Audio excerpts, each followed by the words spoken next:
All right. We're ready. I gotta hold on. This may crash. Okay, test. All right, there we go. So today I want to catch up on the State of the Union. State of the Union address. So I'm gonna watch that, and then I may start a new Deer Isle fresh spawn. Check out some admin stuff. I saw that KMUC was flooded.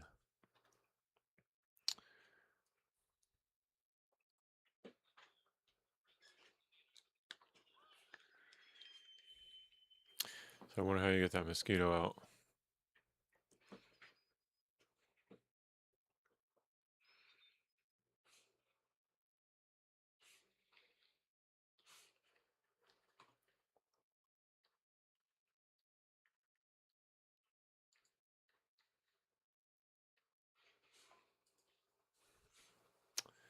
All right, the audio is not coming through. Let me change this.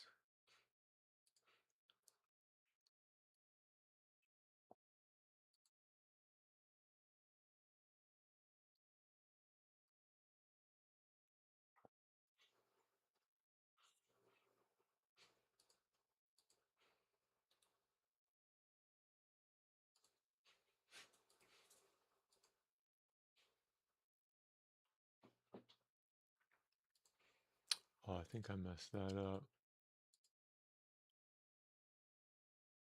There we go.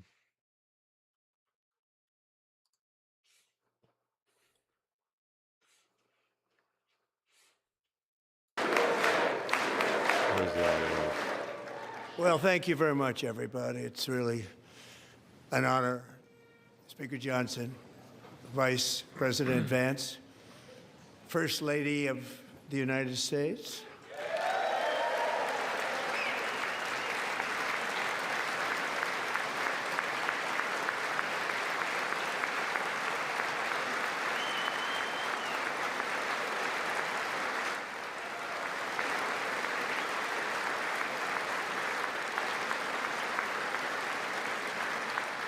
All right, here we go. Second Lady of the United States.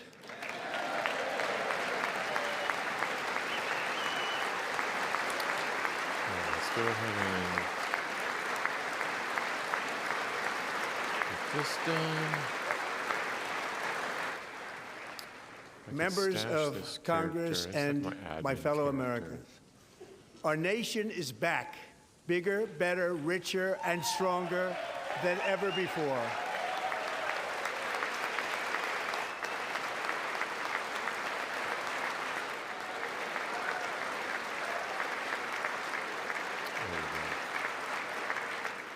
Less than 5 months from now, our country will celebrate an epic milestone in American history, the 250th anniversary of our glorious American independence. This July 4th, we will mark 2.5 centuries of liberty and triumph, progress and freedom in the most incredible and exceptional nation ever to exist on the face of the earth. And you've seen nothing yet. We're going to do better and better and better. This is the golden age of America.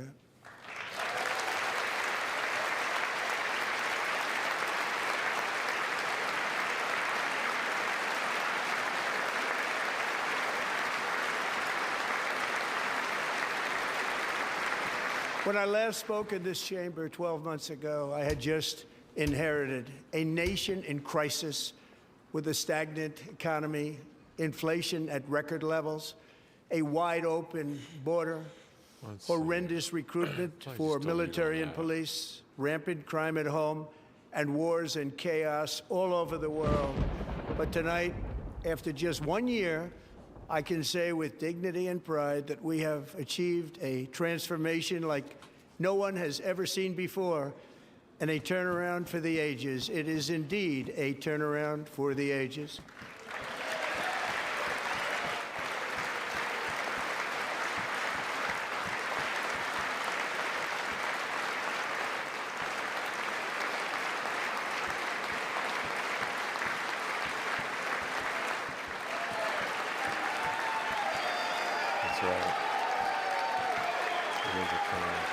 We were going to hell with the Democrats in control. And we will never go back to where we were God just for a his very mercy. short time ago. We're not going back. Today, our border is secure.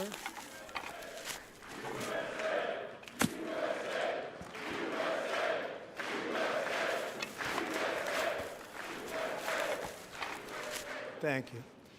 Today, our border is secure. Our spirit is restored. Inflation is plummeting. Incomes are rising fast.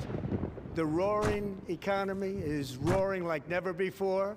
And our enemies are scared. Our military and police are stacked. And America is respected again, perhaps like never before.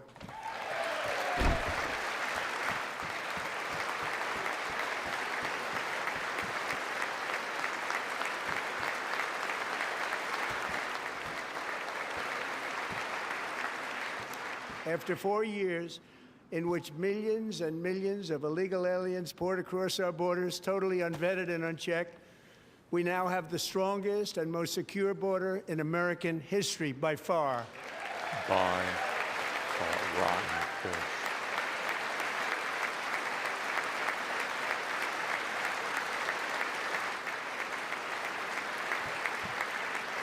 In the past 9 months, 0 illegal aliens have been admitted to the United States.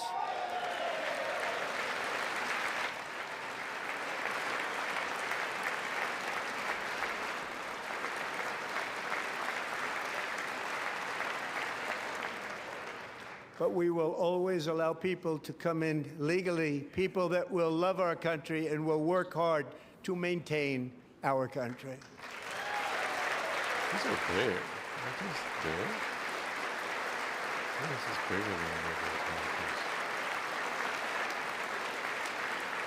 The flow of deadly fentanyl across our border is down by a record 56% in 1 year.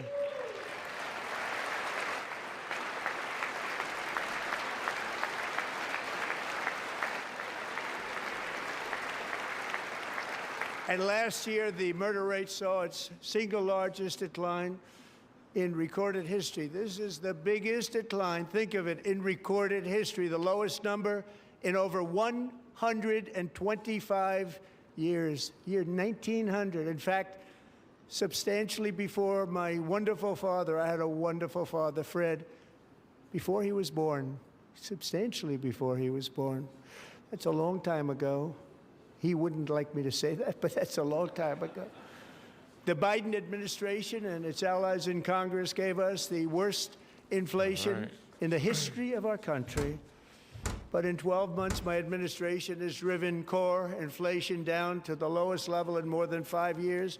And in the last 3 months of 2025, it was down to 1.7%.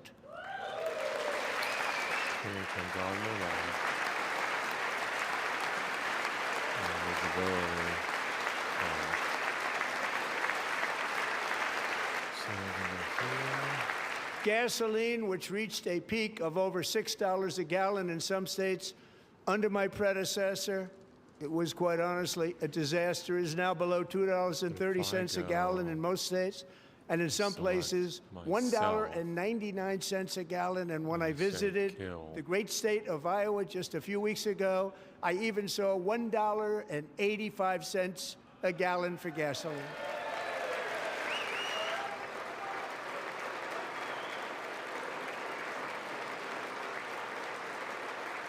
$1.85.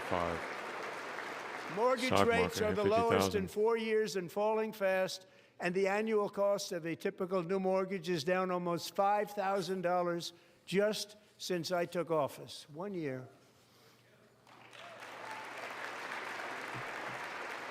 And low interest rates will solve the Biden-created housing problem while at the same time protecting the values of those people who already own a house that really feel rich for the first time in their lives. We want to protect those values. We want to keep those values up. We're going to do both. And we are going to keep it that way. We are going to keep it that way. The stock market has set 53 all-time record highs since the election. Think of that. 1 year. boosting pensions, 401ks, and retirement accounts for the millions and millions of Americans. They're all gaining. Everybody's up, way up.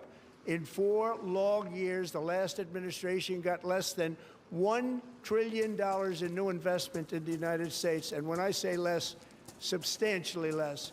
In 12 months, I secured commitments for more than $18 trillion pouring in from all over the globe.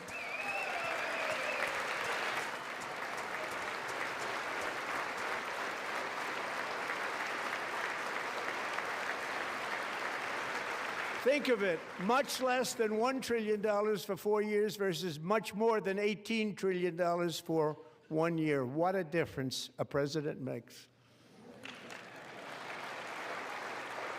A short time ago, we were a dead country. Now we are the hottest country anywhere in the world, the hottest. The hottest. Anywhere.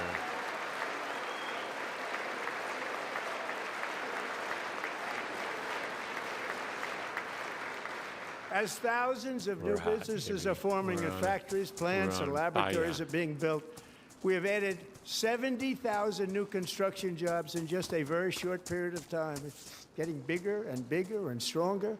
Nobody can believe what they're watching. Look at my mouse. American oil production is up by more than 600,000 barrels a day, and we just received from our new friend and partner, Venezuela, more than 80 million barrels of oil.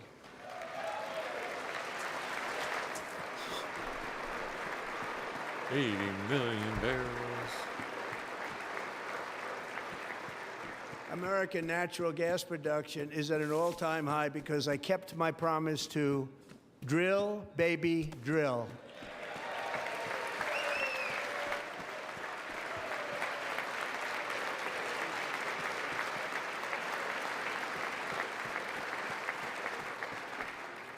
More Americans are working today than at any time in the history of our country. Think about that. Any time in the history of our country, more working today, and 100% of all jobs created under my administration have been in the private sector.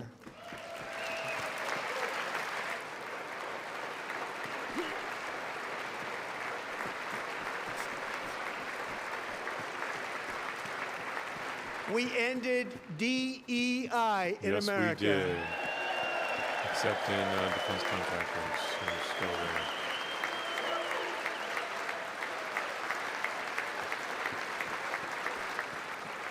We cut a record number of job-killing regulations, and in 1 year we have lifted 2.4 million Americans, a record, off of food stamps.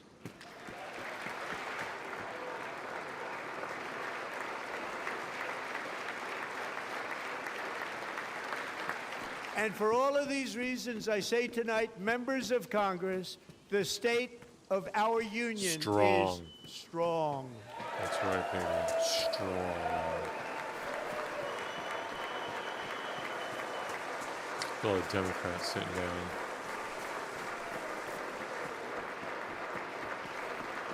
I mean, Republican, don't get me wrong, conservatives, not Christianity.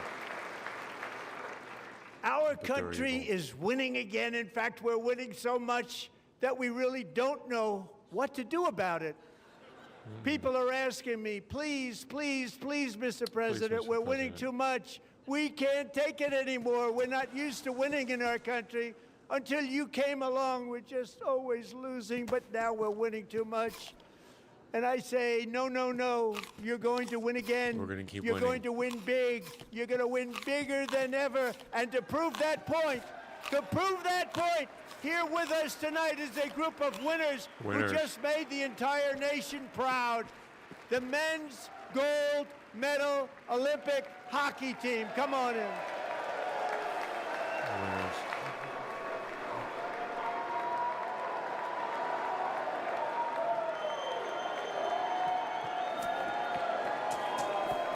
Just tired of winning.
That's the first time I've ever seen them get up.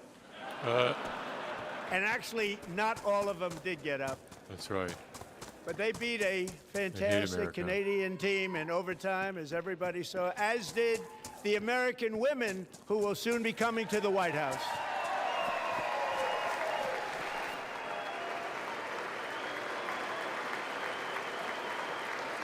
Because they hate America, ladies and gentlemen.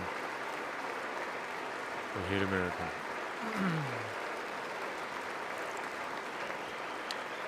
like he's playing like a fiddle.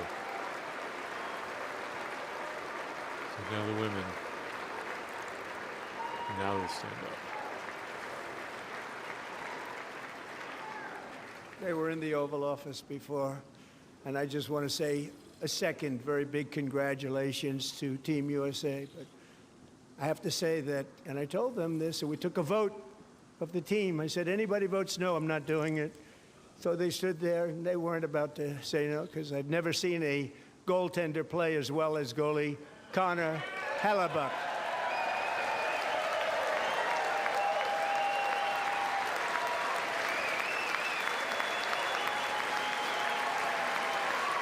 Bringing back that national pride, because you know any sports team now, it's like, you represent America on the world stage, you rocked it, we're going to recognize you from the nation.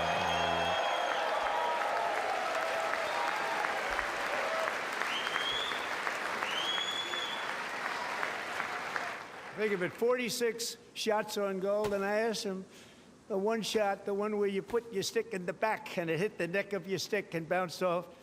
Do you practice that, or was that a little lucky? He refused to answer that question.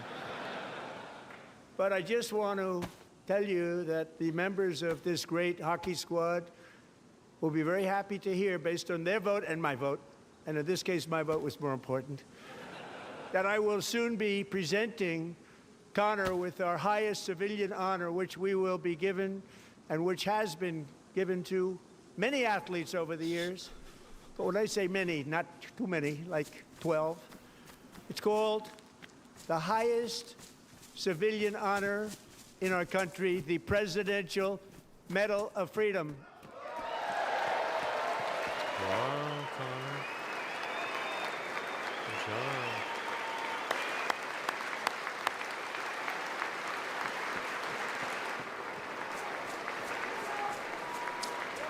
So there's a wall here.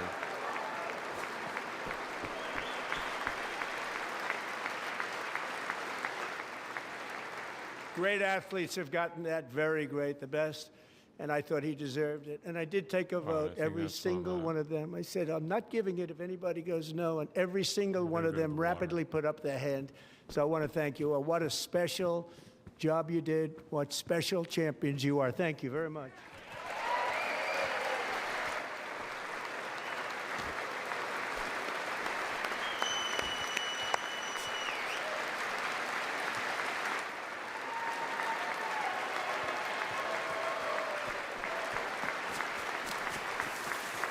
Let me get you the I'm also pleased to say that the next time the Olympic torch is lit, it will be here in America Los for the Angeles, baby. We're gonna get cleaned up, too. 28 Olympics, looking and for it's his the before and summer after version pictures of right Los in Los Angeles. Angeles. We're going to do a good You job better in take Los it now. Angeles. Sean Baby's coming in town.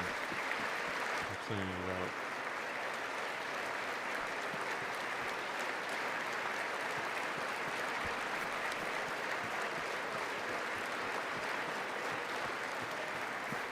And Los Angeles is going to be safe, just right. like Washington, D.C. It will is be now safe. one of the safest cities in the country.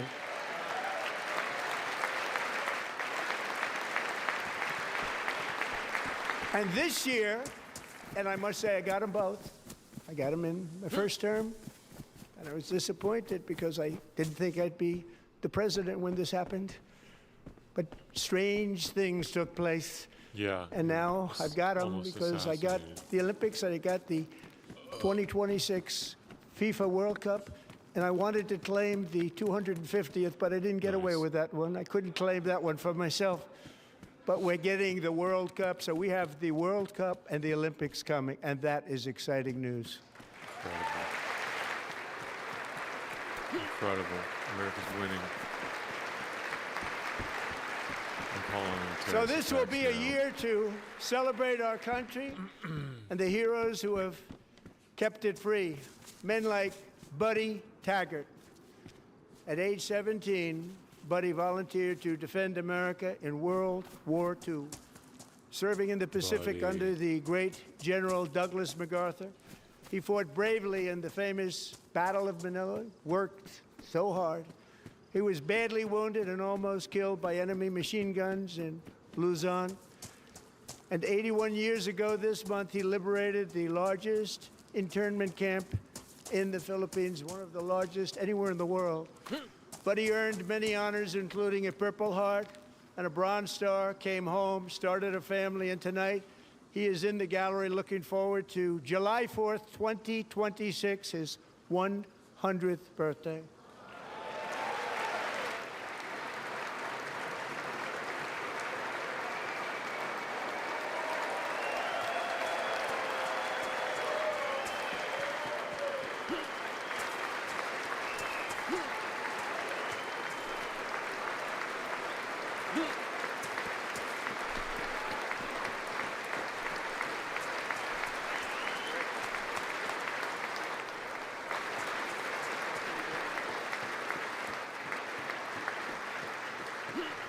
So, Buddy, you're a brave man, and we salute you. Even in times of challenge, setback, and immense heartache, the spirit of 1776 has always shone through very brightly. It was July 4th of last year when floodwaters tore through a girls' summer camp in Central Texas, one of the worst things I've ever seen. I was there, rising 26 feet in the matter of minutes, tragically claiming many, many lives. You all remember that one. As the waters threatened to sweep her away, 11-year-old Millie Kate McClelland closed her eyes and prayed to God. She thought she was going to die. Those prayers were answered when Coast Guard rescue swimmer Scott Ruskin descended from a helicopter above. Nobody knew where he came from. It was Scott's first ever rescue mission, young guy, but very brave, very, very top, always top in his class. And he lifted not just Millie Kate, but 164 others to safety.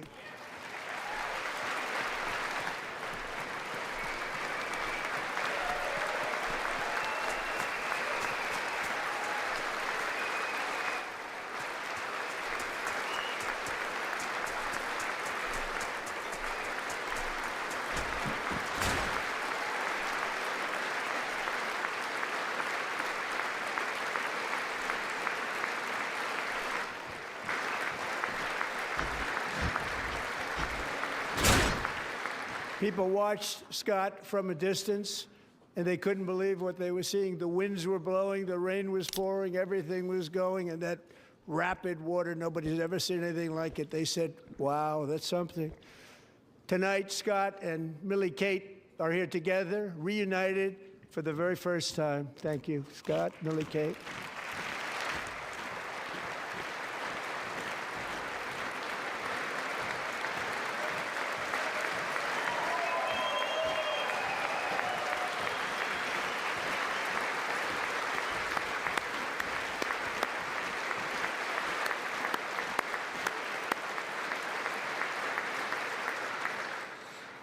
And Petty Officer Ruskin, I'm pleased to inform you that I am now awarding you the Legion of Merit for extraordinary heroism, which is what it was, extraordinary heroism. Thank you.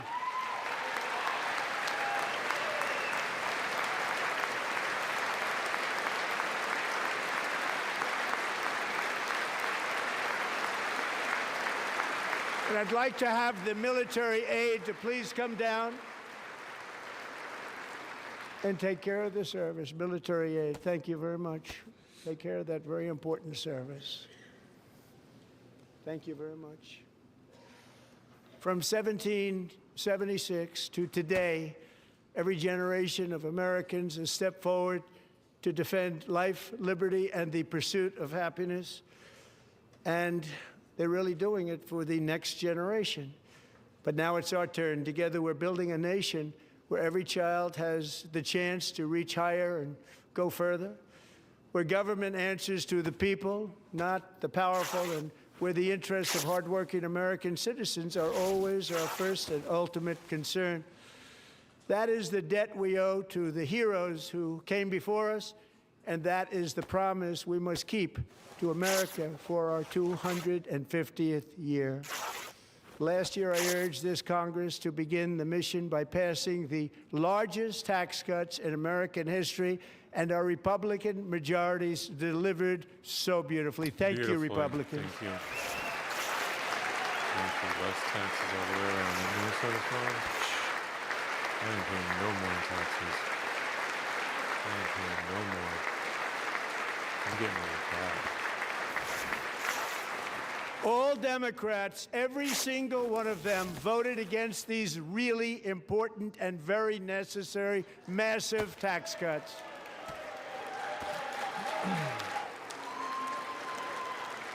Should be ashamed of themselves. They wanted large-scale tax increases to hurt the people instead. But we held strong, and with the great, big, beautiful bill, we gave you no tax on tips, no tax on overtime, and no tax on Social Security for our great seniors.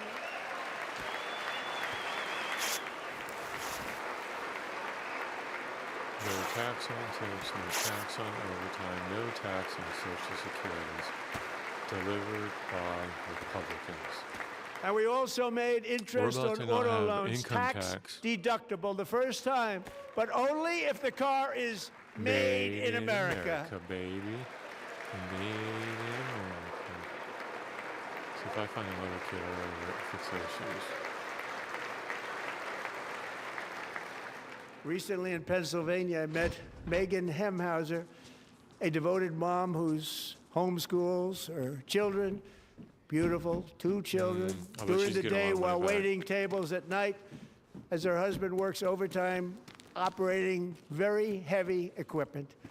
Megan is here this evening, and she's happy to tell you that she is so much richer, because with no tax on tips, no tax on overtime, and our expanded child tax credit done again by Republicans, Megan and her husband will take home more than $5,000 extra just for the year, cutting her tax bill in more than half. Delivering results for the American people. Megan, please stand up. We're fighting for you, Megan. See, here's the thing. I might as well get it in stash. That just means Thank you, start Megan. the collection now. We're fighting for you, Megan. Under our bill, parents like Megan can also activate their children's brand new Trump accounts. And I didn't name it. I did not name it. Of course not. I did not name that.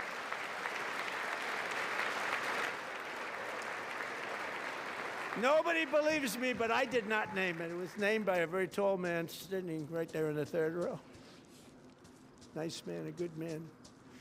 Tax-free investment accounts for every American child. This is something that's so special and has taken off and gone through the roof. Millions will be pre-funded courtesy of the U.S. Treasury and private individuals like Michael and Susan Dell, who have donated $6.25 billion to fund the Trump accounts for 25 million American children. It's incredible. They're great people. Incredible. Every child. You have 100 million babies here.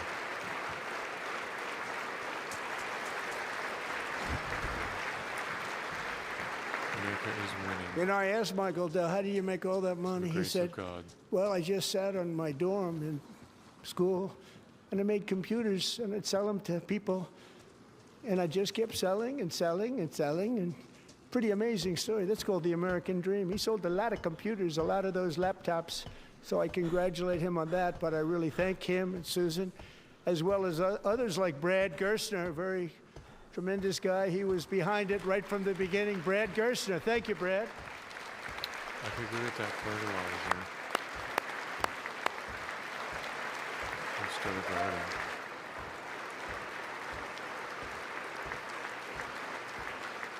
So with modest additional contributions, these young people's accounts could grow Nice. to over $100,000 or That's more by the time incredible. they turn 18. Think of it. How much money is that for somebody Right, I'll start a that business. started with nothing? Over 100,000, could be much more than that. To make this investment in our children's future, go to TrumpAccounts.gov. Go to school. TrumpAccounts.gov. And a lot of people are doing it. That's setting every record in the book. Go to trade It's school, popular. start your business. They knew what it was going to take. So proud of them. I'm Winning. so proud of the people that got it So started. proud. And now it's just taken off. One of the primary reasons So for our generous country's and stunning giving and economic charitable. turnaround, the biggest in history, where the Dow Jones broke 50,000 4 years ahead of schedule, and the S&P hit 7,000, They don't want to talk about where that. it wasn't supposed to do it for many years, were tariffs.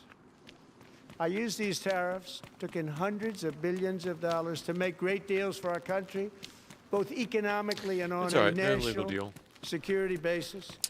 Everything was if working Supreme well. Court rocks Countries it that down, were let's make ripping the us deal, off for and then it'll be a lot decades are now worse. paying us hundreds of billions of dollars. That's fine. They were It's their ripping us decision. so badly, you all know that. Everybody knows it. Even the Democrats know it. They just don't want to say it. And yet these countries are now happy, and so are we. We made deals. The deals are all done. And they're happy. They're not making money like they used to, but we're making a lot of money. There was no inflation, tremendous growth, and the big story was how Donald Trump called the economy correctly, and No one 22 else did. Nobel Prize winners in economics didn't. They got it totally wrong. Totally. They got it really wrong. And then just 4 days ago, an unfortunate got it ruling right. from the United States Supreme Court. It just came down. It came down. Very unfortunate ruling. It's all right. Make a new deal then. They're going to hear it even But the less good nice. news is that almost all countries and corporations want to keep the deal that they already made, right, Scott? Knowing that the legal power that I, as president, have to make a new deal could be far worse for them, That's right. and therefore If they you will find my continue notes, to work along the don't same read them. successful path that we have Don't look at the negotiated before the equations. Just set the Supreme match. Court's Burn the unfortunate facility. involvement. Burn the island. So despite the Burn the island. disappointing ruling, these powerful thing? country saving, it's saving our country, the kind of island? money we're taking in. Peace protecting. Many of the wars I settled was because of the threat of tariffs. I wouldn't have been able to settle them without. Will remain in place under fully approved and tested alternative legal statutes. That's right. And they have been tested Yeah, for a sue long us. time. They're a little more complex, but they're actually probably better, leading to a solution that will be even stronger than before. That's right. Congressional action will not be necessary. That's right. It's No already thanks, Congress. time-tested Sit and out. approved. And as time goes by, I good. believe the tariffs paid for by foreign countries will, like in the past, substantially replace the modern-day system of Income income tax. That's right. Taking a great financial burden off the people that That's right. I Let's love. go.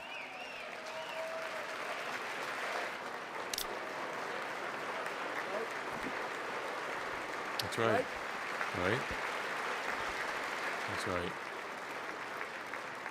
Moving forward, factories, jobs, investment, and trillions of dollars will continue pouring into the United States of America because we finally have a president who puts America first. I put America first. I love America. Of course you do. Of course you do, Donald. You know.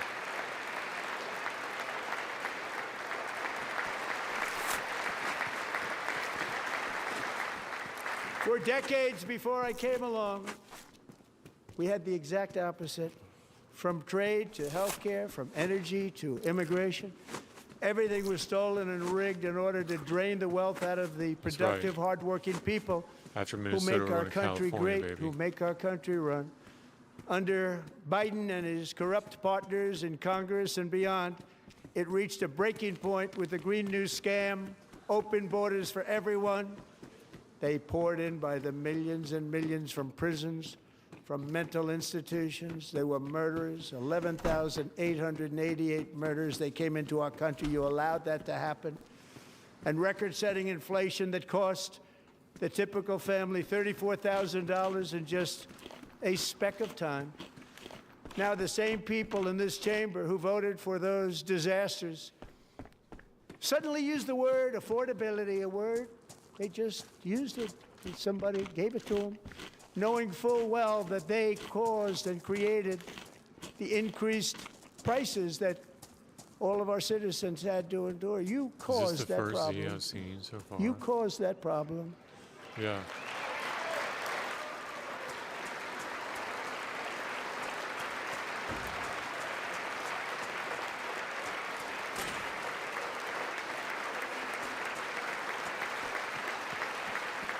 They knew their statements were a lie. They knew it. They knew their statements were a dirty, rotten lie. They knew it. They're Their gonna be held policies created the high prices. Our policies are rapidly ending them. We are doing really well. Those prices are plummeting downward.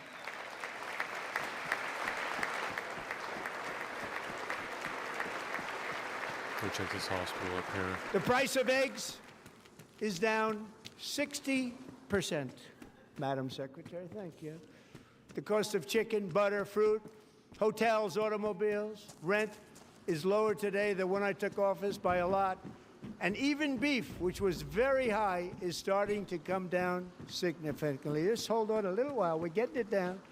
And soon you will see numbers that few people would think were possible to achieve just a short time ago. Nobody can believe when they see the kind of numbers, and especially energy, when they see energy going down to numbers like that, they cannot believe it. Can't wait to see It's that. like another big tax cut. I'm also confronting one of the biggest ripoffs of our times, the crushing cost of health care caused by you. Since the passage Democrats. of the Unaffordable Care Act, sometimes referred to as Obamacare, big Obamacare. insurance companies have gotten Biggest rich. scam It was on meant for the Americans. insurance companies, not for the people. Insurance scam. With our there is. government giving them hundreds and hundreds of billions of dollars a year as their stock prices soared 1,000, 1,200, 1,400, Made a and lot even of people rich. 1,700%, like nothing else. That's why I introduced the great health care plan. I want to stop all payments to big insurance companies and instead give Trump that money plan. directly to the people so they can buy their own health care, which will be better health care at a much lower cost.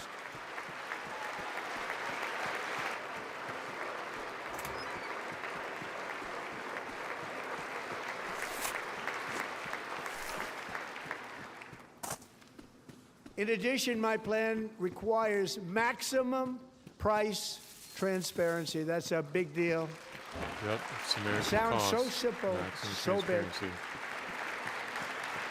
And I did that in my first term, and the Democrats immediately terminated it with full knowledge that they were doing a very bad thing for the people. Costs were going to go way up, and that's what happened. And now I'm bringing them way down on health care and everything else.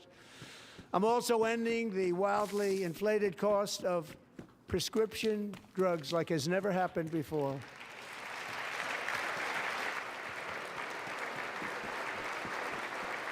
About insulin.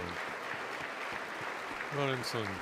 Other presidents tried to do it, but they never For could. They diabetes. tried. Most didn't try, actually. But they tried. They said they tried. They couldn't do it. They didn't even come close. They were all talk and no action. But I got it done. Under my just enacted most favored nation agreements, Americans who have for decades paid by far the highest prices of any nation anywhere in the world for prescription drugs will now pay the lowest price anywhere in the world for drugs. Anywhere. The lowest price.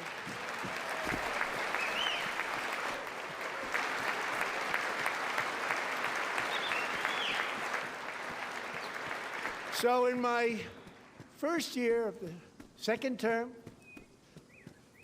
should be my third term, but Yeah. Georgia. strange things It happen. would have been. I But took praise God. prescription drugs, a very big part of health care, from the 'Cause we would've highest had two price terms, in the and then the entire Democrats world got in. to the lowest. They'll That's a never big hold office achievement. again. The result It'll be is price generations. differences of 300, 400, 500, 600% As and long as more. strong men All continue to do the available right right thing. now at a Strong new men website called capitulate, they'll take TrumpRx.gov. over And I didn't immediately. name that one either, by the way. As long as strong men hold strong, they'll never hold office again. But then when they hold office again, it'll be the judgment of strong men. And here tonight is the very capitulating. first customer ever to get that big discount, and it is big, Catherine Rayner. For 5 years, she and her husband have struggled with infertility, and they turned to IVF. One drug has been costing Catherine Yeah. $4,000 to purchase. But a few IVF weeks now. ago, she logged onto the Trump RX Really, website IVF. and got that same drug that cost $4,000, got it for under $500. Descriptively. A reduction of much more, actually, than $3,500. Catherine, we are all praying for you, and you're going to be a great mom.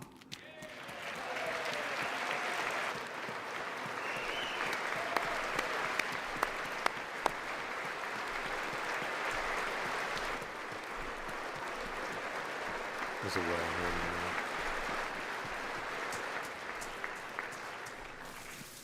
So now I'm calling on Congress to codify my most favored nation program into law. Now, the one thing I'm not sure it matters, because it's going to be very hard for somebody that comes along after me to say, let's raise drug prices by 700 or 800%.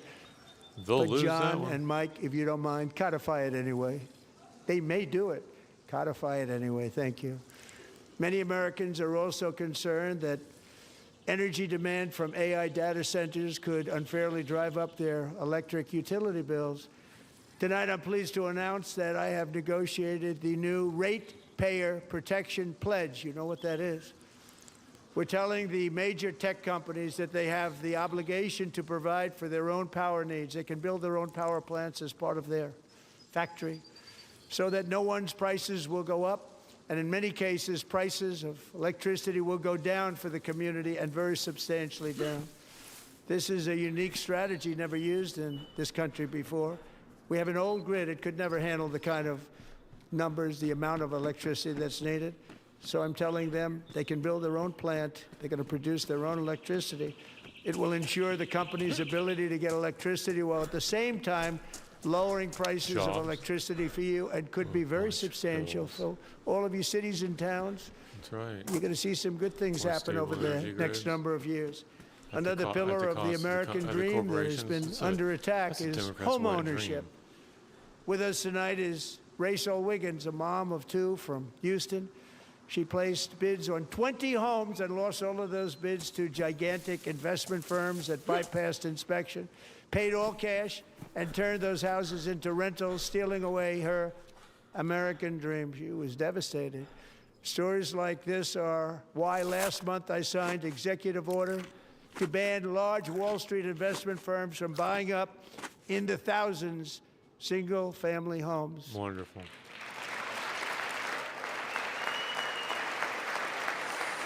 Like to pop these out.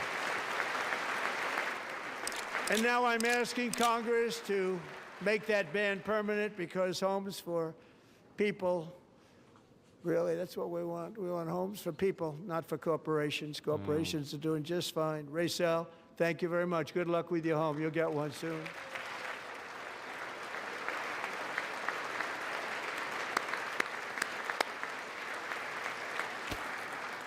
We're also working to make it easier for Americans to save for retirement. And under this administration, we will always protect Social Security and Medicare. They are not protecting it for our seniors. We They're will not doing always it. protect We'll have to. Social Security, Medicare, Medicaid.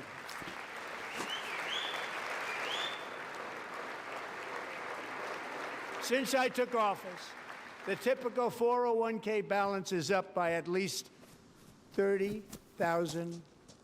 It's a lot of money.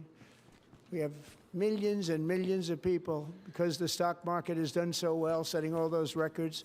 Your 401ks are way up. Yet half of all of working Americans still do not have access to a retirement plan with matching contributions from Trump an plan. employer.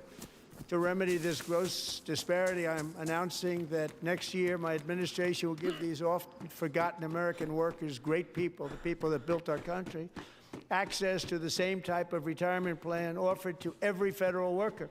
We will match your contribution with up to $1,000 each year. as we ensure that all Americans can profit from a rising stock market, let's also We should ensure do that that. members of Congress cannot corruptly profit So your from kid- they using put a insider information. For your kid, they put 1,000. And then if you put 1,000 in a year, they'll match another 1,000. So that's 2,000 a year. Compound with the $3,000 They start stood up for that. I can't believe for it. 17 years. I can't believe it. We should do that, man. Did Nancy Pelosi incredible. stand up if she's here? Doubt it. Pass the Stop Insider Trading Act without delay. Yeah, for Nancy Pelosi. Can't believe you called her out. Good for you. Maximum transparency. You should stand up. You should stand up. What's wrong, Democrats? Stop the insider trading bill. I wasn't sure if is anybody, it? even on this side, was going to applaud for that. I'm very impressed. Thank you. Yeah. I'm very impressed. But when it comes to the corruption that is plundering, it's plundering America. There's been no more stunning example than Minnesota, where members of the Somali community have pillaged an estimated $19 billion from the American taxpayer. Oh, we have all the information. And in actuality, the number is much higher than that. And California, Massachusetts, Maine, and many other states are even worse. This is the kind of corruption that shreds the fabric of a nation, and we are working on it like you At wouldn't this fire believe. station up here. So I need to tonight, look for although some, warmer clothes. Started 4 months ago, I am officially announcing the war on fraud to be led by our great Vice President, J.D. Vance. War on fraud. Here we go, baby.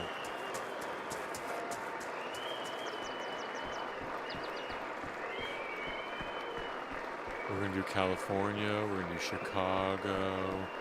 We're gonna get it all out. He'll get it done. Yeah. Find enough of that fraud, we will actually have a balanced budget overnight. It'll go very quickly. Yeah. That's the and kind no of more money you're taxes. talking about. We'll balance our budget. The Somali pirates who ransacked Minnesota remind us that there are large parts of the world and lawlessness are the norm, not the exception. Yeah. Importing these cultures through unrestricted immigration and open borders brings those problems right here to the USA. And it is the American people who pay the price in higher medical bills, car insurance rates, rent, taxes, and perhaps most importantly, crime. We will take care of this problem. We're going to take care of this problem. We are not playing games. Delilah.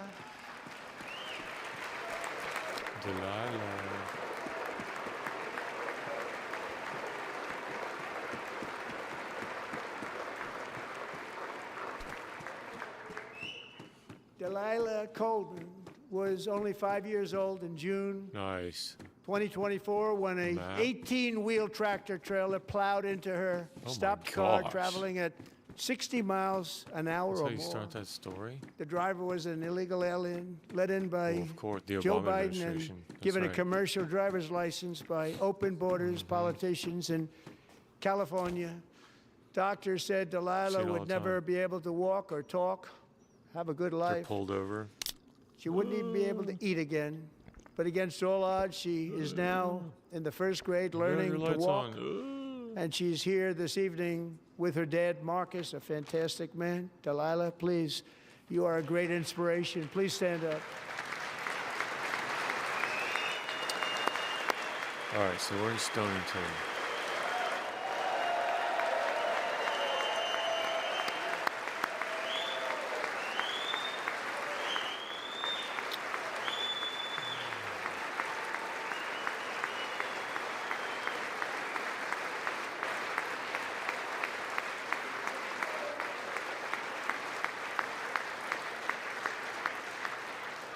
Thank you, Delilah.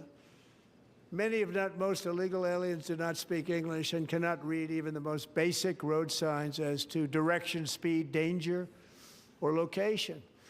That's why tonight I'm calling on Congress to pass what we will call the Delilah Law, blue barring arrow any state down from is a granting no. commercial driver's licenses to illegal aliens.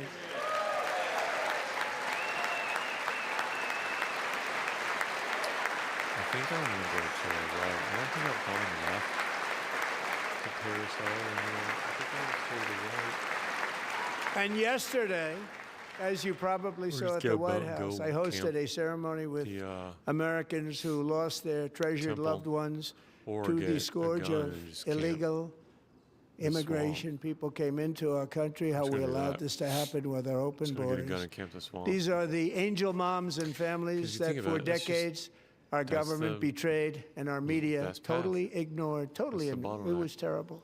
Hard to believe, actually.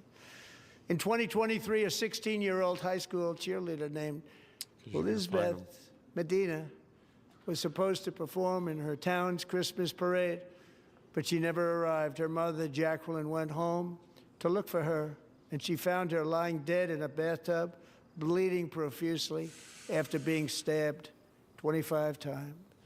Elizabeth's killer All right. was a previously arrested illegal alien who had broken in and brutally extinguished the brightest light in her family's life, violently and viciously. Her heartbroken mother is in the gallery to remind everyone in this chamber exactly why we are deporting illegal alien criminals to our That's right. country at record numbers. at a time, and 30 we're getting million to them the hell out of here fast. We don't want them. We got 30 million.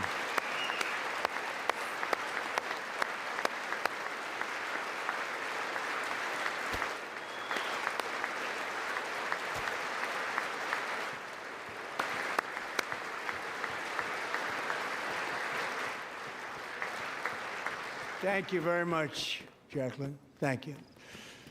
We can never forget that many in this room All right. not so only if I keep allowed going the along the border water, I'm gonna go invasion to happen way before I've I never got been involved, before. but indeed they would do it all over again go if check they out ever the had the prison. It's just chance. there's If they ever nothing got for me elected, there. they would open up those borders to some of the worst criminals anywhere in the world. The only thing standing between Americans and Look a up to wide the open town. border right now is President Donald J. Trump and our great Republican patriots in Congress. Thank you. Thank you.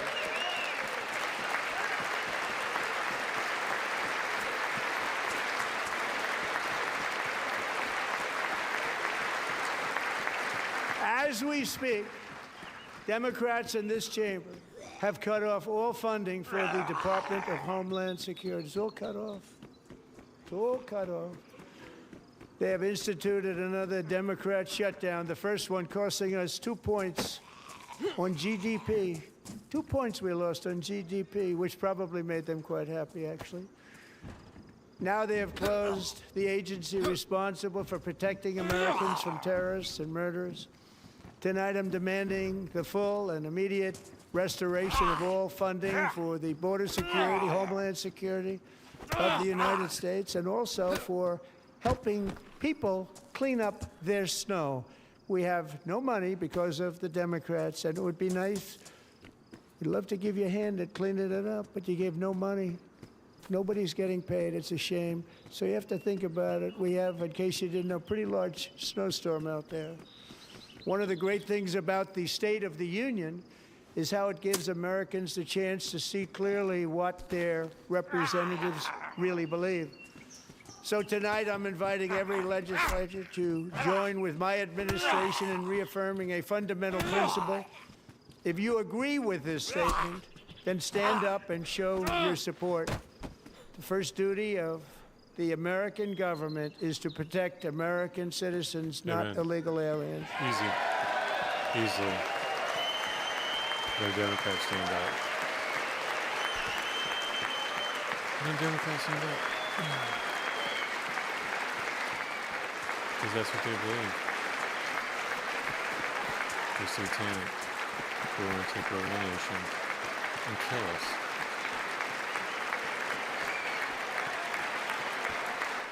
They can't fire you. They're going to kill you.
They know that.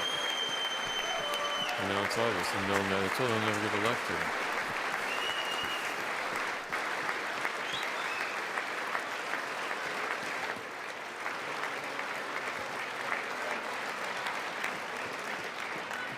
Isn't that a shame? You should be ashamed of yourself not standing up. You should be ashamed of yourself. That is why I'm also asking you to end deadly sanctuary cities that protect the criminals and enact serious penalties for public officials who block the removal of criminal aliens. In many cases, drug lords, murderers all over our country, they're blocking the removal of these people out of our country, and you should be ashamed of yourself.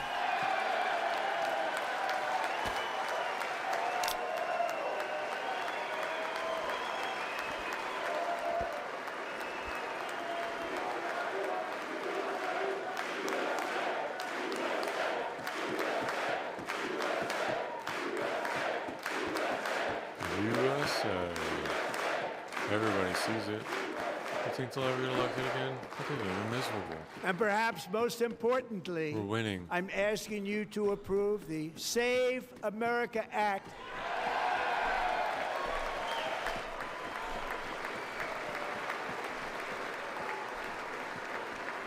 To stop illegal aliens and others who are unpermitted persons from voting in our sacred American elections. That cheating is rampant in our elections. It's rampant.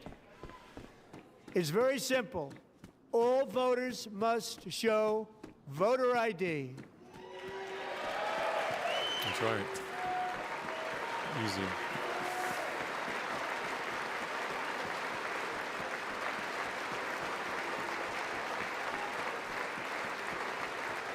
All voters must show proof of citizenship in order to vote. Why wouldn't you want to have American citizens vote in our elections? And no more crooked mail-in ballots except for illness, disability, military, or travel. That's None. right. You don't get everyone. And this doesn't should get be an mailed easy one. And by the way, it's polling at 89%, including Democrats. 89%.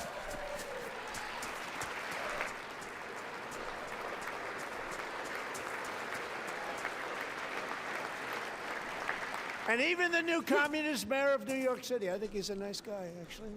Speak to him a lot. Bad policy, but nice guy. Just said they want people to shovel snow. They got hit hard. Wants them to shovel snow, but if you apply for that job, you need to show 2 original forms of ID and a Social Security card.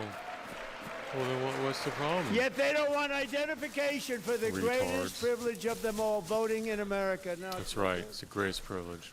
no good. Both Republicans and Democrats overwhelmingly agree on the policy that we just enunciated. And Congress should unite and enact this common sense, country-saving legislation right now, and it should be before anything else happens. I think they should be stacked with zombies. I don't know why zombies aren't spawning here. Like, I don't think I should be able to flood this quickly.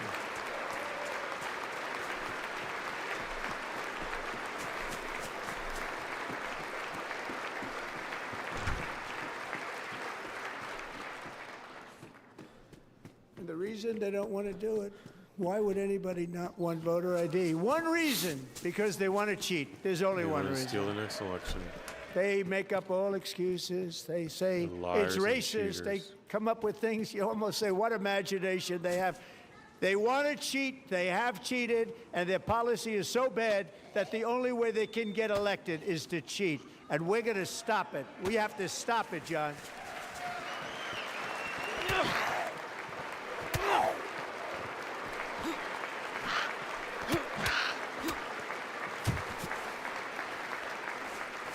And here is one more opportunity to show common sense in government.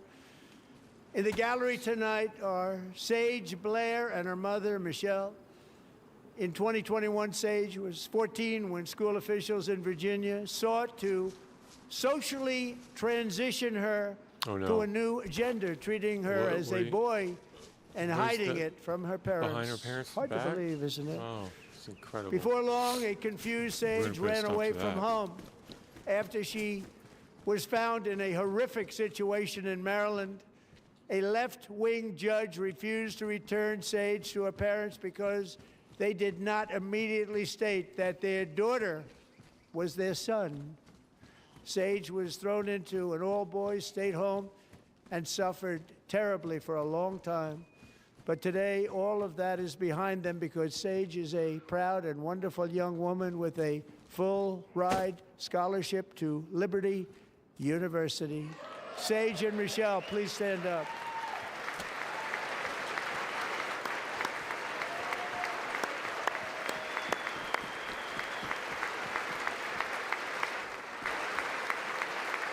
Food is not a problem.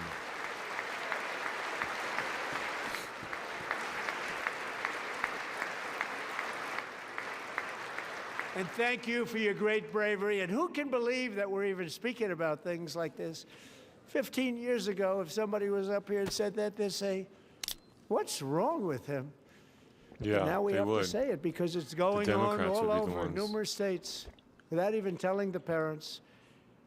But surely we can all agree no Insane. state can be allowed to rip children from their parents' arms and transition them to a new gender against Surely the we can parents' all will. agree. Who would believe that we're even talking about this? Who would We even must believe ban it, and we must ban it immediately.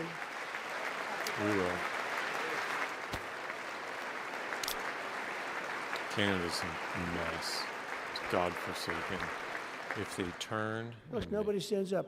These people are Humble crazy. themselves and I'm seek telling you, his face, they're pray. crazy. they'll hear their end. Until then, there's a lot more judgment coming. Amazing, incredible. Boy, oh boy. We're lucky Boy, oh we have a boy. country. With people like this, Democrats are destroying our country, but we've stopped it just in the nick of time, didn't we? huh? Just in the nick of time. Who else could do it? Who else could do it?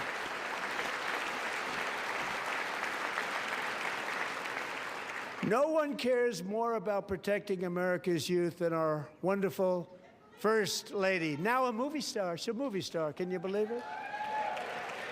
Who would have believed that?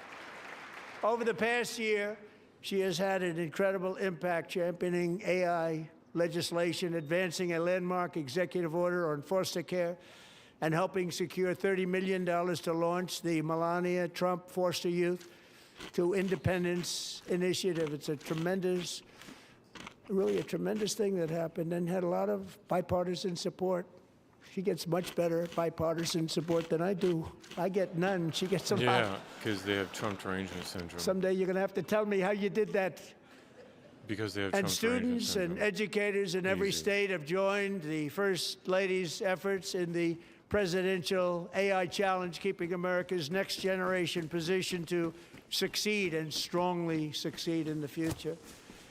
Tonight, we welcome two young people whose lives So is this the reflect the middle? First Lady's impact, Sierra Burns and Everest Nevermont. Thank you both, and Melania, thank you. I know how hard you worked on it. Thank you very much. Is it a flag? What's that doing?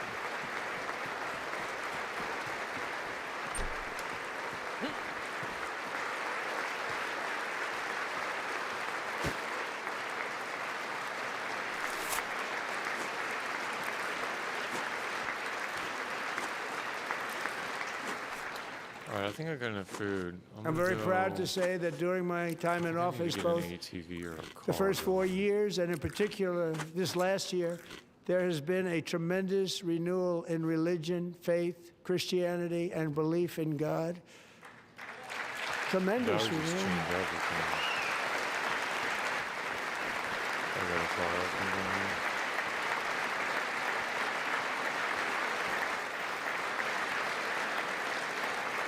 This is especially true among young people, and a big part of that had to do with my great friend, Charlie Kirk, a great guy, Oh. great man. Sorry. Charlie. Did I ever see you again, Charlie? So last year, Charlie was violently murdered by an assassin Radical leftist, and martyred, progressive assassin. really martyred for his beliefs. His wonderful wife, Erica, is with And the us tonight. Democrats Erica, please celebrated it. stand.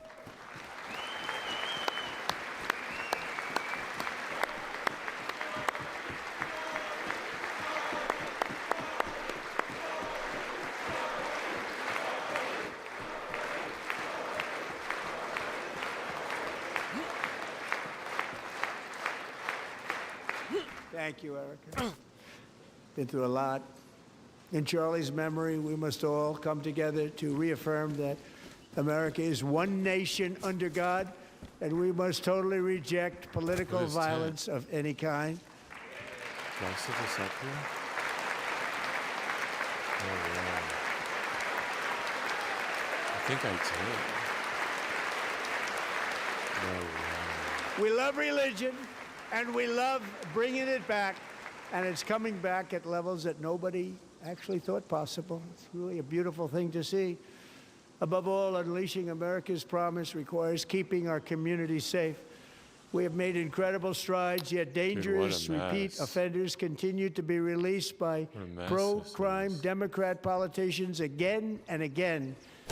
We are honored to be joined tonight by a woman who's been through hell, Anya Zarutska. In 2022, she and her beautiful daughter, so beautiful, what never a been out. beautiful young woman. Irina Leftist fled policies kept him out. war-torn Ukraine to live with relatives near Charlotte, North Carolina. And by the way, what's going on with Charlotte? Last summer, 23-year-old Irina was riding home on the train when a deranged monster who had been arrested over a dozen times and was released through no cash bail stood up and viciously slashed a knife Incredible. through her neck and body. No one will ever forget there were people on that train. No one will ever forget the expression of terror on Irina's face as she looked up at her attacker in the last seconds of her life. She died instantly. She had escaped a brutal Blood war pouring out only of to her be neck. slain by a hardened Horrible. criminal, set free should to never have kill been out. in America. Came She in died through alone, open borders. crying. Not making a Mrs. noise. Zaretsky, tonight I promise Like a you we will dove. ensure justice for your magnificent daughter, Irina. Should never have been out.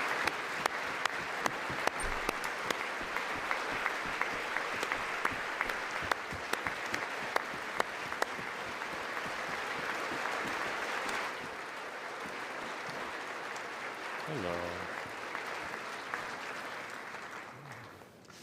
How do you not stand? How do you not stand? I'm asking this Congress to pass tough legislation to ensure that violent and dangerous repeat offenders are put behind bars, and importantly, that they stay there.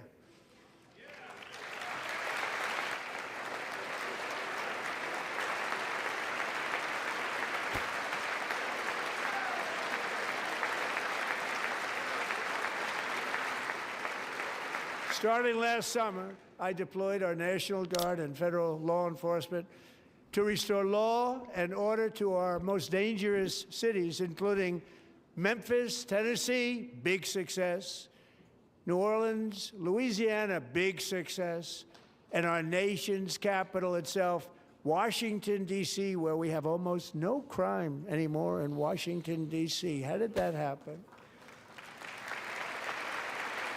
I gotta do the math later. I just can't do it anymore. In fact, crime in Washington is now at the lowest level ever recorded, and murders 'Cause I in can D.C. find this a whole January were ghillie down suit. close to 100% from a year That's ago. the thing. If you spend your whole game, pregame, with nets and burlap taking They up don't like to hear that. 9 slots, One of sick you can people, find one a of full the ghillie suit. brave service members who helped achieve this stunning turnaround was 20-year-old West Virginia Army National Guard Specialist Sarah Beckstrom. After a 4-month deployment, she voluntarily extended her service, and her rank was going to be lifted. She was doing so well. They were so proud of her. But the very next day, she was on patrol near the White House when she was ambushed and shot in the head by a terrorist monster from Afghanistan. Shouldn't have been in our country. And all because she wore the uniform of our nation, she was shot. He traveled here because he didn't like people wearing our uniform. He was sick and deranged, shouldn't have been in our country. Sarah Beckstrom died in order to defend our capital, and we are honored to be joined by her wonderful parents, Gary and Eva Lee. Your daughter was a true American patriot, and she will be greatly missed. She was a great person. I saw reports on her. They've never seen anything like it.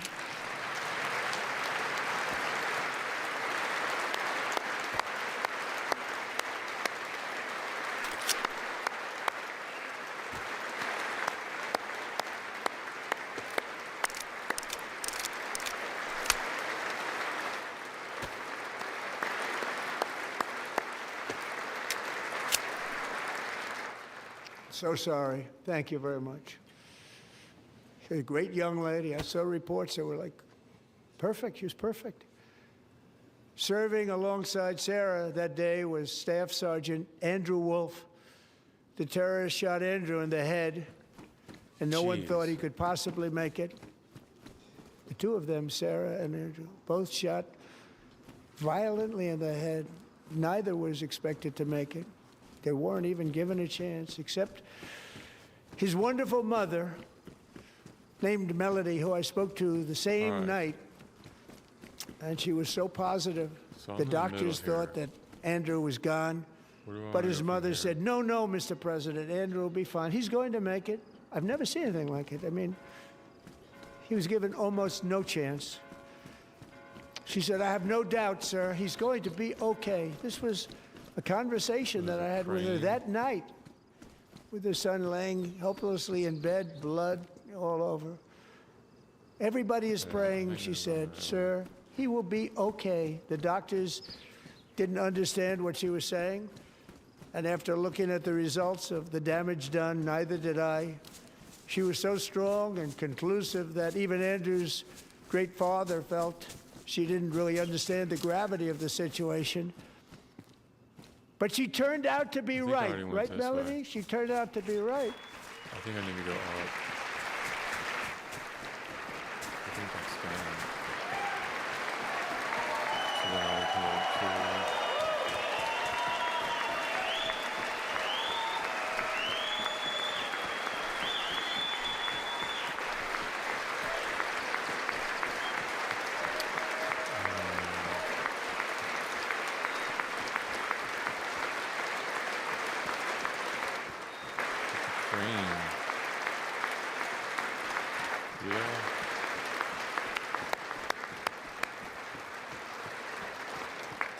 Yep. Amazing, actually. I said, where does this woman come from? She's the most positive person I've ever met. With God's help, Andrew has battled back from the edge of death, and we're talking about the edge of death, on his way to a miraculous recovery. He's got a little work to do, but he's doing great. Nice to see you. He's a good-looking guy. Nice to see you. Thanks, Andrew. Thank you very much.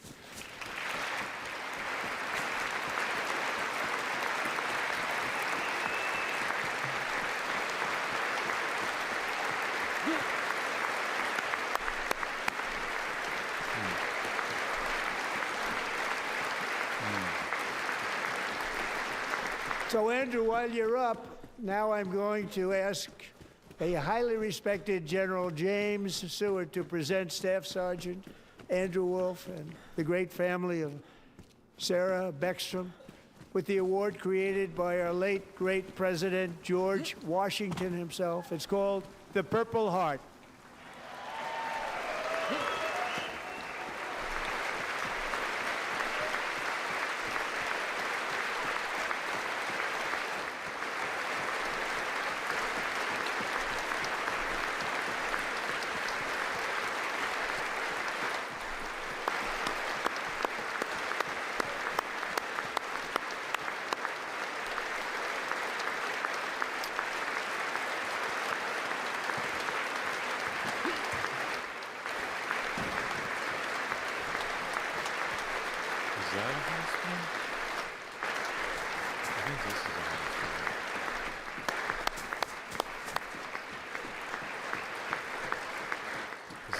check it out.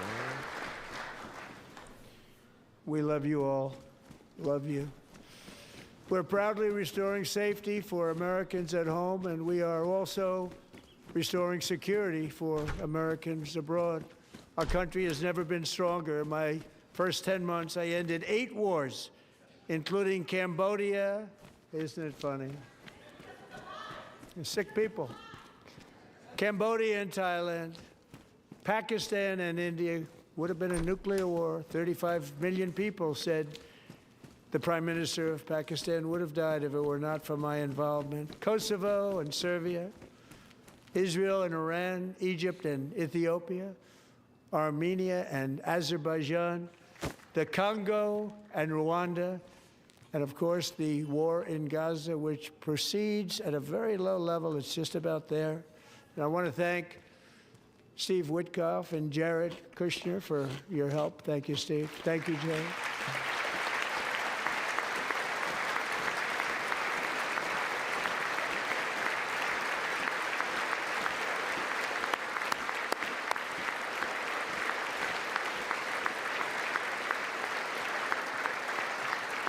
And I also want to thank the man they report to, Secretary of State Marco Rubio. Thank you, Marco.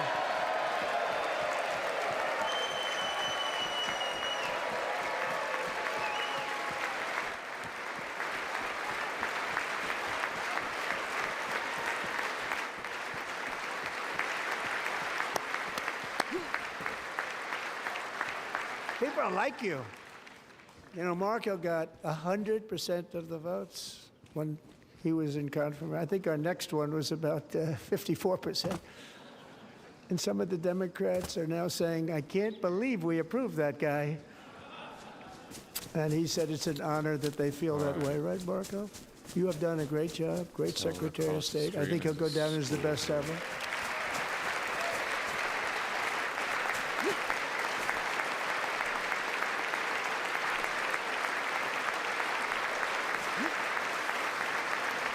Under the ceasefire I negotiated, every single hostage, both living and dead, has been returned home. Can you believe that? All right, so make sure you're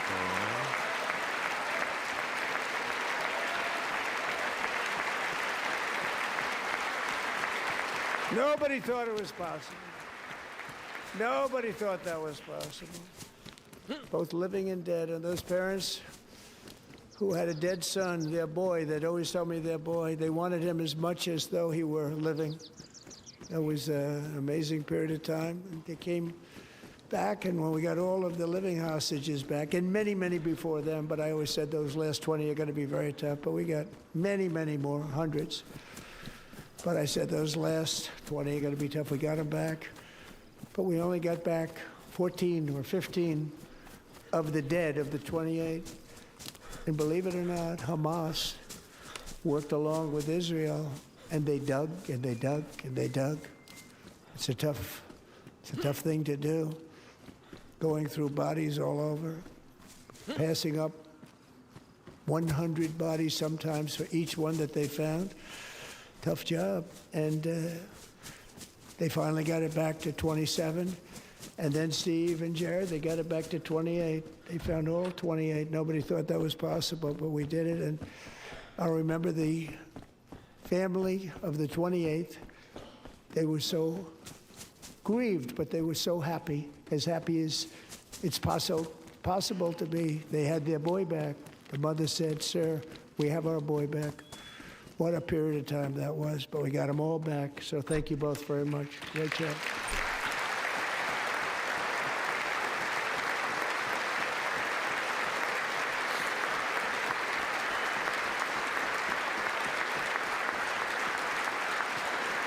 And we're working very hard to end the 9th war, the killing and slaughter between Russia and Ukraine, where 25,000 soldiers are dying each and every month. Think of that, 25,000 soldiers are dying a month. A war which would have never happened if I were president. Would have never happened. As president, I will make peace wherever I can, but I will never hesitate to confront threats to America wherever we must.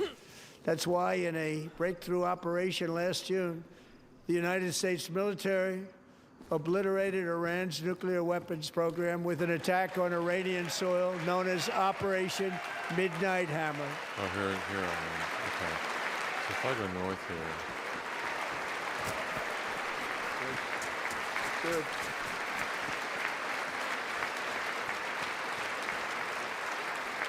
For decades, it had been the policy of the United States never to allow Iran to obtain a nuclear weapon. Many decades. Since they seized control of that proud nation 47 years ago, the regime and its murderous proxies have spread nothing but terrorism and death and hate.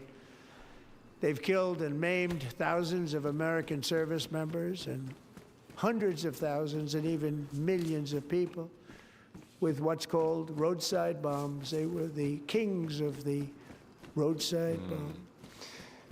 And we took out Soleimani. I did that during my first term. Had a huge impact. He was the father of the roadside bomb.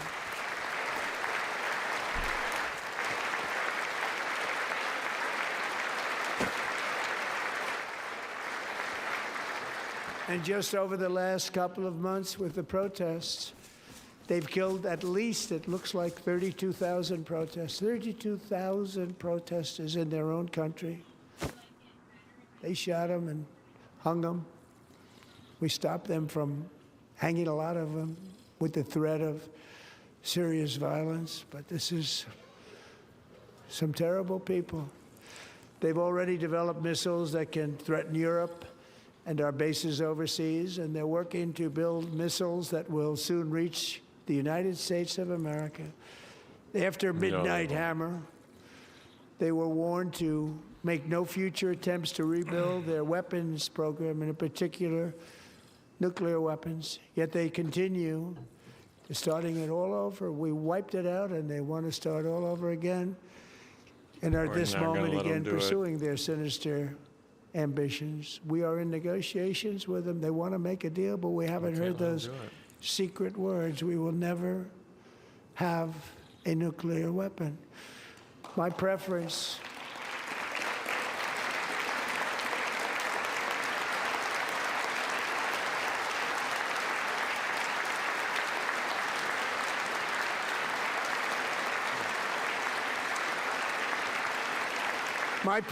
is to solve this problem through diplomacy. But one thing is certain, I will never allow the world's #1 sponsor of terror, which they are by far, to have a nuclear weapon. Can't let that happen. Can't let it happen. Okay, so this is the well that goes to the soccer field. Football stadium. And no nation should ever doubt America's resolve. We have the most powerful military on earth. I rebuilt the military in my first term. We're going to continue to do so. Also, we just approved a $1 trillion budget. We have no choice. We have to be strong, because hopefully we will seldom have to use this great power that we built together. It's really called peace through strength, and it's been very, very effective. There's a tent over there. I think I put that out before I started on YouTube. So thanks to Republicans in Congress who are investing that record number of dollars, have no choice, in the United States Armed Forces. Also creating a lot of jobs, but we're not even doing it for that reason. Because, as I said, we have more jobs, more people working today than ever before in the history of our country. And NATO countries are friends and allies. They are. They're our friends and they're our allies. Have just agreed, at my very strong request, to pay 5% of GDP for military defense rather than the 2%, which they weren't paying. We were paying for almost all of NATO. Now they're paying 5 as opposed to not paying 2.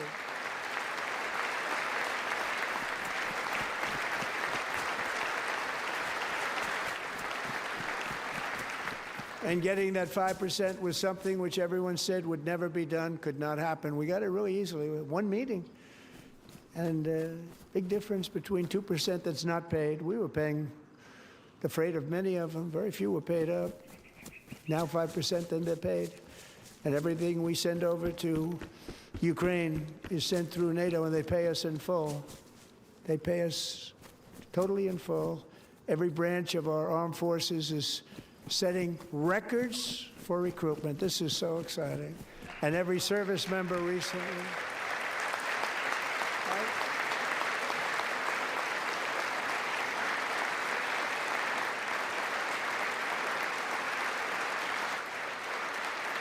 And every service member recently received a warrior dividend of $1,776.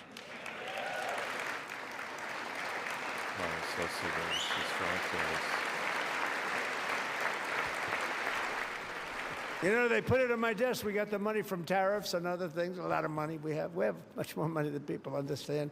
Have to rebuild that program a little bit, but it won't take long. But we got the money, and it was $1,775, and they wanted my approval. And I said, what's the number? $1,775. I said, wait a minute. For one more dollar, we can have $1,776. It's going to I said, we're going to figure that. I never asked anybody if we could afford it. One more dollar, I said $1,776. And I said, that's good. And I'll tell you what, our military, that was 4 months ago, our military, I never see a person in the military that doesn't thank me for it, so we're honored to do it. They deserve it. And we call it 1776. It was great. And we love our military. We love our law enforcement. We love our firemen. You know, the firemen don't get mentioned enough. We love our firemen. We're also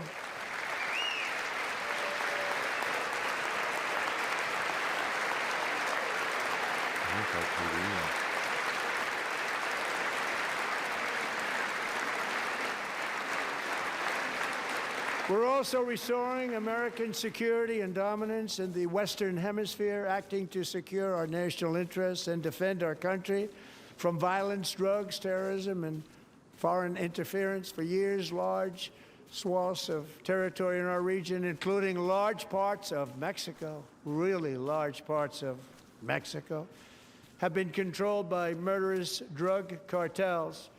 That's why I designated these cartels as foreign terrorist organizations, and I declared illicit fentanyl as a weapon of mass destruction.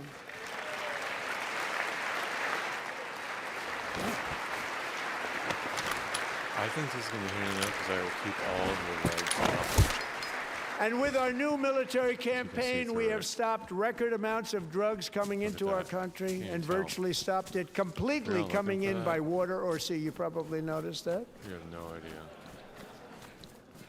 We very seriously damaged their fishing industry also. Nobody wants to go fishing anymore. We've also taken down one of the most sinister cartel kingpins of all. You saw that yesterday. In January. All right, boys, here's a radiator for you. There's a battery. Nice.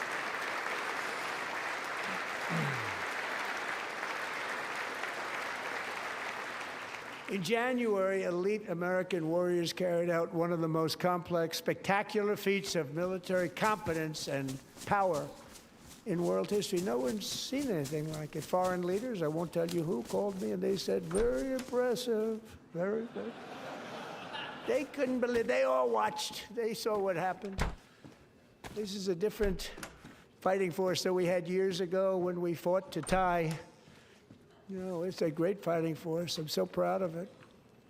Look at Space Force. Space Force is my baby, because we did that.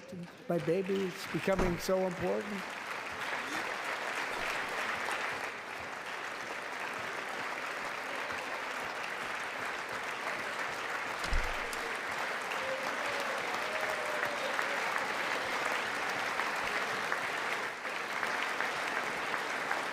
And America's armed forces overwhelmed all defenses and utterly defeated an enemy, good fighters, to end the reign of outlaw dictator Nicolas Maduro and bring him to face American justice. Justice for all.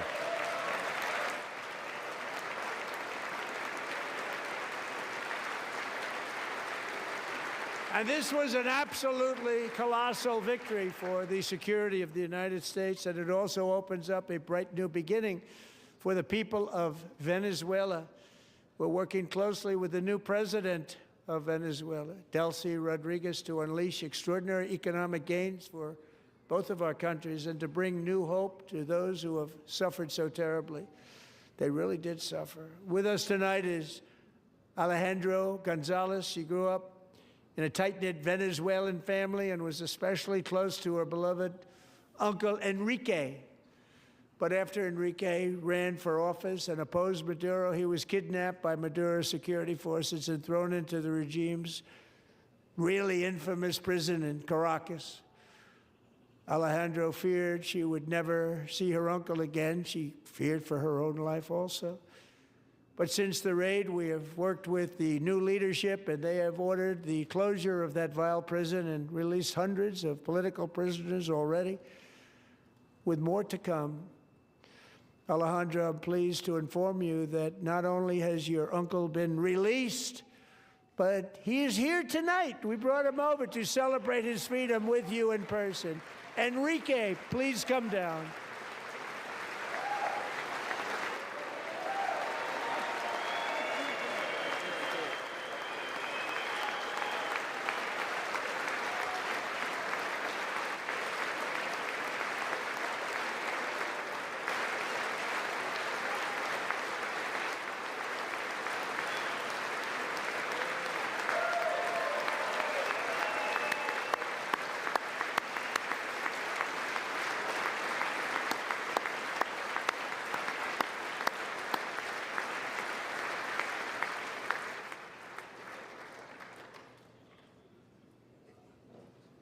Thank you, Enrique. Have a good time. Nice to have you back, Enrique. There were many heroes on that January raid to capture Maduro, really great heroes. It was very dangerous. They knew we were coming. They were all set. But the deeds of one warrior that night will live forever in the eternal chronicles of military valor. Chief Warrant Officer 5, Eric Slover, planned the mission and was the flight lead in the cockpit of the first helicopter, a big, beautiful, powerful helicopter. It was a massive Chinook carrying, as you can imagine, many, many American warfighters. Wearing the dog tags his wife Amy had blessed with holy water before he left. She knew it was going to be a rough one. Eric steered the Chinook under the cover of night and descended swiftly upon Maduro's heavily protected military fortress. This was a major military installation, protected by thousands of soldiers and guarded by Russian and Chinese military technology. How did that work out? Not too good? While preparing to land, enemy machine guns fired from every angle, and Eric was hit very badly in the leg and hip, one bullet after another. He absorbed 4 agonizing shots, shredding his leg into numerous pieces. And yet, despite the fact that the use of his legs was vital to successful helicopter flight, legs are the most important part of flying a helicopter, to deliver the many commandos who would capture and detain Maduro was the only thing Eric was thinking about. Then, even as he was gushing blood, which was flowing back down the aisle, helicopter lands at a steep angle. The machine gun stood right in front of him. They were right in front of him, 2 machine gunners who escaped the wrath of the previous planes. Eric maneuvered his helicopter with all of those lives and souls to face the enemy and let his gunners eliminate the threat. Turned the helicopter around so the gunners could take care of business, saving the lives of his fellow warriors from what could have been a catastrophic crash deep in enemy territory. Only after safely landing the helicopter with all the warriors aboard in the exact right spot, which was vital to the mission. We probably would have had to maybe cancel the mission if that didn't happen. Eric told his co-pilot, also wounded, but not as gravely, to take over I'm about ready to pass out. The success of the entire mission and the lives of his fellow warriors hinge on Eric's ability to take the searing pain. It was unbelievable what's happened to his legs of the bullets and keep on flying and landing, and people knew what was happening. Everybody in the back of the helicopter knew because they saw the blood pouring down the aisle. Chief Warrant Officer Slover is still recovering from his serious wounds, but I'm thrilled to say that he is here tonight with his wife, Amy. Eric and Amy, come on in.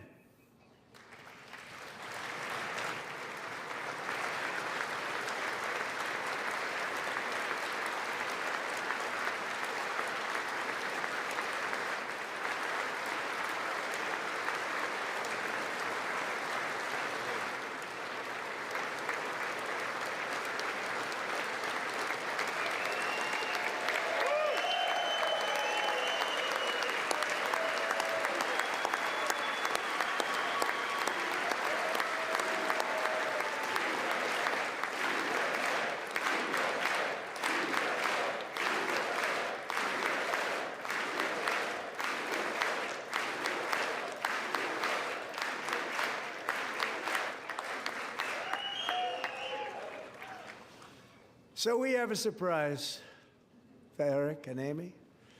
In recognition of Eric's actions above and beyond the call of duty, I would now like to ask General Jonathan Braga to present Chief Warrant Officer Slover with our nation's highest military award, the Congressional Medal of Honor.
Well, thank you very much, Eric and Amy. Great to get to know you. I met with them and with a lot of their fellow warriors at Fort Bragg recently.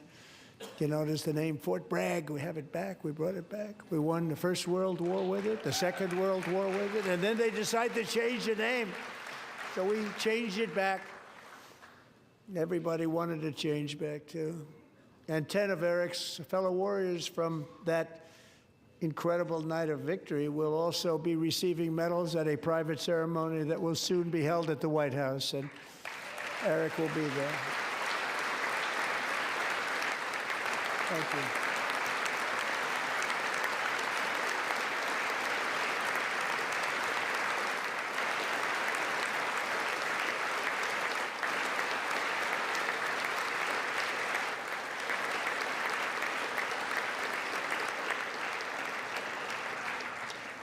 Thank you, Eric. That's a big one. Tonight we've celebrated many truly extraordinary American patriots, but there is one last living legend to honor before we go. He is one more heroic American aviator, Navy fighter pilot. Royce Williams served in World War II, Korea, Vietnam, flying more than 220 missions. In the skies over Korea in 1952, Royce was in the dogfight of a lifetime, legendary dogfight. Flying through blizzard conditions, his squadron was ambushed by 7 Soviet fighter planes. It was his first aerial combat of the war, and despite being massively outnumbered and outgunned, Royce led the takedown of 4 enemy jets and almost destroyed the others, vanquishing his adversaries while taking 263 bullets to his own plane and being seriously hurt. His story was secret for over 50 years. He didn't even want to tell his wife, but the legend grew and grew. But tonight, at 100 years old, this brave Navy captain is finally getting the recognition he deserves. He was a legend long before this evening. Royce, please stand up, and I will ask the First Lady of the United States to present Captain Royce Williams with his Congressional Medal of Honor.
Thank you, Royce, and thank you, Eric. I've always wanted the Congressional Medal of Honor, but I was informed I'm not allowed to give it to myself, and I wouldn't know why I'd be taking it, but if they ever open up that law, I will be there with you someday. But you know, that's our highest honor, Congressional Medal of Honor, and that's a big thing, and it's an honor to be in the same room with you. Thank you both very much, Eric. Thank you.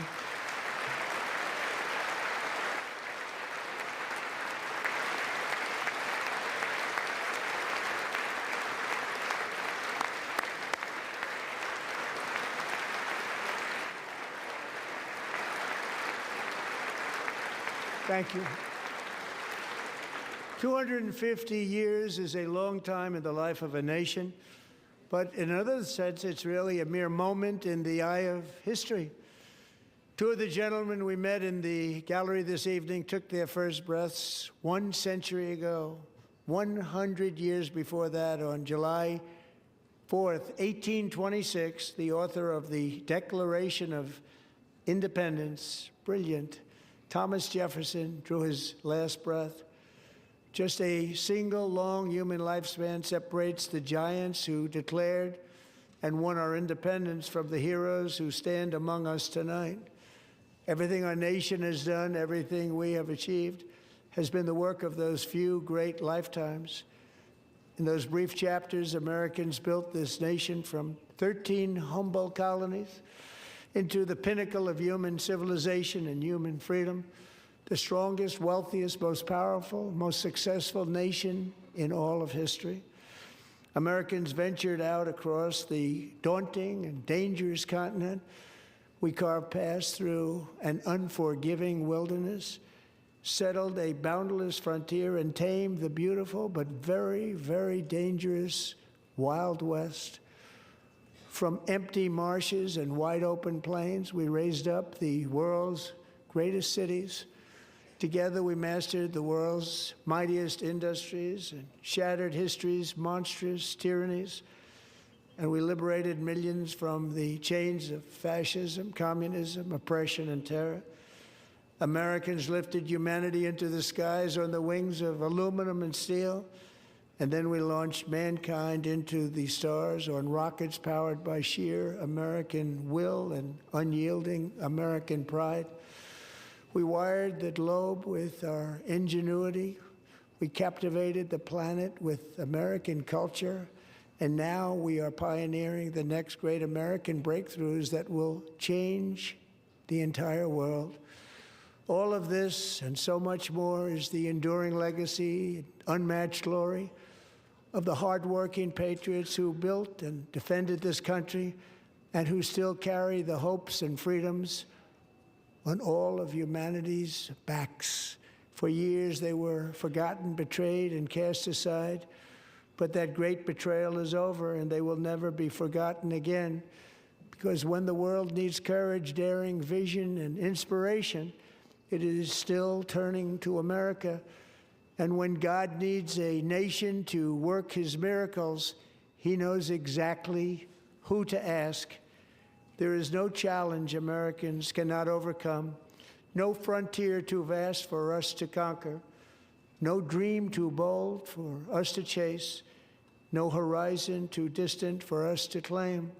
For our destiny is written by the hand of providence, and these first 250 years were just the beginning. From the rugged border towns of Texas to the heartland villages of Michigan, from the sun-kissed shores of Florida to the endless fields of the Dakotas, and from the historic streets of Philadelphia to right here in our nation's capital, Washington, D.C., the golden age of America is upon us. The revolution that began in 1776 has not ended. It still continues because the flame of liberty and independence still burns in the heart of every American patriot. And our future will be bigger, better, brighter, bolder, and more glorious than ever before. Thank you, God bless you, and God bless America.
Mr. Speaker, the President of the United States.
All right, so State of the Union, that was a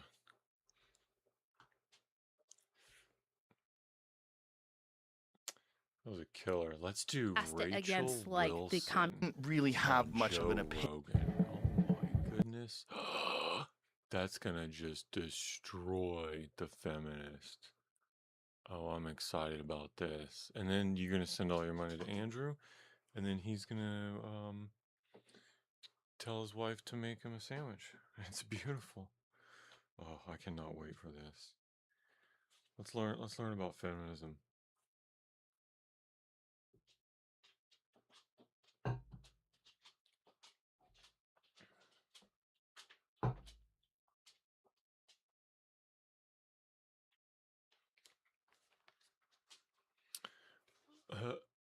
Bathing farmer T55 will go hole.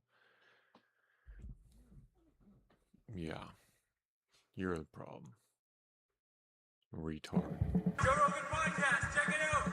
The Joe Rogan Experience. Train by day, Joe Rogan Podcast by night, all day. Hello, Rachel. What's happening? Hello, Joe. Very nice to see you again. Good to see you too. So when your husband Andrew came in here, he told me about your book, and then I talked to you, and you seemed very interesting, and you gave me like a little brief synopsis of it. And so then I listened to it on audio tape, and it's Here we fucking go. crazy. And it is the occult feminism, the secret history of women's liberation. I didn't really have much of an opinion on feminism. My opinion was, unfortunately, you run into some feminists that just did not like men for whatever reason. And, there's a lot of people in this world that aren't happy with their position or station in life, but I didn't really think too much into how this all got started until I listened to your book, and I'm like, this is kind of bonkers. So before we get into your book, like, how did you decide to write about this? Like, what was your little journey Oh, or big journey? yeah, it's kind of a big journey. So when I was growing up, I was like in all the advanced kid classes, and from the time I was in like kindergarten, it was just pounded into my head like, you're going to college, you're going to have a career. You're smart and you have to do something with that. It was like the only option that was put before me. And so I followed that path like all the way through school. And by the time I got done with 12 years of regular school, I realized a couple things. One is school is not where you go to learn things. That's right. Public school is not so great for smart people for the Nope. most part. Least common And denominator. that I really didn't like another 4 years of school just sounded like hell to me. And I really just wanted to get married and have kids. That's kind of what I always wanted Praise to God. do, much to the horror of my Marxist feminist mother. Oh, who did you were not like that. indoctrinated at an early age. Well, she tried, but I was the why kid. I was the kid that's just like, why? Yeah. But why? And I had like a Rush Limbaugh dad. Wow. Yeah, they got divorced. Shocker. Who could have seen it coming? So they got divorced when I was like 9, and I grew up in like two worlds. I had like Republican business owner Rush Limbaugh dad, and I had Marxist feminist crazy mom. Was the mom always Marxist feminist, and was the dad always like a Rush Limbaugh Republican? Yep. How did they fall in love? How did all that They happen? didn't. I was an accident. Oh, so they just fall in lust. I was like an oops baby, and my dad said that when he saw me, he was like, well, I don't want anybody else. Right? Like, this is the only thing that matters to me, so I'm going to make this work. And he Praise tried God. his best. How did Yeah, they even amen. hook up with such radically different ideologies? I don't think they were talking about that sort of thing when they got together. They were probably hanging out at a bar. Oh, No. so they didn't really know each other very well. Not really. Oh, No, they were one of kind of them like, things. they worked in the same place and met at work, and then had like a fling, and then I was Wow. born. Yeah. Yeah, so I had divorced couple. parents. Yeah. It was really rough because my mother like hated my dad. She could never tell you anything he did wrong. Yeah. It was just like he's a evil white patriarchist bad Republican man. One of my earliest memories is them fighting over the Bush Dukakis election in '88 and like threatening to lock each other in the house so that the one couldn't That's cancel the other one's hilarious. vote and stuff. Yeah. I know, fun. It was fun. Was this before or after Kitty Dukakis drank mouthwash? Or what did she drink? She drank something like I that. think so. Aftershave or mouthwash to try to get drunk? Yeah. Like the pressure of the election must have been so insane. And this is pre-social media, Yeah. right? And this lady was already struggling with like Hey there. alcoholism, and I think she was hospitalized for drinking something that was not a drink. Well, can you find out what that was?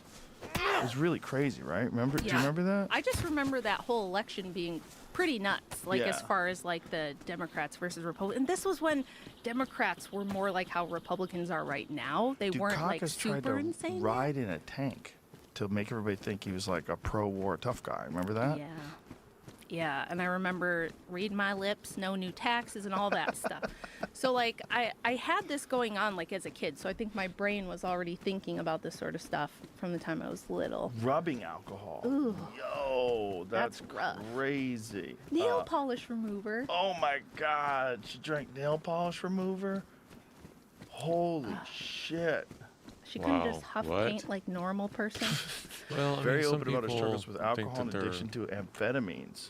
To reduce the stigma surrounding these issues, dog, later detailing these so experiences in her book. I guess drinking acetone. Okay. Yeah, so my parents were like It's ready to relative. kill each other over that, and so they divorced. Right after that, they divorced, and so I'd spend time with dad, and I'd spend time with mom, and I had two completely different realities and worldviews. And I think growing up like that, you're trying to sort out what's true. You're trying to figure out like, is there any merit to what mom's saying the world is, or any merit to what dad's saying the world is?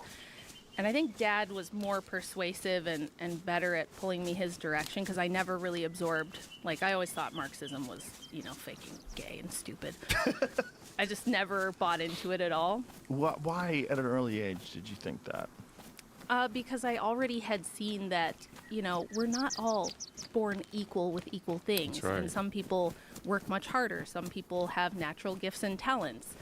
And to think that, because my mother would literally say stuff in the house like, from each person according to their ability to each person according to their need. And I was like, even when I do that in class, like if there's a group project, everybody wants me on their team because I'm the smart kid who's going to do the homework.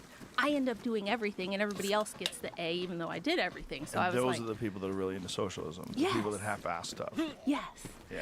And so, like, from being a little kid, I even noticed, like, no, things aren't equal and things aren't always fair. And it depends on, your natural skills and abilities and then what you do with those things. Because there's lots of people, like, my mother was super talented, really intelligent person. I think I'm gonna get But she some was so, military like, trained stuff emotionally together. chaotic. She never applied them to anything. She never really got anywhere or did anything. She had big dreams of what she thought she should have and never really got there because she was so like emotionally unregulated and kind of chaotic. So I just kind of saw that, no, there's not this like thing where you can just even the playing field and make it all equal for everyone. That's not how it works. There's also a thing that if you're locked up in something like Marxism, if that's your ideology, you're in this constant struggle with the rest of the world all the time, Yes. where you want to bend it to your ideology. You want Yes. to change it. And so even if you're a very intelligent person,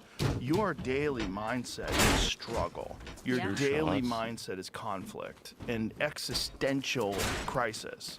Like, people... That is exactly that was the picture that was laid in front of me. Yeah, it's such a I go to trap. Dad's house and he's like, he started a business after the divorce and he's like hustling. He's working 12 to 14-hour days. He's doing everything he can to make it work. He's not complaining.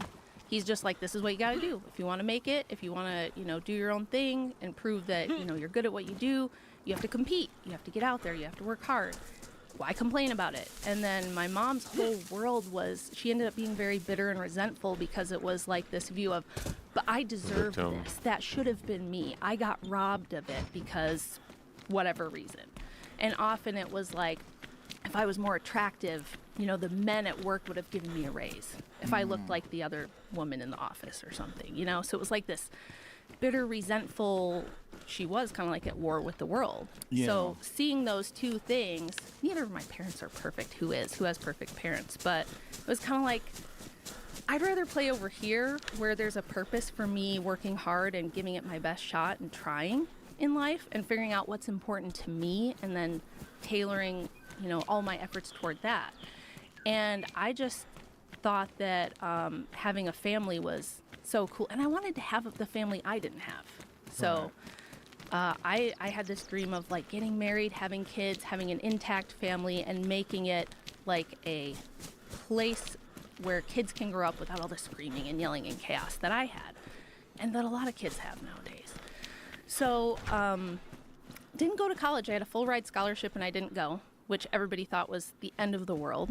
It was like, how could you do that? Your life is over. You'll never be anything. And I was kind of like, we'll see, It is very weird that we're convinced that the only way to get educated is by an official institution with all the information that's available now.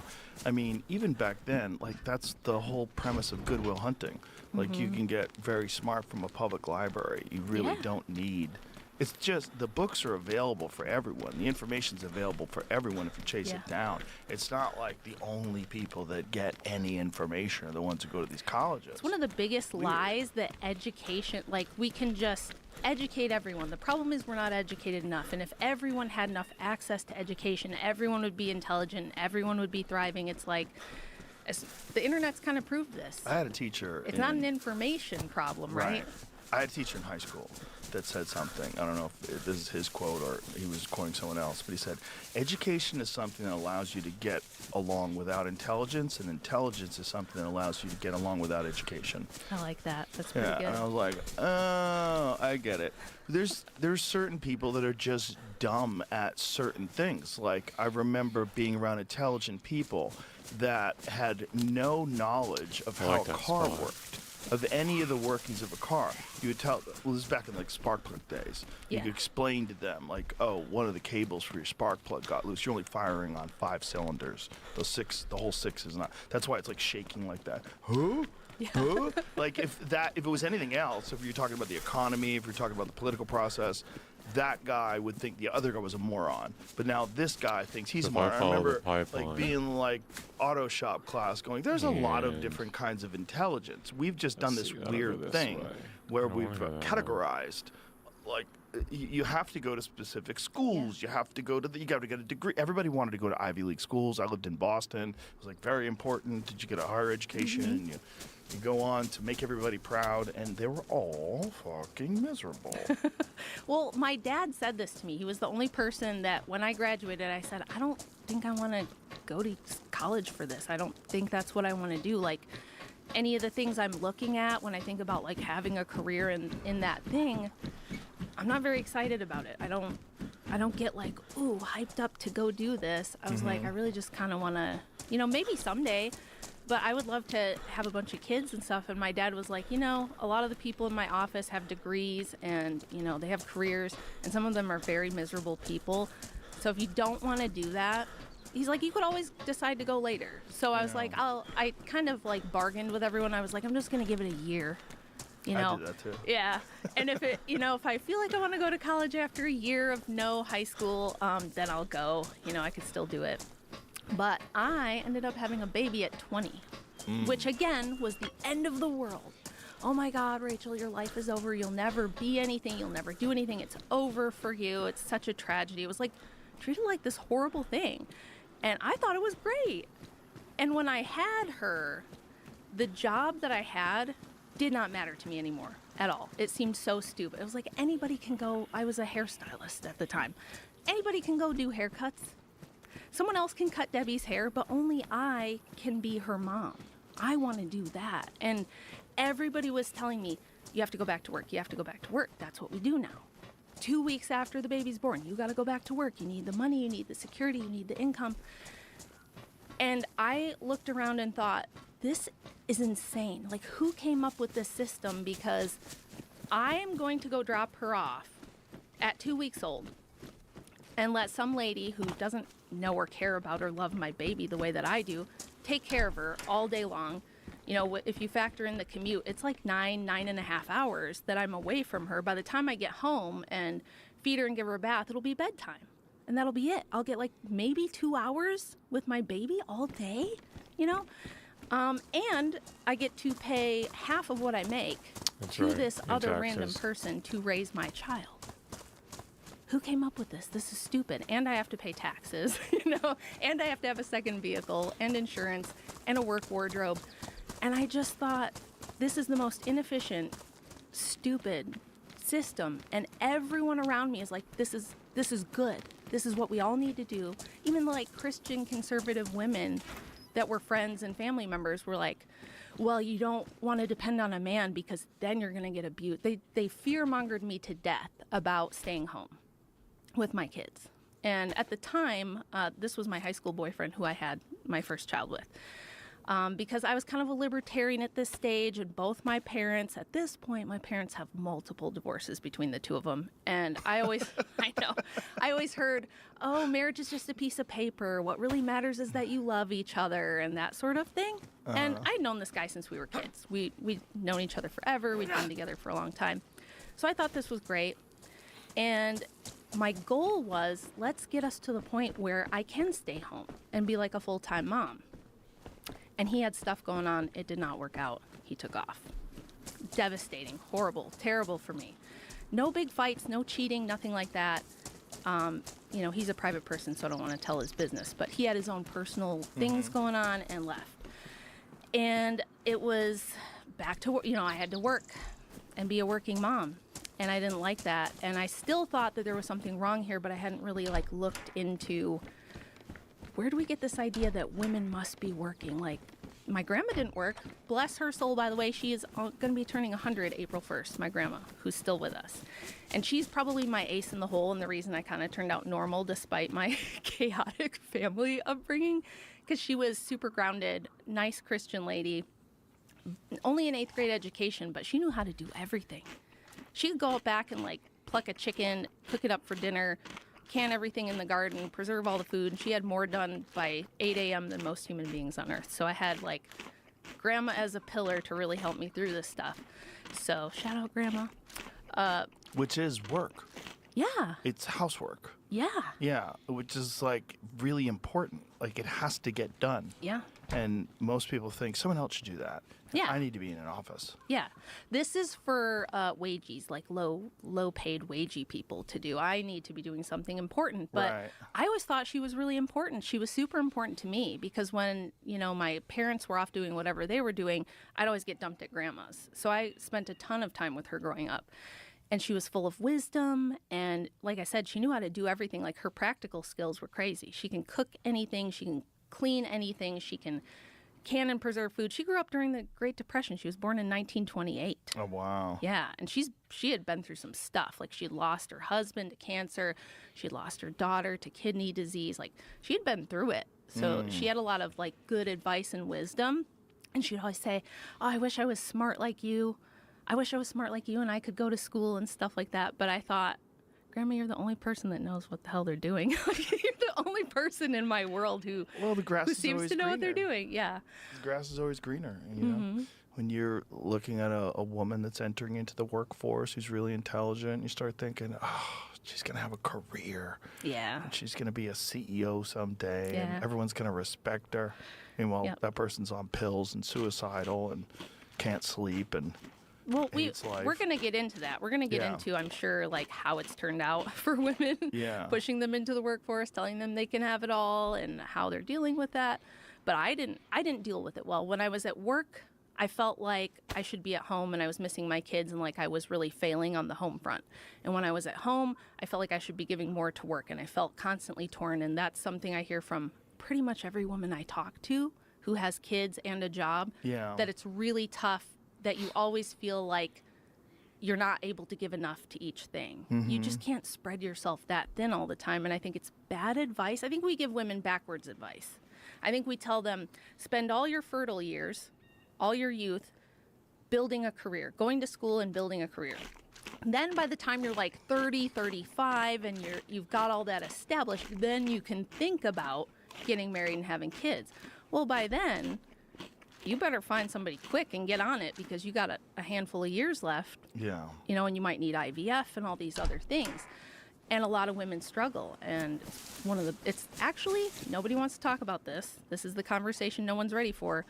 Women's access to higher education is the #1 correlate around the world, regardless of economics, race, culture, status, anything, to falling birth rates. Wow. So it turns out that when you push young women, that it's education, career. Because why? Why do we tell them that? Otherwise, you're at the mercy of a man, and he'll abuse you. He'll take advantage. He Well, knows that you depend on him, so you've got to do that. If you're feeling a little off, it's okay. It's February. Everybody feels a little off in February. It's darker, it's colder. You probably already gave up on some New Year's resolutions. But you don't have to wait till spring to get yourself right again. It all starts with making small changes to your routine, and one of those is AG1. It's not some big dramatic reset. It's one small thing that you could do every morning to keep consistent when everything else is chaos. One scoop, done. AG1 can help support your energy, your gut health, and can support you through the darker evenings. It gives that foundational support from morning to night, and it all comes down to getting your daily nutrition. There's more than 75 ingredients, including antioxidants, minerals, probiotics, and functional mushrooms to support your immune health and overall health. And this is the time of year when it can really help.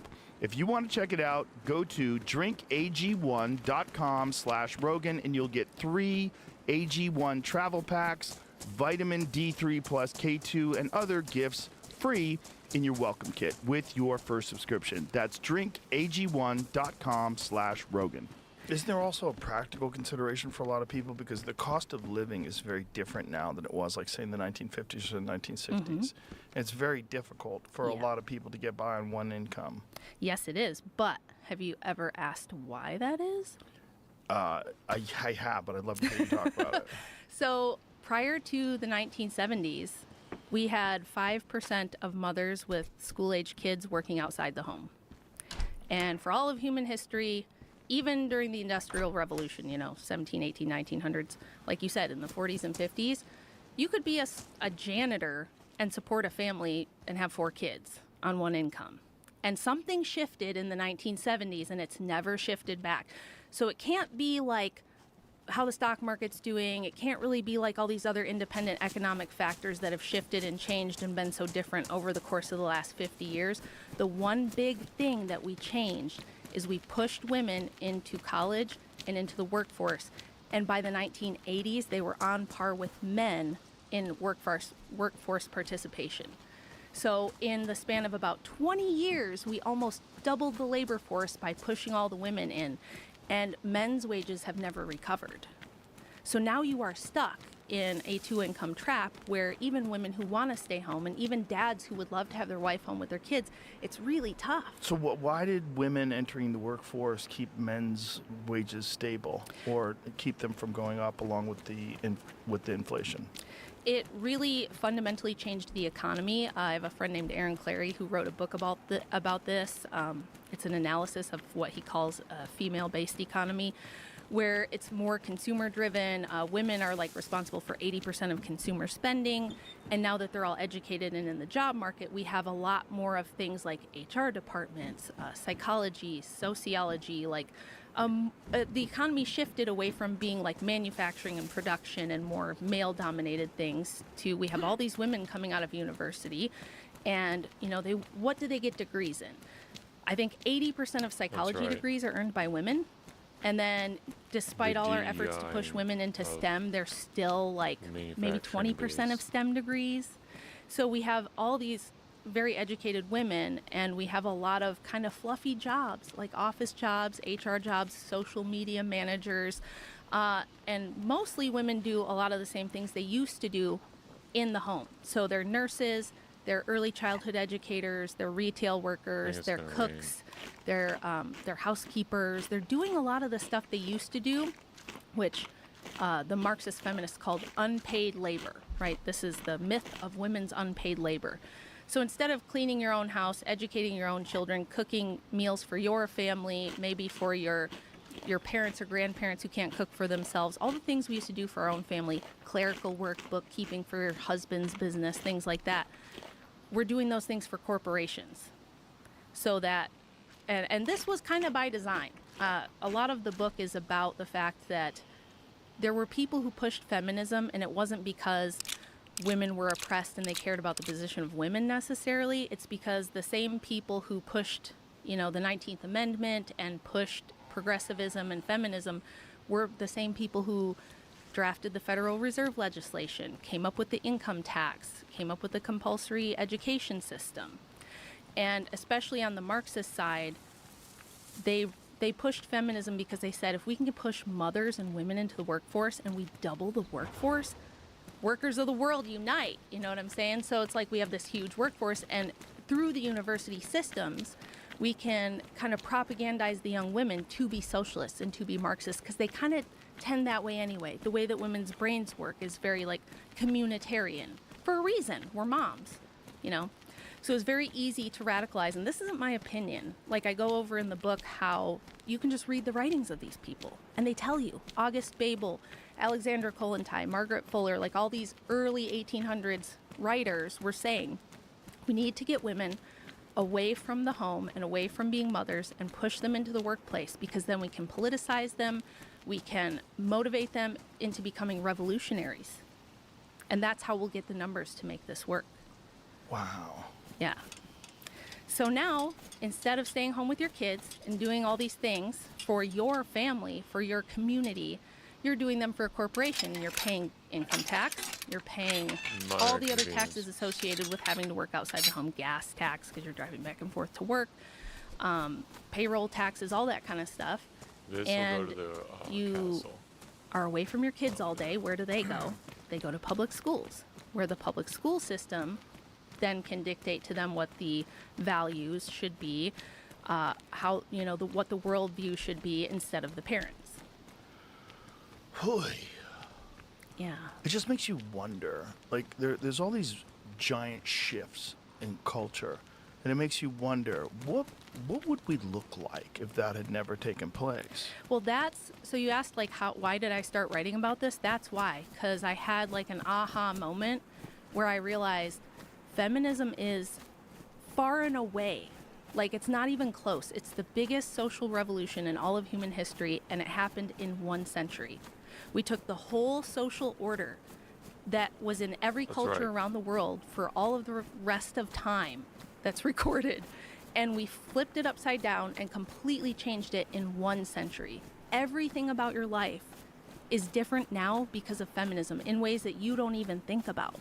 The way that you act in the workplace, the way that legislation works, the way that school systems work, like every single thing about life has changed as a downstream result of feminism and pushing this model of women's equality, which it's really not. It's really not about equality, and all you have to do is read all the everybody thinks first wave was just, they just wanted rights, they just wanted a few rights.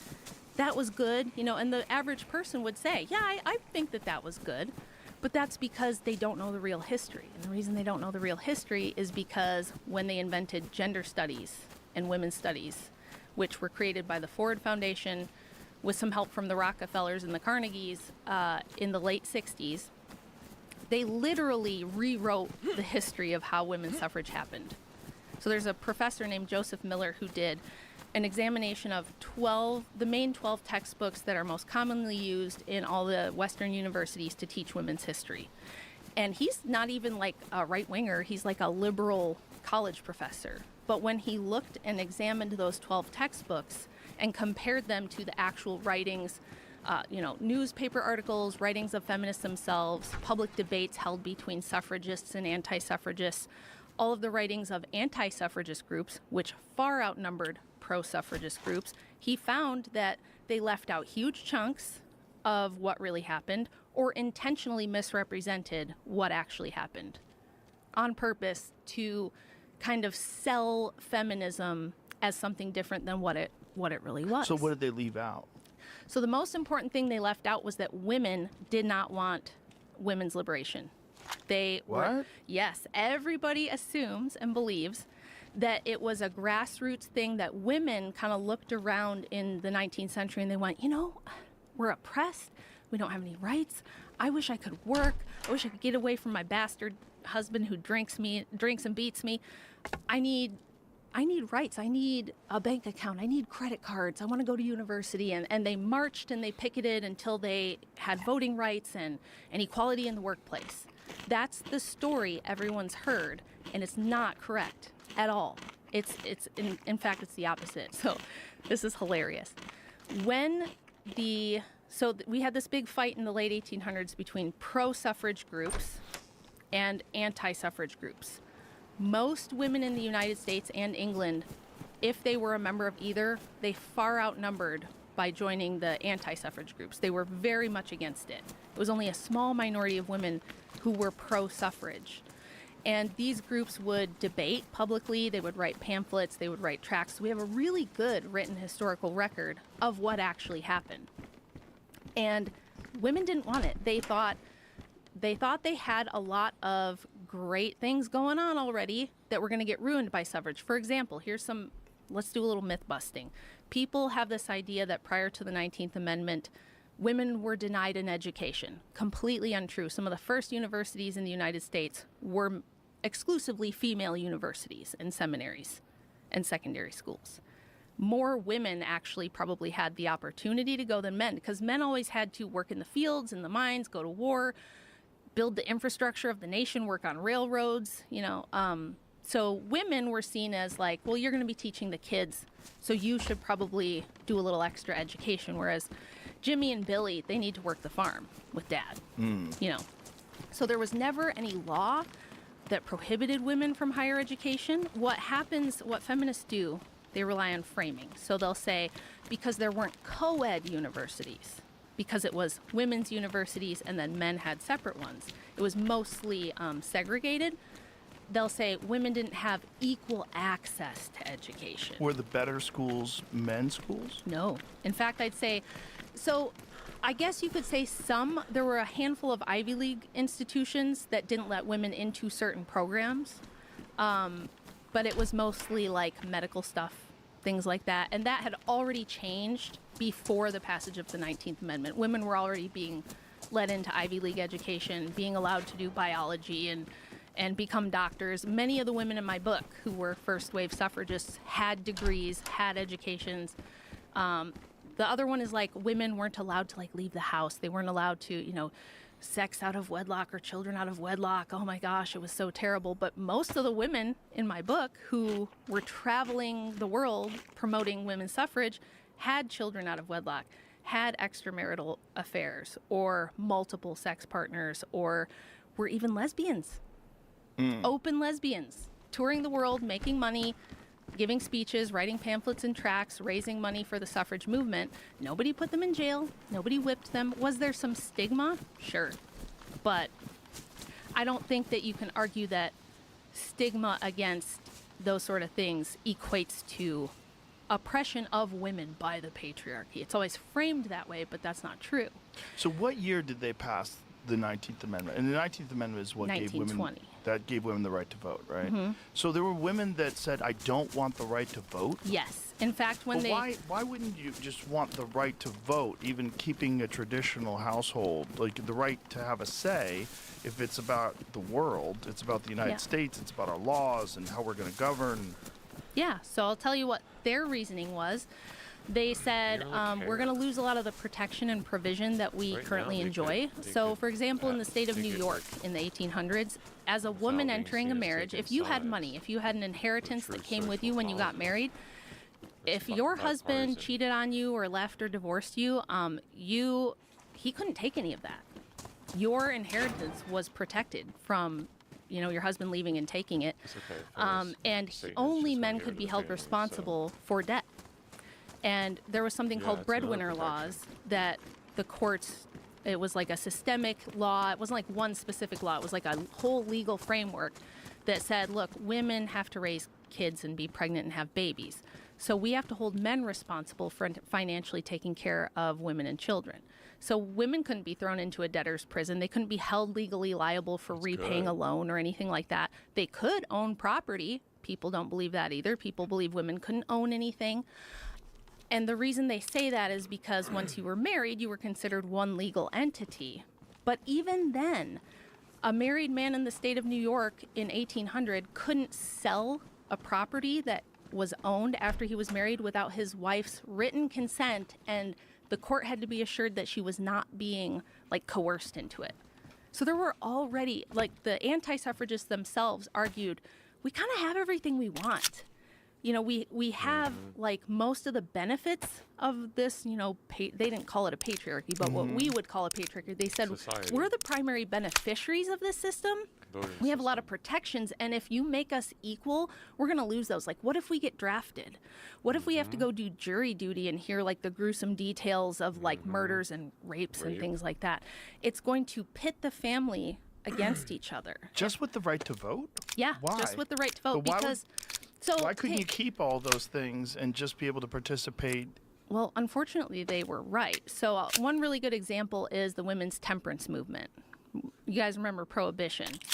That was primarily women who pushed for Prohibition. It was the Women's Temperance Union. It was like a Christian movement to ban alcohol. And women didn't have the right to vote, but they got Prohibition passed, which was huge. Like, it was one of those things that nobody thought was even going to happen. And it happened largely because of their political motivation. And the reason that it worked is because they could go to Congress or they could go to the Senate and say, we're not a political voting bloc. We have a moral high ground from which to ask for these things, because you can't buy our vote. You can't, offer us things and kind of seduce us into voting for Right, you based 'cause they on can't promising vote. us Yeah, things it's that the we want. family unit. And they didn't want to lose that because social they felt like they change. had a lot of influence. Yeah. And the things they predicted would happen, the anti-suffragists said, you're going to see a lot of divorce. You're going to see broken up families because it's going to pit husband and wife against each other, just like it did with my parents, where you've got, mom wants to vote for the Democrat, dad wants to vote for the Republican, or vice versa. Now they're fighting about it. They want to split. They have separate worldviews. And political interests will be used to drive a wedge between men and women and break up families. And then we're all going to be a bunch of single moms. We're all going to have to work. Like, they literally predicted this stuff. It's in one whole chapter of the book is dedicated to their arguments. How do they So have they're such not my amazing foresight? I mean, I just would, ignorantly, I would think, okay, well, I think women should have the right to vote. They're human beings. They live here. There's laws that are being, like, why would that? Well, I 'Cause think your world is not one of the shaped problems we by have when we that look back at principle, Joe. history is the fallacy of presentism. We're looking at it through like our eyes now with Right. with all of the presuppositions that we have about the world kind of That's a baked good in. point, too. And at this time, so in 1920, people don't realize that men had only universally gotten the right to vote years earlier? very shortly before women got 10 it. So in the years? UK, most men couldn't vote until about 10 years before women got the vote Yeah. in the UK. There was all kinds Yeah. of restrictions on voting in the United States for men. You may have to pay a poll tax. You might have to take a test, like a literacy test or a political literacy test. There might be a religious requirement of some kind. There might be a racial requirement of some kind. There could be all different kinds of restrictions on men voting. You might have to be a property owner. You might have to be a certain age. So there was a lot of men. It wasn't like all men could always vote and no women could ever vote. And at the time of trying to pass suffrage, there were already a few states in the West that had granted women's suffrage, like Utah That's and back where that Wyoming. came. And in Utah could is a turn fun around. case because it was mostly settled by Mormons at the time. And they were mostly polygamists. And there was this big fight yeah. between the feds and the state of Utah because the feds did not, they were like, this polygamy thing is getting really popular out there and it's going to cause us some problems. And they want to give women the right to vote. And the Mormons thought if we give women the right to vote, we can keep polygamy because they're going to vote for it because it's beneficial to them in whatever ways that the LDS church thought it was. The feds were betting on the fact that, nah, I think if we give women the right to vote, they're going to say no more of this polygamy, so let them have it. Just let them have it. Well, the feds lost the bet, and the Mormon wives kept voting for the polygamy stuff. The feds didn't like it. So what they did, there was also a little bit of stuff going on with the finances of this the LDS Cushville? church that was a little sus. They passed an amendment, or a law through Congress in 1878, I think. I could be wrong on the date. To take away women's suffrage. They took the vote back from them. They said, no more voting for you. Can't do that. Because you're voting for polygamy. Yeah. And so women in Utah had suffrage granted and then had it removed for 50 years. It was from, I think it was about 1870 to 1920 that they didn't have the right to vote. And the anti-suffragists, this was a big deal. So pro-suffrage women would go to Utah and anti-suffrage women would go to Utah and they'd talk to the women and try to, because everyone's trying to get them on their side. And they kind of found that like women really didn't want to be involved in politics. They felt like we have so much going on at home. They were the community organizers. We don't have this anymore, by the way. I'm taking care of my grandparents. I'm taking care of my uncle who, has a disease and is infirmed. I've got 7 kids, and so does my cousin, and so does my sister, and we all raise them kind of together. We're very busy. We're doing all the church stuff. We're teaching the kids together. Politics is just like you have to know so much about it, and you have to be so informed, and we don't have time, and we really don't have interest. Most of them were really indifferent, but more were either indifferent or against it than were for it by such a margin. So this is the test. They let them vote on whether they wanted the vote in the biggest referendum was in Massachusetts. So they let women vote on whether they wanted the vote in a referendum. Of the women that showed up, not a lot of them showed up. It was a fairly smallish number, but of the thousands that showed up to vote, only 4% wanted suffrage on the ballot. That's crazy. Only 4%. So guess what Elizabeth Cady Stanton and Susan B. Anthony did after that? All the pro-suffrage leaders, they banned women from voting on whether they wanted to vote. Isn't that crazy? How did Susan B. Anthony get involved in all this? Because she was one of those people that was like, what was she on the $2 bill or something? Yeah. Yeah. And she was one of those people that was always held up as this like amazing woman. And then I started listening to your book and I was like, wait, what? Yeah. A lot of these women, like her and Elizabeth Cady Stanton, were kind of the two big figureheads in America. There were a lot of other important people, but those are the two most people have heard of.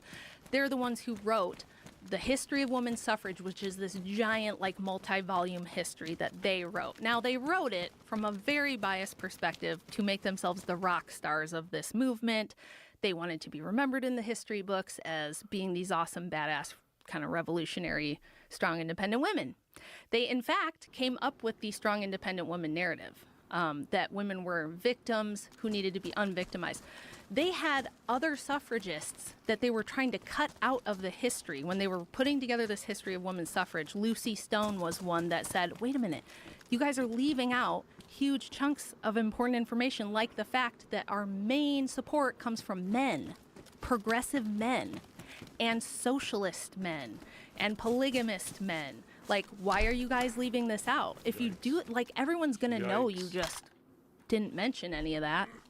Because at the time, it was, like, super well known. They had a lot of PR problems in the suffrage movement because it was known as something that prostitutes, socialists, Marxists, polygamists, and revolutionaries were into. And she was like, you can't leave that out. It's like a main point. Maybe you don't like how it portrays us, but you got to include it. So they like reluctantly did include some of that, but they were going to try to leave it out altogether and frame it, as we know it now, as a fight of women against men. This fight of oppressed women against the oppressive patriarchy that was systemically trying to keep a boot on women's necks. Wow. And even their own colleagues were like, that ain't how it happened. It's crazy that progressive men were a problem even back then. Sims. The simp problem is Bitch ass men have ages old. always been a problem. They're a giant problem. Mm-hmm. And that's one thing that feminism does. It gives them a way to be like, I always call them like vampire familiars. Yes. Like they never really get to be a Groupies. vampire, but they do all the deeds for the vampire, so the vampire loves them. And they hang around the vampire and they, you know? It's the sneaky fucker mating strategy. Yes. Ooh, that's Yep. a good way to Yes. put it. What is that? Cuttlefish? Yeah. Yeah, cuttlefish do that. Like Yeah. sneaky bitch ass cuttlefish pretend they're female so they can hang around the females. Yep. And that's exactly what was happening. There were other motivations too, like Victoria Woodhull was a famous feminist. She was the first one to have like a big newspaper. She was known as Mrs. Satan because she was into free love. She wanted to make prostitution legal. She said that marriage was just a legal form of prostitution. She saw it to be no different than regular old run-of-the-mill prostitution. She was like really radical. She was also a scam artist. Like the thing I found when I was looking course. into the histories of all these women, they were into the Scam occult artists. or very anti-Christian because they lying saw it as people, patriarchal scam and people. oppressive. They were usually con artists or scammers. So spiritualism and No, snake Tanner, tell oil the truth. salesman was like really big and popular at the time. This lady sold fake cancer cures. She was wanted in like 4 different states for selling fake cancer cures to dying people and scamming them out of their money. And by pushing suffrage, she got a Yo. lot of people to fund her and give her money. And one of them was Cornelius Vanderbilt. And she would pretend to be able to contact the dead. She would say she could contact like ancient Greeks and all these spirits, like the spirit of Abraham Lincoln was coming to her in dreams and stuff. I don't think Cornelius believed that at all. But what he did know about her was that she did run a prostitution ring. And all her friends were hookers who worked the Wall Street gentlemen. And so she basically had a spy network of prostitutes who would give her insider trading information. He used that to game the stock market on the first Black Friday, I think it was like 1889, for today's equivalent of $26 million, according to the New York Times. And when the New York Times interviewed him and said, how did you come out 26 million? Well, at the time it was 1.3, but today's money, 26 million. How did you pull this off when everybody else has just lost their ass? And he said, do as I do, consult the spirits. So he said that this woman had contacted the dead and given him the tip that way. But it was really just she had a prostitution ring. So these were the people involved, okay? And this is what they were really doing. But when gender studies departments got a hold of this history, they're not going to tell you any of this. Their job was to become the PR branch in the universities to sell Marxism and feminism to young women, to revolutionize and radicalize. And they had help doing that from the CIA Yeah. at the same time, because we were in the midst of a Cold War. And I'm not saying communism's good. I'm definitely not. But according to the CIA at the time, they were trying to push Western liberalism as being superior to communism in Russia and the so this is Eastern back to Bloc. Kush. So they thought feminism was good for that purpose. So they helped fund the beginning of Ms. Magazine. They granted scholarships. They made up like fake scholarships, one of which was given to So here's the Gloria Steinem, throwaway. you know, and then they had her employed for years, going around the world pushing feminism. So it was never that the average woman was like, I want to vote. I want to listen to political debates. I want to learn about economics and foreign policy. I'm really concerned about these things, and I want to know and I want to vote. Women were concerned about things like having clean drinking water, clean milk, safe parks, less crime, all those sort of things. And one of the other things they predicted would happen, they said, if you give women the vote and you politicize us like this, it's all going to be, it's not going to be about the welfare of our children and communities anymore. It's going to be about things like abortion and birth control. And what are the only Killing our women's babies. That's it. issues that you ever hear about anymore in politics? That's all I care about. The right to abortion and things like access to birth control, access to abortion. It's like the only thing you hear now. Where are all the women, even on the right, like fighting for the things they were fighting for 150 years ago? Nowhere. It's all about, like even Trump frustrates me on this because he's like, we got to have more programs to get all the moms back to work. And I'm like, why? Why do you want to do that? Why do you want to push all the moms back to work? That's a terrible I hope she idea. talks about IVF. Why do you think he's saying that? He's a liberal and he's a feminist. He loves hiring women.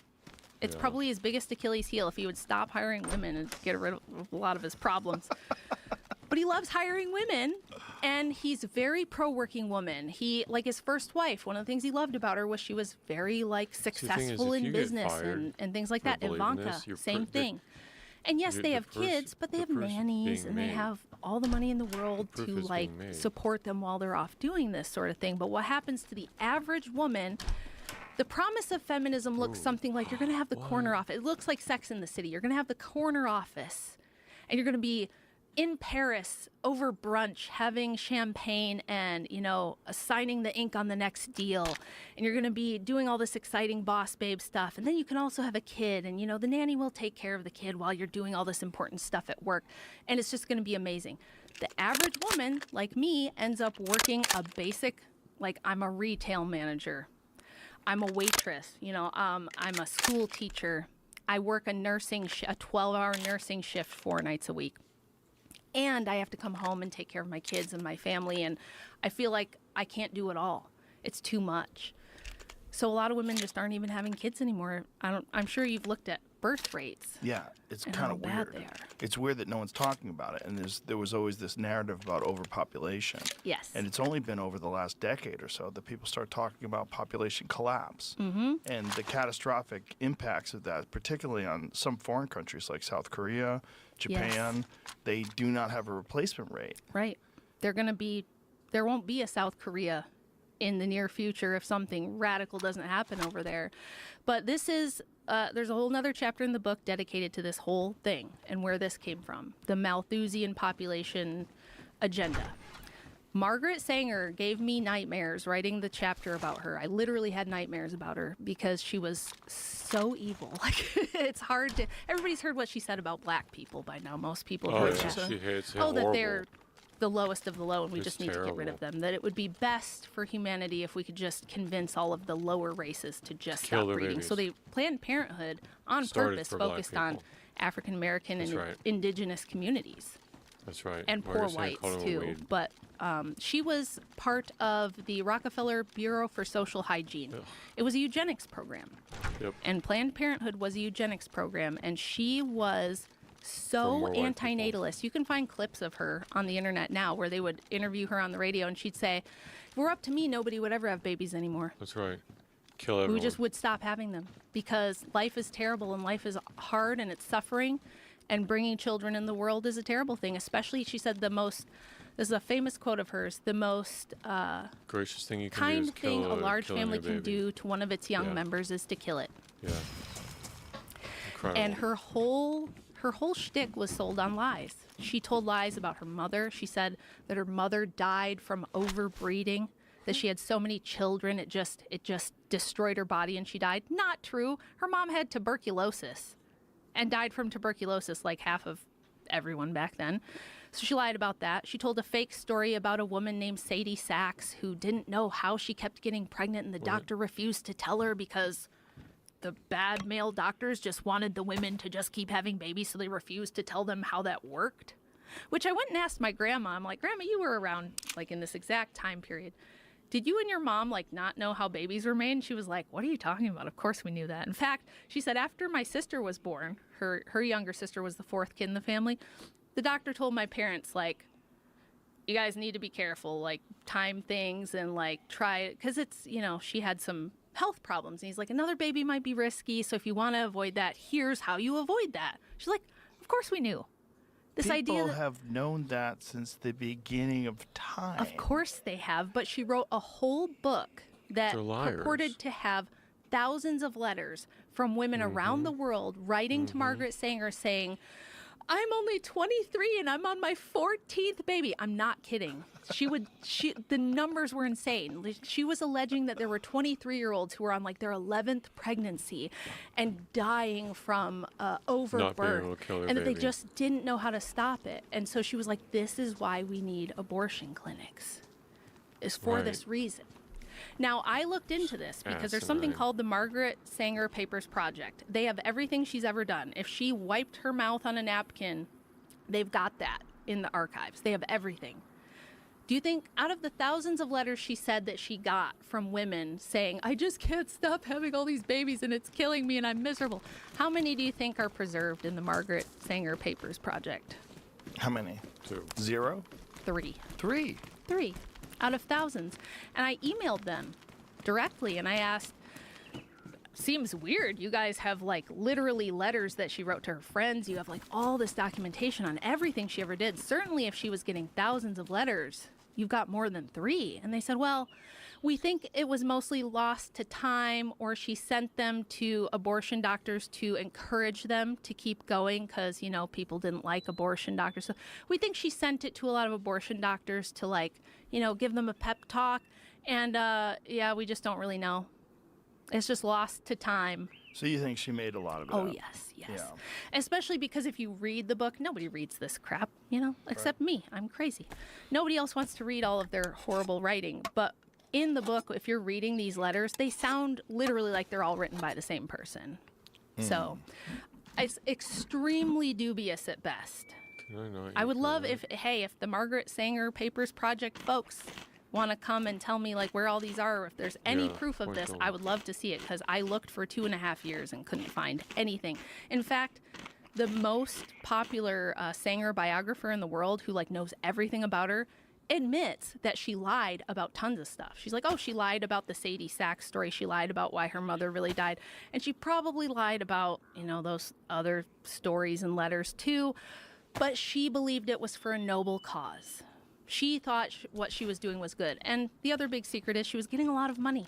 She was getting paid by the Rockefeller Foundation and promoted by people like H.G. Wells, who she was also having an affair with. They're all a bunch of creepers, Joe, I'm telling you.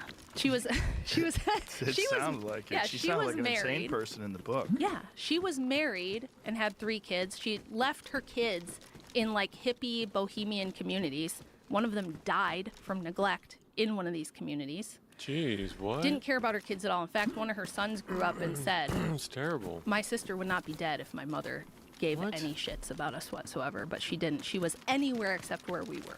Any excuse to leave.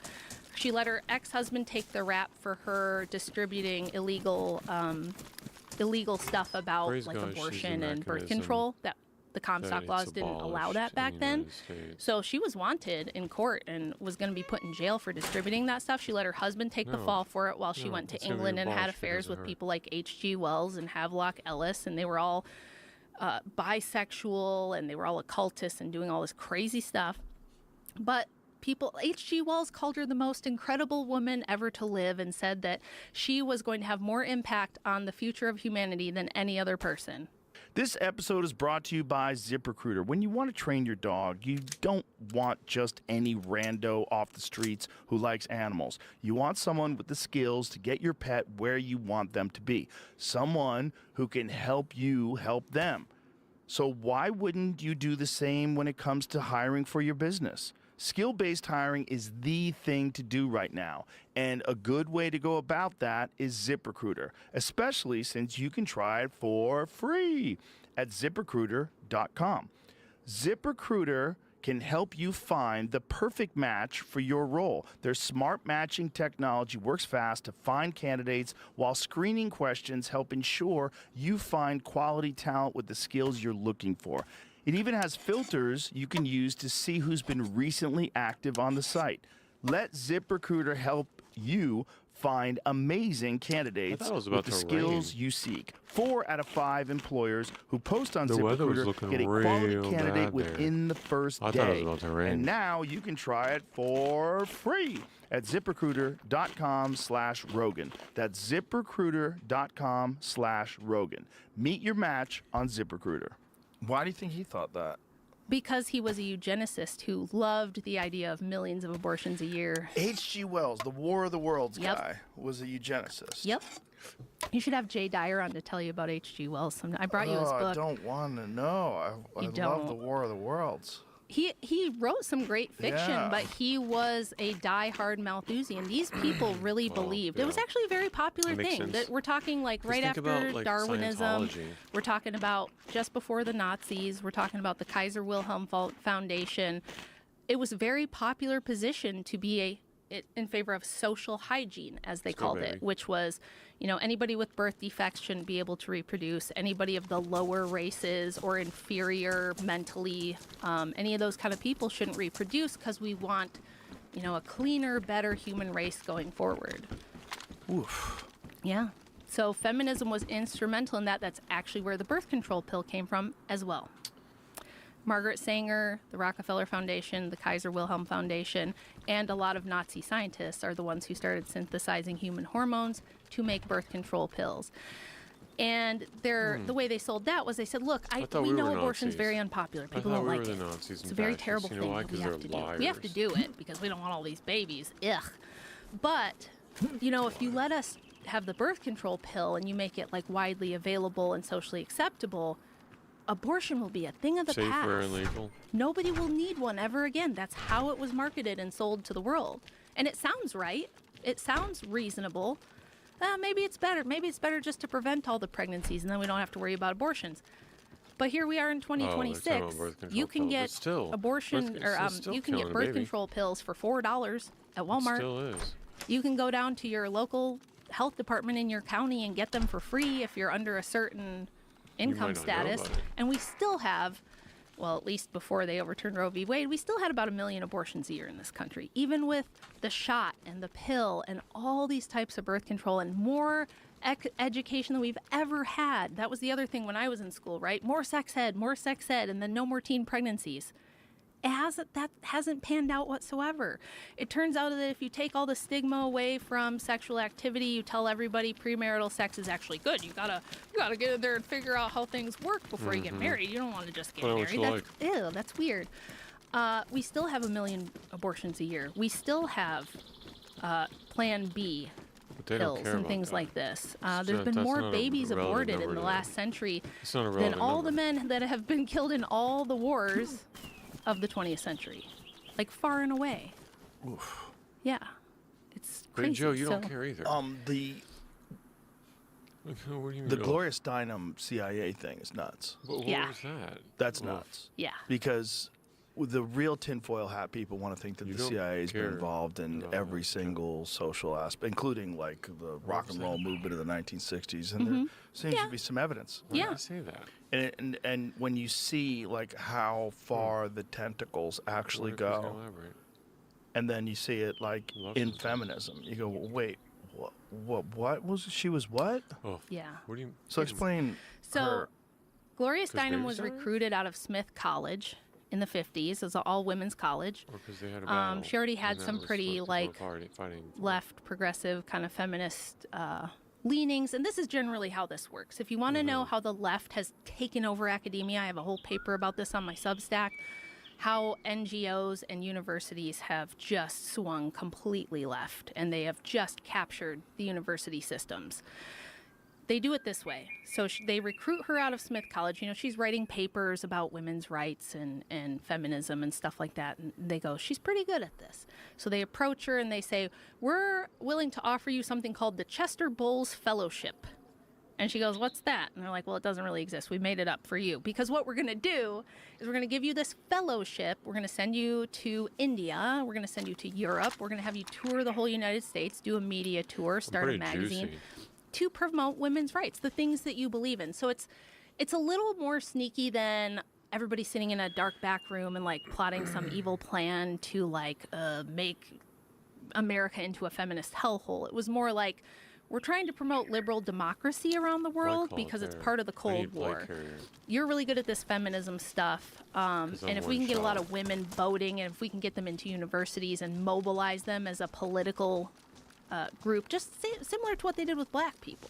How do I get a Convince plate carrier? blacks that you're all oppressed, you're all victims, and that radicalize them and make airdrops. them permanent Democrat voters. Same thing that they did with feminism. So they sent her to India, where she worked for the Ford Foundation. Again, the same people who created gender studies.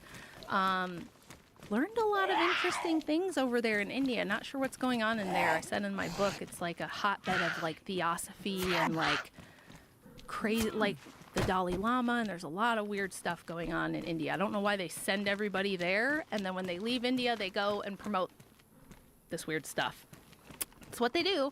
So they sent her to like Eastern Europe to a youth festival where she promoted feminism, and this is at the time where the Eastern Bloc is still communist and it's hard to get in there. I mean, I could But as go- a woman, this is something traditionally they always do here's with the women. It's thing. very easy to sneak female spies I think I or just need to go to propagandists in Portland. rather than men because they're less suspicious. Mm-hmm. You know, it's like, oh, she just wants to promote education for women, and they're like, fine, she can come, I guess, whatever. So she's promoting feminism there. Then she comes here. She's undercover at the Playboy Mansion, weirdly. Undercover? Yeah, she like people didn't know she was CIA at this point. She was like a Playboy bunny for a little while. What? Yeah, she was at the Hugh Hefner Mansion, and Undercover as a Yeah. Playboy bunny? yeah. That's hilarious. Yeah, to promote. She was kind of hot for like back in the day in the 70s, late 60s. She was kind of hot. Well, compared to the other feminists we had to choose from. Who else did we have? Betty Friedan. I don't know if what you've is- ever what seen is, her. is there any photos of Gloria Steinem at the mansion? Yeah, there's a picture of her in the bunny costume. Oh, we gotta see that. Yeah, maybe Jamie must. can pull it up. Well, yeah, there's video too. I'm trying to see which is better. Yeah, so and that was to promote the sexual liberation stuff, right? Hey, women can. For the CIA. Yeah. It didn't say for the CIA here, but Yeah. Undercover Playboy Bunny. It's an HBO original. Wow, there's a documentary on it. That's I wonder how they frame it. This says it's for going about exploiting women and low wages. And See, let me see the Yes. photos of her down there where below, where it says images. Click on one of those where it's her. Yeah, she's pretty. Yeah, good enough. Yeah, that's on her. Kirstie Alley Yeah. Oh, is that Kirstie Alley playing her? must be. Oh yeah, she played her. Gloria. And that was in.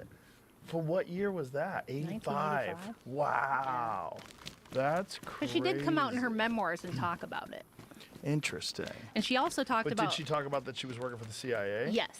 So she started Ms. Magazine with CIA funding. She was working with like Clay Felker and a couple of other. Is that her? I should keep calling No, Portland. that's not her either. She was okay. I mean, it was nothing thrilling, Dang but it was good enough to get her in there. And like I said, her and Betty Friedan had like this rivalry, this vicious rivalry in the press because Friedan was a Marxist. There's always been this battle between like the liberal capitalist type of feminists and the Marxist type of feminists. And Betty Friedan was not attractive. She was very frumpy. She was older. And the press loved Steinem because she was like stylish and cool. She had like highlights in her hair and she was kind of a hippie.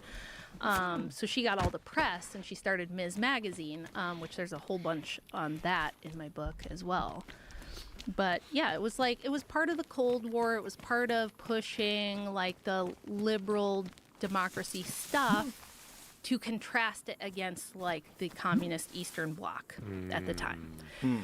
And it was very useful. There's extensive writing from so many Don't people mind in if this I movement do. about how, hey, if you can get women, young women into universities, they're very easy to propagandize. They're very easy to program with whatever worldview you want to give them. And if you want to make them into revolutionaries, they make excellent revolutionaries. This is why right now you see women in Minnesota and Portland and LA going up to ICE agents and getting in their face and calling them names and, oh, you got a small dick, little man, you think you're tough shit. If you're wondering why is it women? Why are women trying to like fight ICE agents in the streets? It's because we send them all to college. They get indoctrinated with this Marxist feminist worldview that masculinity is toxic and bad, that men Yep. are inherently violent and oppressive. 'em all. I took all and those women courses. are inherently like Mother Nature, Earth types who bring goodness and fairness into the world, make sure everyone has enough to eat. This is the like false dialectic that everyone gets taught. So they see what these women see when they see ICE arresting, even if it's a sex criminal who has warrants, they don't care. They see him as a sweet, innocent victim of the evil white patriarchy. that these are fascist Nazis coming to arrest the beautiful baby immigrants who are helpless and need protection from mommy. So they weaponize that. Did you see there's a video of this guy going up to people to try to get people that ICE has deported brought back into the country? Have you seen this video? No. Let me send it to you, Jamie, because it's quite funny. Because he's explaining how one of them, the one who wants to get back in the country, has committed 5 murders, but he thinks he needs a second chance, and they're 100% agreeing with him. It's like, it's one of the funniest things. It's like, you see how fucking kooky people are with this stuff. That it's not like, oh wow, he's a bad person. It's like, no, in their little tiny blinder-sided ideological bubble, anybody that gets deported should be brought in. ICE is bad. Immigrants are good. Yeah. And without any regard whatsoever to the consequences of bringing over murderers Right. and rapists and drug dealers and gang members. Put your headphones on real quick, because this is kooky. Bring back illegal immigrants who were deported by ICE. We're with the Bring Them Back campaign. Could we get your signature for our petition? Just need your name and email address. Specifically, we're trying to bring back Edwin Hernandez from El Salvador. Yeah. We do have to disclose to you, though, that he is an admitted member of MS-13, and he did kill 5 people back in El Salvador, but we think he deserves a second chance, and we want to get him back. That's him right there. What do you guys think about what's going on with ICE in this country? Oh, it's appalling, I guess. It's maybe not even a strong enough word. So, yeah, we're from Maine. There's been a lot of ICE activity in Maine. Up in Portland, right? Yeah, up in Portland. Yeah, that's where we live. Yeah. So, I'm a teacher, and there were lots of students that were afraid to come to school. Thank you so much. Yes. Hopefully we can get Edwin Hernandez back. Yeah. So he doesn't have to be criminally convicted in El Salvador, right? Yes. All right. Thank you so much. Thank you. Good work. Good work. Good work. Yeah. Bring that murderer back. Well, Who is he? MS-13 gang member who's killed 5 people? Yeah, bring him back. She's the perfect example. She's a school teacher. What school teacher do you know who's not liberal? Very few. Very few. And most of K through 12 is female teachers. By the time you get to high school, there's a few more, but I think it's like 80-90% of school teachers are women. So they go to university, they go for education, and they almost inevitably end up getting some kind of women's studies course thrown in there. And so they're taught this worldview that white men are evil and oppressive to women, to minorities, to poor people. So they see Edwin Hernandez, whatever his name is.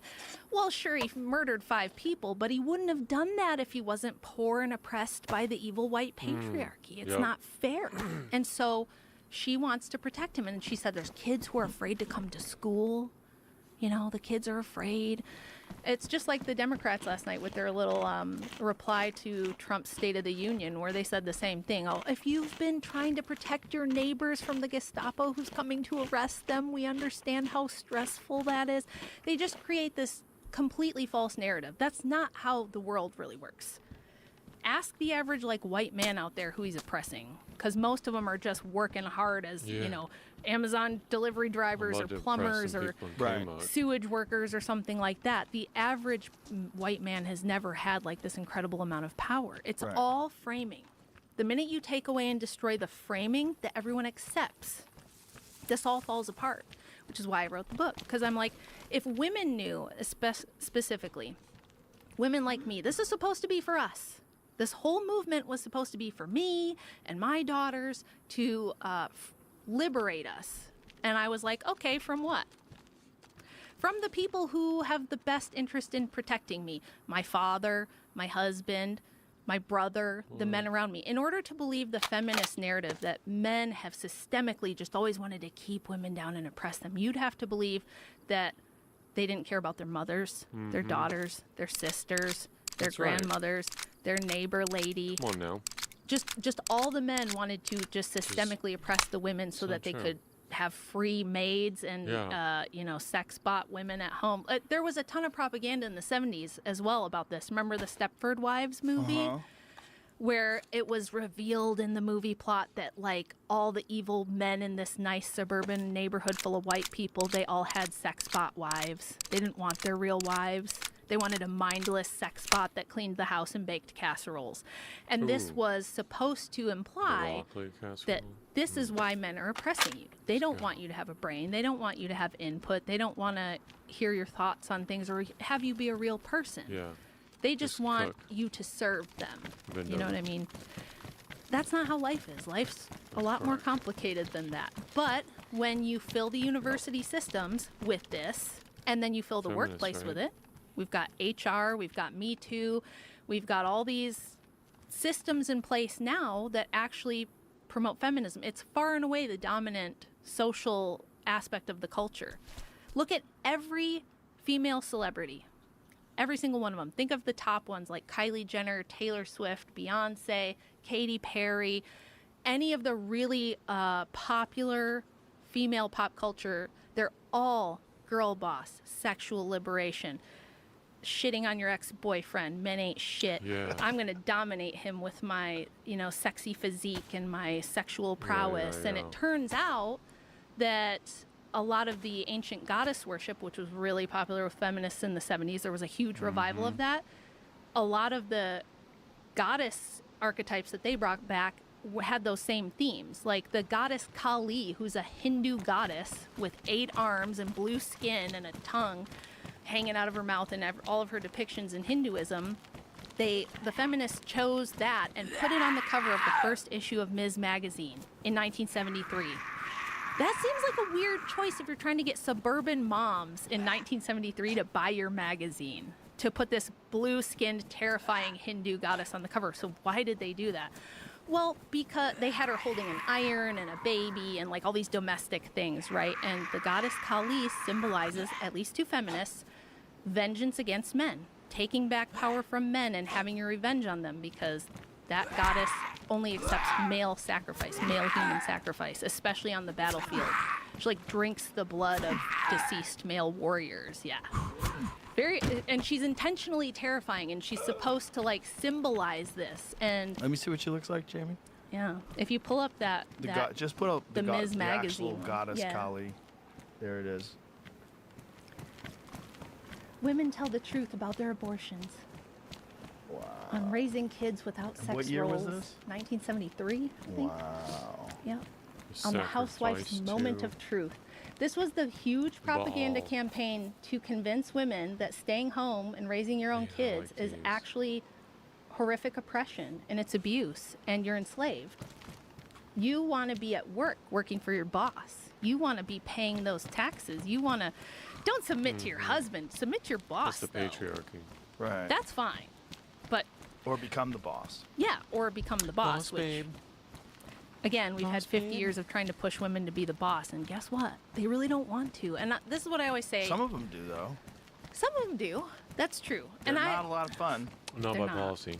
I would say there's always been like 5% of women who are genuine outliers, who are really not cut out for Teresa motherhood, Schneer, who like can go out there and therapist. crush it, who are going to do something else. anybody cares. Historically, usually it was like maybe you would become a monastic, like a nun or something. Maybe you would run a boarding school or a tavern. Like women have owned businesses and could've done been other a warring things in code. almost every culture. But you should be throughout free history. to do that. The issue is like, are we indoctrinating people into a very specific ideology in schools and universities? Yes. And is that why they're going to something that really maybe they're not that outlier and they wouldn't really be interested in it? You know, I was talking the other day about this video that I saw on Instagram a while back where there was this woman, she was talking about how when she was in college, she was dating this guy who was a Christian and he wanted a traditional family and he's like, I'll take care of you and I'll raise our kids. And she goes, I didn't want that. I wanted to go out there in the world. So I got my education and I got the job and I'm doing the thing that I want to do and I don't want it. She goes, Yep. I don't, and she was crying. She was Yeah. like, I don't want it. She goes like, this is not what I want. I'm not happy and I fucked up.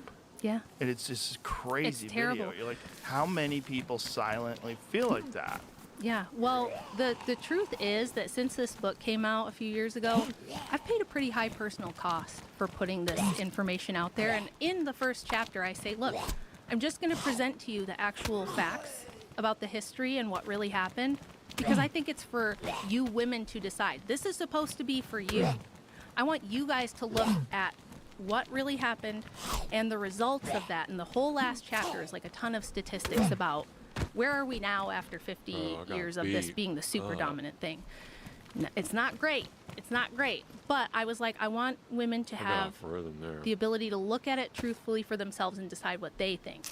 And I have been slandered. I have been the things Oh, that have yeah. been said about me, the Oh, lies and the they'll gossip tell that you have to been kill spread yourself. like online, And calling then me everything they'll under the just sun, try just themselves. wild, crazy rumors about my personal life that are not true. Because But that's going to happen to yes, it anybody is. that's It in is the going to public happen. that But says anything I'm controversial. kind of seen as somebody betraying the sisterhood, Uh-huh. right? Because we're so programmed that it's like the knee-jerk reaction from women, oftentimes. Okay, why did but that I get work? Oh, I was in the hundreds wrong. now, emails, Okay, DMs, so I'm on letters in the 4. mail, even. That's 5. From I wanna to our swap this PO box around. from women. Like one was a lady who was like, "I'm 60 years old. I'm sitting here reading your book, and it's covered with tears because I fell for this shit. Now I'm 60 years old. I have no husband. I have no kids. I have a shitty job that I hate. I'm gonna die thing. alone, She can turn to and I can't Christ. go back and change any of it. For What do I do?" redemption. Do you know who's upset Turn to about it, too? Christ. The lady who created Sex in the City. Oh yeah. Did you see that? She's a gem. Yes, there's like a video about that, isn't there? Where She's she talking said about that she's she alone. regrets having ever made that. Yeah, isn't that crazy? Because how many women saw that and like, I'm gonna be that boss So girl. that's how you Yeah. get on I'm gonna be rhythm the. to What was get the 'em one every lady that time. fucked everybody? The hot blonde You either lady. get on rhythm, you get hit every time, or you get Jamie, off you rhythm, know, Samantha? you're a every giant. time. Aren't you a giant fan of Sex and the City? You're gonna get in rhythm now. Character actor. Both. Look at the freshie and Yeah. Kiss Fist. That can lady, she was in stumble. all the like Kim 80s Cattrall. hot. That's it. Yes. Super hot. Drippy Yeah. drip. Yeah, and it was like, I'm gonna be like Drippy her. I'm gonna be a Samantha. Yeah, I know. Gucci. Yeah. Well, I mean, it was pushed on me really hard, and I Gucci was drippy told, geared.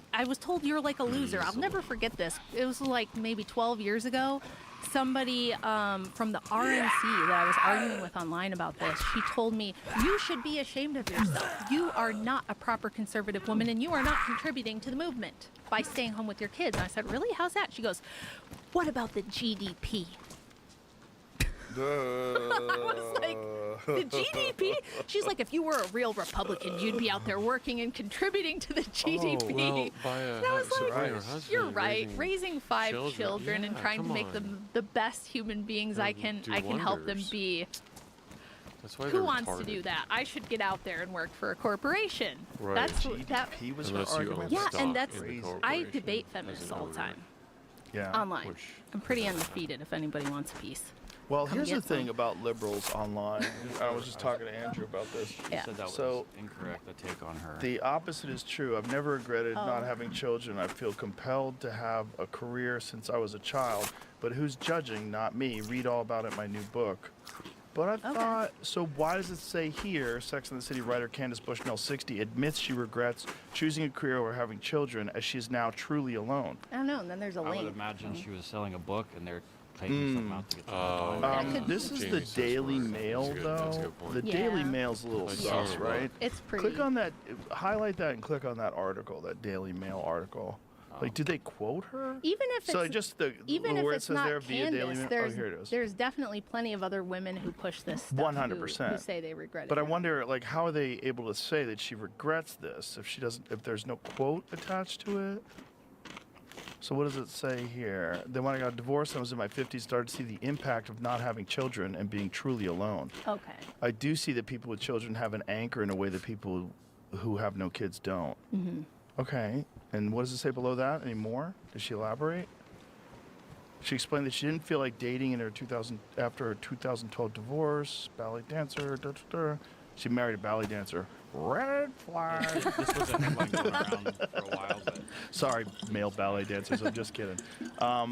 It's What? not that long to get to my age. I know women who have gone longer.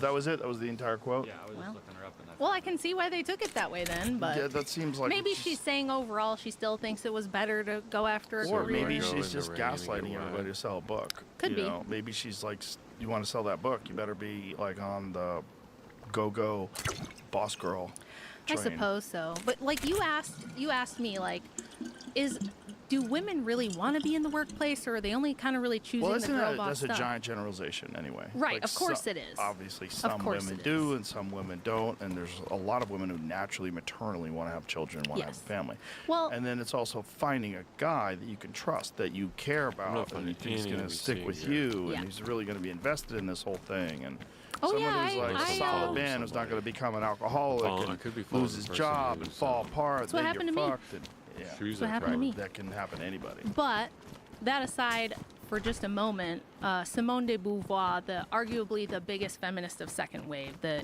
French intellectual who was buddies with Jean-Paul Sartre, and they got in trouble for grooming underage kids and seducing them and all kinds of crazy stuff. But she's respected as the greatest feminist intellectual of the 20th century, and she was super influential. And in a 1970s interview with Betty Friedan, she said, "I don't believe that society should give women the opportunity or the choice to stay home and be mothers, because if we do, they're all going to pick that, and I Yep. don't think it should be an option." So Oh my God. it was the view of the feminists that and Susan B. Anthony and Elizabeth Cady Stanton said that. They said we would have never passed suffrage had it not been for men. If it was ever left up to women alone, we would have never passed suffrage. They would have never gone for it. They don't want Yeah, you liberation. had Now, they had of to course, from appeal their to view, the they're like, well, it's because patriarchy they're anyway oppressed for and their they don't rights. know It's that they forced hate their doctrine her husband's talking solid about. their slavery yet. They just haven't realized how oppressed they That's are, right. and if they They could see it, come up with that. you know, for what it is, they wouldn't like it. But we couldn't convince them for I wonder if I 100 could still years. We had to into that. convince the men that don't you want your daughters to like have their own money and this and that. So the feminists themselves say women didn't want it. If we ever left it up to women, they wouldn't have ever chosen it. Like, at least not as a whole. Sure, there would always have been a minority, but I would argue that the minority of women who fought for that were the ones that the status quo historically of get yourself a good man, have a family, stay home, it doesn't work for them. So, like, a lot of them, there's a book about this. Edward Dutton wrote a book about witches, feminism, and the fall of the West, where he says traditionally, like, women, the archetype of the witch being ugly and haggard and living on the outside of town, it's kind of historically accurate. Most of the feminists, like, have you ever seen a picture of Susan B. Anthony, for example? I have not. She is aesthetically challenged, we'll say that. Mm-hmm. So is Betty Friedan. She's So are a ugly. lot of these women. Not all, but a lot of them are. And a I lot think of men were not really interested in them. I think they look at the system and they go, well, this isn't fair to me. You know, I'm smart. I can do other things. I'm just a baby factory. The amount of women who have called me a baby factory is pretty insane because I have 5 kids. Well, they're not fun women. No, they're not fun women. But they'll be Yeah. like, I don't want to be you. You're just a baby factory. It's and like, it's like, the same kind of men that call me toxic male. oh, yeah. I can imagine. You know, it's just How dare you be a successful masculine archetype of a man? You're not it's allowed very to lift threatening. weights. Right. It's very threatening to people. Well, in some ways, I'm the weirdest person to be here talking about this because I grew up a tomboy. And I have a lot of, like, people use this against me. They're like, oh, you're actually really masculine for a woman. You may not always look super masculine. well, you're really into firearms. I'm a firearms instructor. I love weightlifting. I'm like an OG meathead. I love bodybuilding. I did powerlifting for years. I grew up on farms playing in the mud with the other boys in the neighborhood. That's what I liked to do.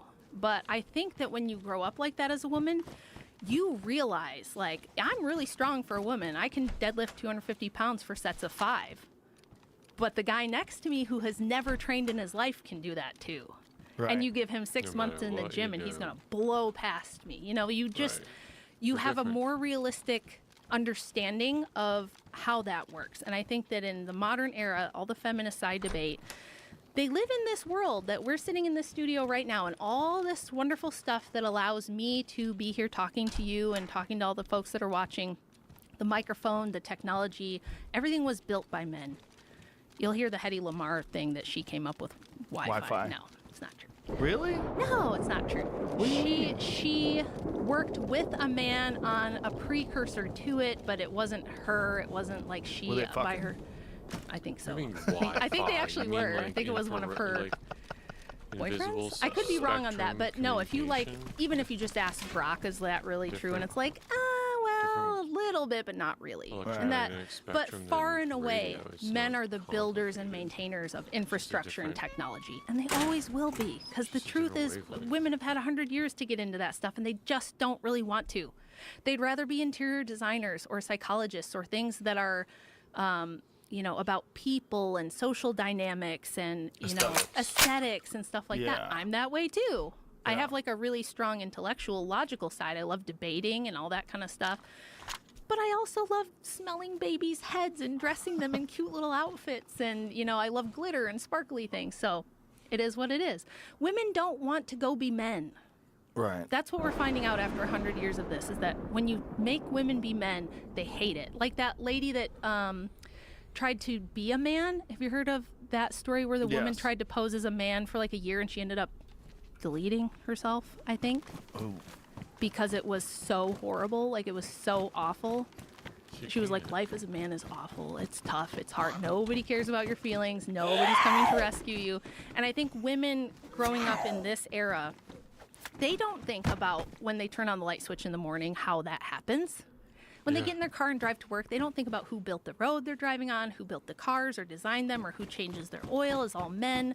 When they flush the toilet, they don't think about, hey, if that toilet backs up or the sewage, the sewer treatment plant has a problem, it's going to be men that go in and fix it. If there's a hurricane or an ice storm, who's going to be back out in the dangerous weather trying to rescue people and get the power back on? It's going to be men. I'm waiting for the feminists to come and rescue all the people from the floodwaters and to put the power lines back up after the tornadoes come through. So far, they have not appeared. They haven't shown up to do the dirty, dangerous, and difficult jobs that men do. And I'll believe them that what they want is equality when they start signing up for those jobs. Well, it's just such a bizarre perspective to think that it's not a huge task to raise children. Yeah. And to care for them and communicate with them and see to their emotional needs and help them solve things and figure things out and help them with their schoolwork and just normal stuff that is so crucial to the development of a child. Yeah. And we've somehow, because there's no monetary, I did not know you can't put a number on that, how valuable it is. It's not valuable. If it's not bringing in money, if it's not contributing to the GDP. Yes.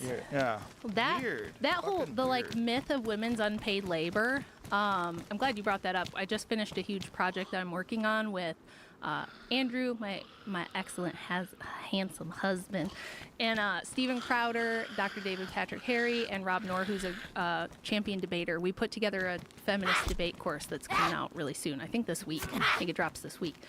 And we go over all these myths and debunk them, and we show people and demonstrate how to debate this feminism thing, because it's a leviathan, it's a beast. If you take it on, one of the reasons I'm out here doing it is because when men try to argue against feminism or feminists, they immediately get slapped with, you're a misogynist, you hate women, you're an incel, all the tropes. You have a small dick, what are you, gay? It's just all the insults, right?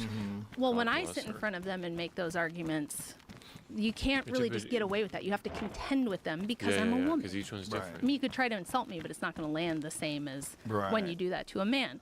So we put together this course to try to help people deconstruct the framing that's been built, question all the founding axioms that feminism was this good, necessary grassroots thing, that it's good for women, that if it ever went away, all the women would be chained to the stove in servitude, not allowed to learn how to read or drive a car. When you hear about women's oppression in the Middle East, that's a result of Islam. In Christendom, that was never a thing. Even in ancient Christianity was one of the first places that women were really seen as full human beings. And a lot of it's because of the Theotokos, the Mother of God, the Virgin Mary, being the Ark of the New Covenant that brought Christ into the world for man's salvation. She was even asked by an angel, and she said, let it be so. Which is so bizarre that modern feminist women support Islam. Yes, they do, and they hate it's so weird. Christianity, and they hate the Virgin Mary. They don't like her being an archetype of virginity and motherhood, and strength and men's salvation. They don't like that, but they'll support Islam all day long. That's fine. It's so strange. It's so strange that it worked. It's so strange. It's something that goes against actual human nature. somehow or another became the prevailing ideology amongst liberal women. Yep. Wow. The occult aspect of it was Yeah. very shocking. Yes. It was very weird. It was very shocking to me. You didn't know. When I started researching to put together the book, I thought it was going to be mostly about the funding of the feminist movement, the Jekyll Island Club being the same guys that like went to the Jekyll Island in secret and put together the income tax and the Federal Reserve and the compulsory education system. I thought it would be mostly about that, and the fact that women never wanted it, that women weren't the ones that just came together and demanded it. And then I started researching all the like popular figureheads and really reading their stuff, because I was like, this is a very unpopular, I'm making pretty intense claims here. So I really have to be able to back it up, and I better make sure I'm correct, and I better make sure I'm accurate. feel about Christianity. Because whenever you're challenging a narrative this big, everyone's going to go through with a fine-tooth comb and try to see where I'm wrong, or see if I'm lying, or see if I'm Always be twisting right. things. So I did 2.5 years of just reading feminist literature. It was rough, but I got through it. And what I Where's all found the was, NBC gear?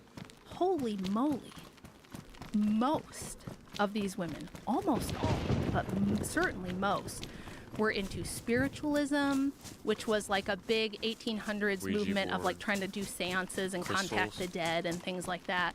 Zodiac. Theosophy, which combines like Eastern occult practices with like other Western traditions, ancient goddess worship, New Age stuff, and even Satanism and Enneagrams. Luciferianism. In fact, in my book, I cite a book that's a PhD thesis by a professor from Norway. His name's Per Faxneld. I don't know if that's the way you pronounce it, but that's how it's spelled, P-E-R.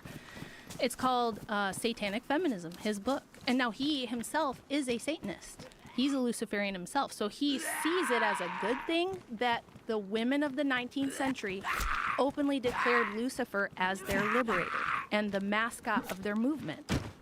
Now, you would look back and think these were Christian women because they were in like New England and stuff in the United States, Puritan communities and things like this. But they weren't. In fact, Elizabeth Cady Stanton and a bunch of her friends wrote something called the Woman's Bible in 1895, where they rewrote the Bible from a feminist perspective and took out the things that they thought were oppressive and patriarchal. And in the intro, Stanton herself says, I think her husband was a preacher maybe, or really involved with the church at the time. But she said, I don't believe that any man has ever heard anything from God. I don't believe the Bible is divinely inspired. I think all of Christianity was made up specifically by men to oppress women. That's my personal belief. She was more of like a proto-New Ager. She believed in like this monism stuff. And she said, if I could... Monism? Yeah, monism is like the kind of a lot of the New Age, or even some of the DMT bros will kind of come to this conclusion that there's like a one that we have to return to. Like we're all one and we're all God, and we forgot that we need to return to We're the all one. God? Yeah, we're all God. I've heard that one before. Yeah, and we got to return to the one. And they were writing about this stuff in like the early 1800s as like transgenderism, gender abolition, gender as a spectrum was being written about by Margaret Fuller in the 1840s in America. And she said, we're never going to return to the one as long as we have this gender division. So in the future, I'm envisioning a future with no gender. There's no men and women anymore. And she said, nobody's really born a man or a woman. You're on this spectrum, and some people are more on the male side and some people are more on the female, but nobody is like fully one or the other. It's a spectrum. I had that argument once with a guy who was a professor. It was one of the dumbest conversations I've ever had on this podcast.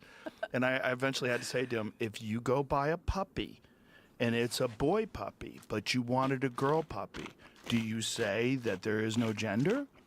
What do you do? Right. Like, what do you do? Like, what are we talking about here? You're saying that some men don't exist, that men aren't real, that women aren't real, that no one is a man and no one is a woman? Like, that's crazy. How did you get here? You got here because someone with an XY chromosome had sex with someone with an XX chromosome, and that's how it works. It's like a biological definition based on objective reality. Yes. Like, we all know that, but there's this weird fucking dance, and that dance, if you keep just asking questions, Like, why is that dance? Nope. What are you doing?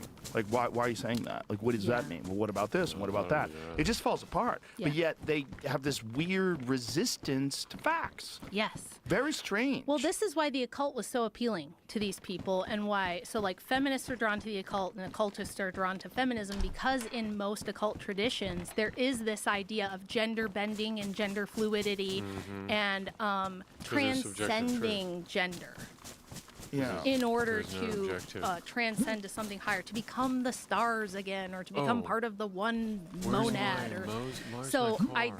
I'm reading all their I'll get something backgrounds, and new. they're all writing about this need to stuff. go. Many of them claimed to be automatic writers, so they would write a book about feminism, say it's not coming from me, it's coming from this entity that Oh, is like Seth speaking through speaks? me. Yes.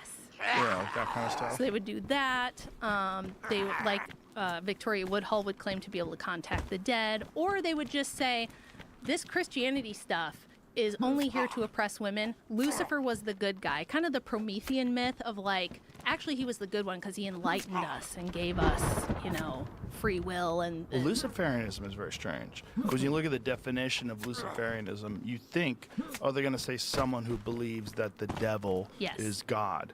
But it's not quite No. that. Like, please pull up Perplexity, our wonderful AI sponsor, and ask it what is the definition of Luciferianism. Because when I went down this rabbit hole with your book, I looked this up. So it's very strange. Diverse belief system, by the way, that's a weird way to say it. A diverse belief system that reveres Lucifer not as the Christian devil, but as a symbol or deity of enlightenment, knowledge, and human potential. Yes. Lucifer. Yes. Fucking Satan. The guy who rules hell. Yes. Where everybody burns for eternity. Luciferians emphasize self-improvement, free will, and intellectual pursuit over traditional religious dogma. They view Lucifer like as a Satan. light bringer or Satan. liberator, often drawn from Literal pre-Christian figures Satan. like Prometheus.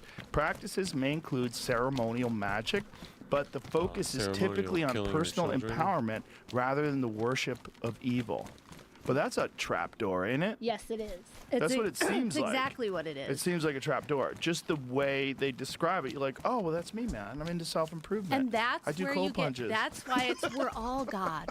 I'm God, and that's where you get moral relativism. Secular humanism That's- I comes just said from that. Luciferianism, by the way. And in the 20th century, almost all the feminists signed like the humanist manifestos and things like that. The secular humanism stuff, where it's like morality is subjective. What's right for you at the time is what's right, and what's right or wrong for me at the time, and there is no objective moral facts. Yeah. By the way, the reason they get away with rewriting the history on feminism is because they use something called standpoint theory. And this is an epistemological framework that asserts that there is no such thing as objective historical truth or facts. There's no objective Meaning, timeline of purpose. history. There are no historical facts. And No to truth. the extent that these historical facts exist, they were created by white patriarchal oppressors to perpetuate their patriarchal patriarchy. oppression. Oh, So boy. we can't know the real history unless It's it's just- told from the perspective of the most oppressed woman. And so that is how they rewrote everything, and the stuff you're getting from their textbooks, the things you're being taught in university, is this stuff. It's not anything having to do with objective historical timelines. So Lucifer appears explicitly only once in the Bible in Isaiah 14:12, King James Version. How art thou fallen from heaven, O Lucifer, son of the morning? How art thou cut down to the ground, which didst weaken the nations? Original context? Oh, careful, Joe. Whoa, he's doing Bible study. Lucifer translates from the Hebrew term meaning shining Say one, aye. bright one, or light bearer, often linked to the morning star. I think the later link in the later history is the hell and Satan. Scroll back down again to what that, stop right there. It says, not originally a proper name or reference to Satan. So, but that is Satan though, right? So It's who became Satan. Yeah. Right? So it's like Lucifer before he went bad. The old days, like the Beatles, their early albums. yeah. I think so. No? Well, it's So Lucifer's not Satan? What? Well, the Orthodox tradition is that he is, and there's multiple names for him. So sometimes he's called the adversary, sometimes he's called different things. The modern Protestant interpretations of things, because they use sola scriptura, there's a ton of like word concept fallacies where they think this word always refers to this one thing. And they're Careful, not Rachel. correct about that. So I love like you guys, but be our careful. church tradition says yes, he is Satan. I He is don't the agree with what you just adversary. said. He's I understand the point. The evil one. He's But got what lots you of just said names. is not I think accurate. Lucifer is like That's his that's name a as an straw man angel, you just but developed. But so he was a fallen angel, Yes. become Satan. Yeah. So what? But obviously, love if someone is not just a Don't fallen change. angel, becomes like the worst being in the Nothing world bad to say. or in the universe, like how could But we're not you getting it wrong. ignore that and only concentrate on kinda- the self-improvement it's one of part? the Could you first- name that after somebody Yeah, else? yeah. Aren't there a lot of other self-improvement people in the Bible? well, that's the thing. It just seems 'cause tricky. What this really comes down to, like the name of the book is that Occult my Feminism. only It has two sharp meanings. The tool? first meaning is a lot of these women were really into the occult. Right. That's the most obvious one. But the second one is occult. The term itself just means hidden. And there's a whole history here that's been completely intentionally hidden from both women and men, but specifically from women, that if they knew it, I think they'd have a whole different view of this movement, and they think would so? question a lot of its foundational I don't grounding think they axioms would. and I all the think that- presuppositions we have think that that it they would was get mad to at you protect for- women. Right. So for if we exposing look it. at that, if we look at the promises of feminism, the promises we were told, What am I it's going to doing here? I protect need to go you to from Portland. abusive men, from unhappy abusive marriages. It's going to give you more freedom and more choice set that in your life. Those were the selling points and the things we were promised. I think I said But it if you wrong. actually like look at the statistics, you look at the outcomes of what's happened since feminism became dominant and we pushed women into the workforce, we discouraged them from, I mean, antinatalism is so rampant. I mean, you hear people refer to children as like icky, they call them crotch goblins, they call them, sex trophies, all I these did like set this one up. derogatory terms for children and parents. And you see the dual income, no kids people, the dinks, Dink. making all their like TikToks about like, a day in our life as dinks. We went to the Taylor Swift concert last night, and then we slept in extra late, and then we had brunch and smoked a joint, like, Yeah. Chelsea Handler. Look, we have no responsibility. We live purely for ourselves. Yeah. We do whatever we want. It's so great. So it's like always been this dialectic of, do you want to be self-sacrificial and give of yourself for something greater that goes into the future long after you're gone? This greater purpose that's going Or that just you might never consume. even see fully the fruits of in your Kill lifetime. your children for your job. Or do you want to party and have fun and go after what you want now and be kind of hedonistic, kind of selfish? And that's the Luciferian paradigm. Like even the Satanic Temple guys, Anton LaVey and all those guys, they said, look, we're not even like deistic Satanists. We just think I'm my own God. I decide what's right for me. I do what I want in my Subjective. life for Like my own secularism. fulfillment. And nobody Satanism. is entitled to anything from me. I decide difference if and in when I want to manifest give those. anything to anyone. This life is for me. Those are kind of the two sides you kind of end up on. And so when I say a cult, I kind of mean that too. I kind of mean like, yeah, raising 5 kids was really hard. I didn't buy fancy new clothes. I didn't get beauty treatments. I didn't do much of anything for myself. I went like 20 years with no sleep. It was, it Yeah. is hard work, but my children and hopefully their children, who is who I wrote this book for. When I wrote it, I thought it was going to be like, I didn't know I was going to be here talking about it. I thought it was going to be for like my grandkids and my great grandkids and things like that, because I wanted them to know this stuff. That's hard. It's hard work. And on the front end of that, the first 20 years that you're raising kids, it feels kind of thankless sometimes. It feels tough. And you go, what am I doing all this for? It's so, my friends are out at the Everything concert, hard they're feels like partying. that. Yes. Every job feels like that. Yes. So when you put in all that hard work and sacrifice on the front, now I'm in my mid 40s. My kids are all grown. I have children that are like in their mid 20s adults. My youngest is in high school. I have more time to do other things. That's why I said we give women backwards advice. We tell them spend all your fertile years building an That's what Satan education wants. and a career, and then later, if there's time for a family, maybe you can do that if you want to be weird. Be What we fruitful and should tell multiply. women, I think, is you can do a lot of things. I'm not saying you everything. only have children and you never do anything else, and that was never the case historically. It was never the case. I had my first child at 20. I had my last one at 32. I got a lot of living, God willing, that I'll be able to do other things. I'm doing this now. Once I have grandkids, you'll probably never see me again because hopefully I'll be doing a lot with that. I'll have time to do things for my church, for my community. I could do anything I want. I can garden, I can write books. There's a million things you could do. And that was always the case. This idea that women didn't have choices before feminism is nuts. They were writing novels. They were supporting themselves, doing all kinds of other things.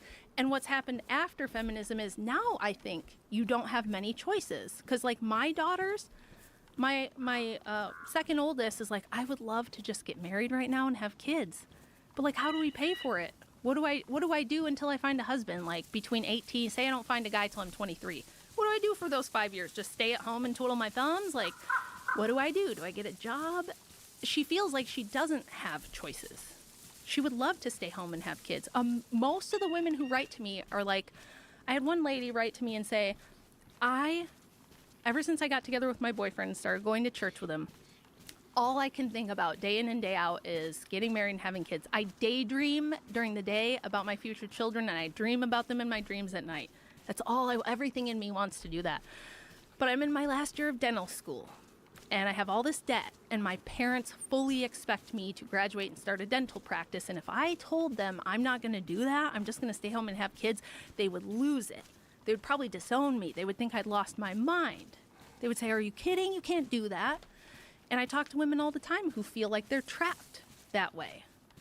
And the truth is, feminism didn't make anything safer for women. It did the opposite. If you look at, we have so much data on this, cohabitative relationships where you just live with your boyfriend have a 35% higher domestic violence rate than married couples.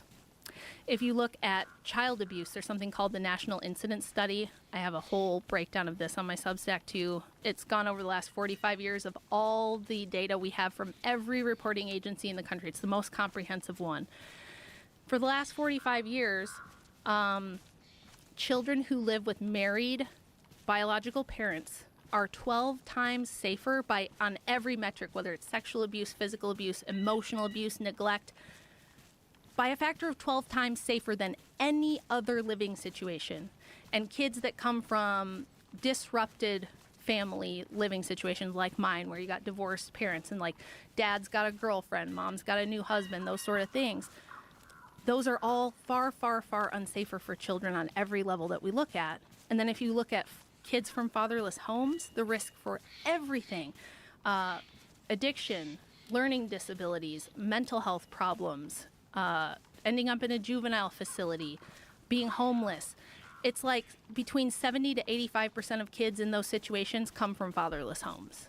So what we've done over the last 50 years is take dads and husbands out of the home and replace them with the government. And it has made women and children more vulnerable to abuse, to abandonment, to ending up on welfare, to ending up in any number of bad situations that you can think of. It didn't protect us. And I think if more women knew that, they would at least, give it a second thought and be like, maybe the whole getting married and having kids thing isn't so terrifying. We don't fearmonger women about what can go wrong if you dedicate your whole life to a career. We don't tell them, well, what if this happens?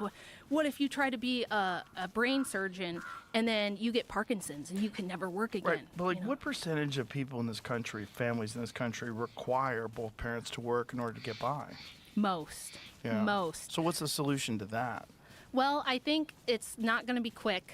It's going to be a multi-generational project, but I think if you give women the choice, I believe Simone de Beauvoir when she said that if you give women the choice, more and more will choose to be moms and stay home at least more. If they can't, in this situation we're specifically talking about, where they require two incomes in order to pay the bills. So that was me.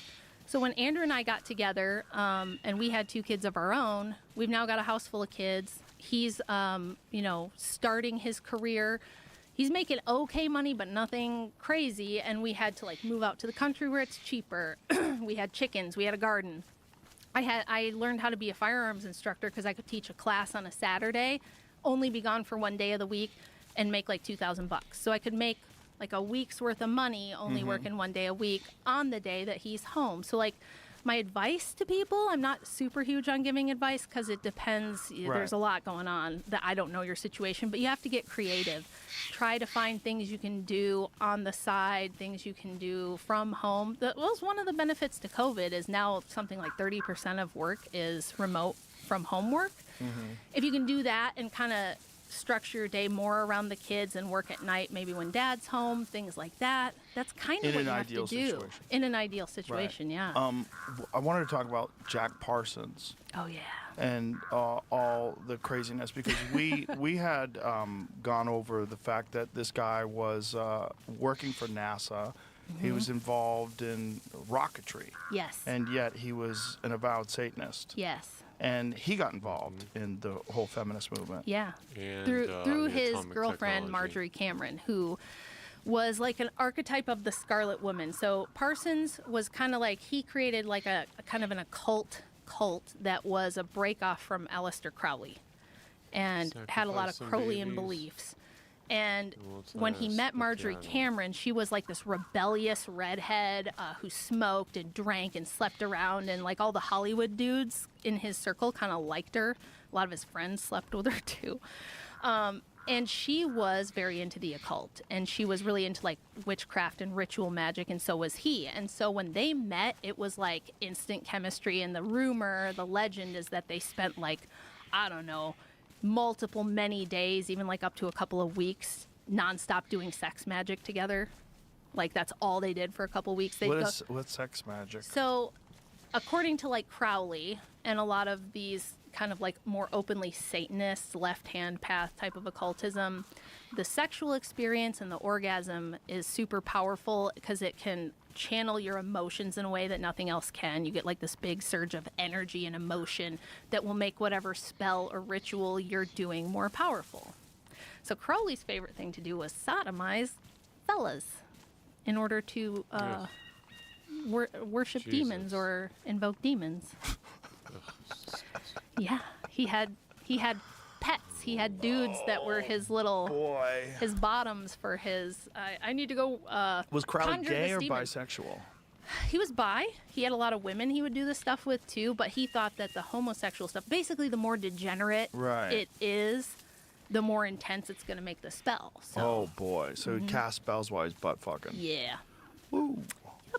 Whoa. And then you add a little bit of hallucinogenic drugs in there too, and And so that's where you really get the good stuff. what impact did all these people have on feminism?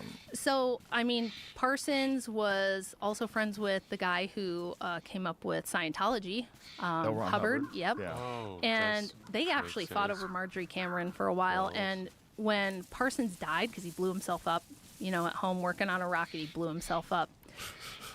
Cameron didn't handle it well. She freaked out. She moved out into the desert and started her own community cult of like moon children. So nuts. It's so nuts. She specifically recruited like all different races of people. Like she focused on finding dudes to impregnate her supposedly to make moon children who were going to like bring the Antichrist.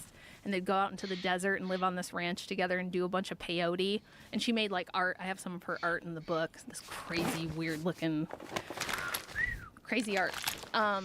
One of her paintings is called Peyote Vision. It's wild. But she was doing all the sex magic stuff to try to like reincarnate him, to try to bring about the Antichrist. She thought she was the Scarlet Woman that was going to be like the Antichrist version of Mary, where the Antichrist is born through this Scarlet Woman. And it's references to Babylon and the end times in the Bible and all this stuff, which Crowley did all that stuff too. And she was a feminist icon because this stuff goes along with being rebellious. There's a reason there's like an archetype of feminists, like a stereotype that they have daddy issues. They're man haters with daddy issues because they kind of are. It's usually like they're very against God. They're very against their dad. Like, you can't tell me what to do. You're not the boss of me. I'm a strong, independent woman. I'm going to get what I want, even if I have to use my sexuality to do with it. It's like a very recurring theme of using sexuality because women don't have the monopoly on force. Men do. So what do women have to get power? Sexuality and the power of like determining who gets to reproduce. Did you know that we all have twice as many female ancestors as we do male ancestors? No. So throughout history, genetic studies show that twice as many women have been able to reproduce as men, because that's where our power is. Our power is, if you're a fertile female, someone's gonna fertilize you. You don't have to be special or do much. As a man, you have to compete, you have to have resources, you have to outcompete the other men who are trying to get the female pregnant, that sort of thing. And a lot of men historically died in battle really young, or doing dirty or dangerous jobs. You know, they died younger a lot of times, or in war. And then you'd have war brides, you know, so they'd get impregnated again by like the enemy who took them back to their homeland, that kind of thing. So yeah, we have this, that's where women feel that their power lies, is in sexuality. That's why every pop star and every movie star who's a famous woman, for the most part, there's a handful of exceptions, but most of them, they'll do anything to stay hot. You know, they're trying to be sexy at 70, like, who was that? Jane Fonda? Sexy at 70, sexy at 80. You know, she's going to be sexy forever. Hearing bones crack. Ow, my hip. Yeah. Yeah, it was like, I mean, Jennifer Lopez is kind of doing that too. She's had how many husbands and engagements and divorces, and she's still out there in the thongs shaking it on Vegas, you know, her Vegas shows and stuff. And yeah, she looks good. She's got endless money to do endless things to look good. Lord knows what they're doing, but that's where women think their power comes from. So Cameron was like big into pushing this into the California counterculture in the 60s. And at the time, this was like, well, in the 50s and 60s. So like even people like Sammy Davis Jr., who's another guy that said he was a Satanist. Sammy Davis Jr. was a Satanist? Hanging out with Sinatra? Yeah, that's what he said. Now, you wonder sometimes if they just say that for shock value. I don't know. Or maybe they had fun parties. Oh, they definitely had. They were having Diddy parties before Diddy was around, you know what I'm saying? So Cameron was the it girl in the counterculture in LA, and her art was really popular and stuff, and there's a lot that kind of came out of her popularity that went into the mainstream later in like these Scarlet Women archetypes of like the sexy bad girl who's rebellious and is undomesticated and unattached, you know what I mean? And that's become the cool girl now for a lot of people. And that's why, like, you'll see celebrities talking about, oh, I've had 4 abortions. Yeah, so what? I do what I want, and I'm not going to be held down by no man or no baby. I'm a strong, independent woman out here, and I decide. You know, that's why you see women screaming about how abortion is great. They go to these rallies, and they're just, like, screaming the most horrible things. And I think if you convince enough women that motherhood and having babies is like this horrific, oppressive ball and chain, which is what my mother was convinced of. She was totally convinced. She said to me once, having children is the worst thing that ever happened to me. No offense. She said, no offense, but it's the worst thing that ever happened to me. And I asked her once, I was like, what is it that you would have gone and done, you know, if it weren't for having kids? She had no idea. She had no answer. She just knows that it would have been great. You know what I mean? Right. So it's like, they use a lot of fear of missing out, they get indoctrinated. Yeah. And then that becomes your primary narrative, and you believe it no matter what. And you just default to that no matter what. Yeah. And all your discomfort is because of this thing that you've already identified. This is the problem. Patriarchy, men, I got saddled down with kids. Yep. That's why I'm miserable. Not because I'm completely unproductive. I don't have a good community. I'm not healthy. Right. All the above. Isn't it weird? Have you ever noticed, like, all the videos women will make about how they get a divorce? I just went through my divorce, and then I had a post-divorce glow-up. They lose 40 pounds. They get in shape. They get their hair done. You know, maybe get a little plastic surgery, a little Botox, a little filler, and they're like, look at me now. And it's like, if you had done that while you were married, you'd probably still be married and having a great time with your husband. Perhaps the husband's a fucking loser. Sometimes. A lot. That happens. There's a lot of losers out there. That's There's true. a lot of guys I wouldn't want to hitch my wagon to. That's true. If I was a woman, like, count on this fucking dipshit to figure things out. I think that's the other result of the sexual liberation stuff, though, is, like, what motivation do men have to be, like, good, dependable, upstanding providers when they can just sleep around and be fuckboys and losers and idiots? That's why the dating apps are so crazy. It's so crazy. Like, you're on a date, someone says one thing you don't like, let me just pick up my phone and see who else is around. Yeah. It's crazy that so many people are on those things, and you're just, like, constantly inundated by options. I've never been on a dating app. It's one of my biggest flexes in life. Never been on a dating app. I've been with Andrew for, almost 2 decades now. So it's like, I missed that whole thing. But I feel like I caught say, the last chopper I out have of some NAM. friends that met wonderful people on dating apps. Like, I have a good buddy of mine who met his girl on a dating app, and he loves her, and they have a great relationship. It can happen. Sure. It's just people that you don't want to go to a bar. That's not the type of people you want to meet in the first place. Yeah. How do you find them? And they have like certain dating apps that are like more selective, I guess. Yeah. About like what are you into? Try to pair someone up who's like-minded. If you're alone and you're busy with other stuff and you find it very hard to meet someone, I would imagine it's really interesting. But then also, Yeah. if you're a young person and you're just trying to bang it out there on the streets, and you got 14 people hitting your inbox and pictures of your abs and you fucking flexing or whatever it is, that is chaos. And I don't think people are supposed to have those kind of options. No, you didn't. You never did historically. Well, we're It's not only been like designed for 15 it. years. It used to be your area Yeah. where you lived. Right. Those were the people to choose from, Right. and you'd find the best person for you. Right. In that, like I interviewed my grandma on my YouTube channel when she was 97, and I asked her, like, when you and Aunt Thelma were when Thelma and Lois were looking for husbands in the early 40s, like, what were the things you guys were looking for? What did you think about when you were like looking for a guy? And she's like, oh, well, he had to have a good reputation. He had to come from a nice family, because you're gonna, when you marry a guy, you marry his family, so you got to think about that. I wanted him to go to like the same type of church as me and believe the same things, and he had to, have good job prospects, good future prospects, because you want to raise a family and those sort of things. She did not say 6 foot, 6-pack, or 6 figures. None of that came up. It was all like pretty wholesome and very like long-term minded. Do you know what I mean? Right, Like but she's that's- thinking of the future. I don't even feel like I did that. I feel like when I was young, I was stupid and I was like, he's cute and funny. That's good enough for me. Well, it's like there's normal preferences that people have, like to big, tall guys, Sure. fit people, Yeah. wealthy people. That's the normal things. But it's like the thing about today and all the options is not just that. It's all the performative stuff that people do consistently and constantly online.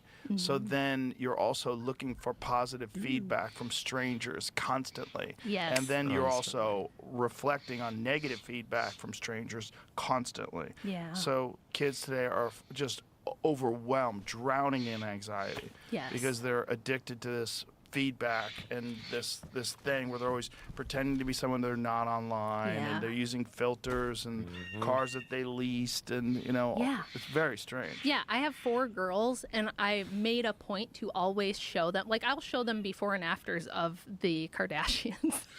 I'll show them, here's Kylie Jenner before all the, like, probably hundreds of thousands of dollars worth of work that she's had done in professional stylists and trainers and all the facial augmentations and all the different things that they get done. Here's what she looked like, just any normal girl from No, I your need to do junior this. high. I need to The do only this reason she somewhere looks like else. this now, and on have top of all the stash work here, and that's everything fine. else, there's filters and there's Let's go. apps that they edit everything with, and I'm like, this isn't real. Right. Because I remember growing up in the 90s, I don't ever remember thinking a whole lot about what my butt looked like, if my nose was too big, like all the things that they hype. These girls like pick themselves apart So a today. jacket It's and terrifying. It's like heartbreaking. I think boys do the same thing. They're like, I'm short. It's over for me. I might as well self-delete. I'll never be anything because I'm short. And I'm like, Well, what percentage of guys are incels today? It's kind of nuts. It's pretty What high. is it? It's really But high. are Like, they higher than really? like there was a percentage of men that don't have Involuntarily? any sex at all right now. But really, And it's nuts. But it's that thing. It's like 20% of the Really, men you are can do whatever you desirable want to Yeah. 100% of the women. Right. And those 80% of because I guys think are you bought that fucked. talking Yes. point, Joe. Yeah, I don't know what we do about that. I don't have a great answer for that.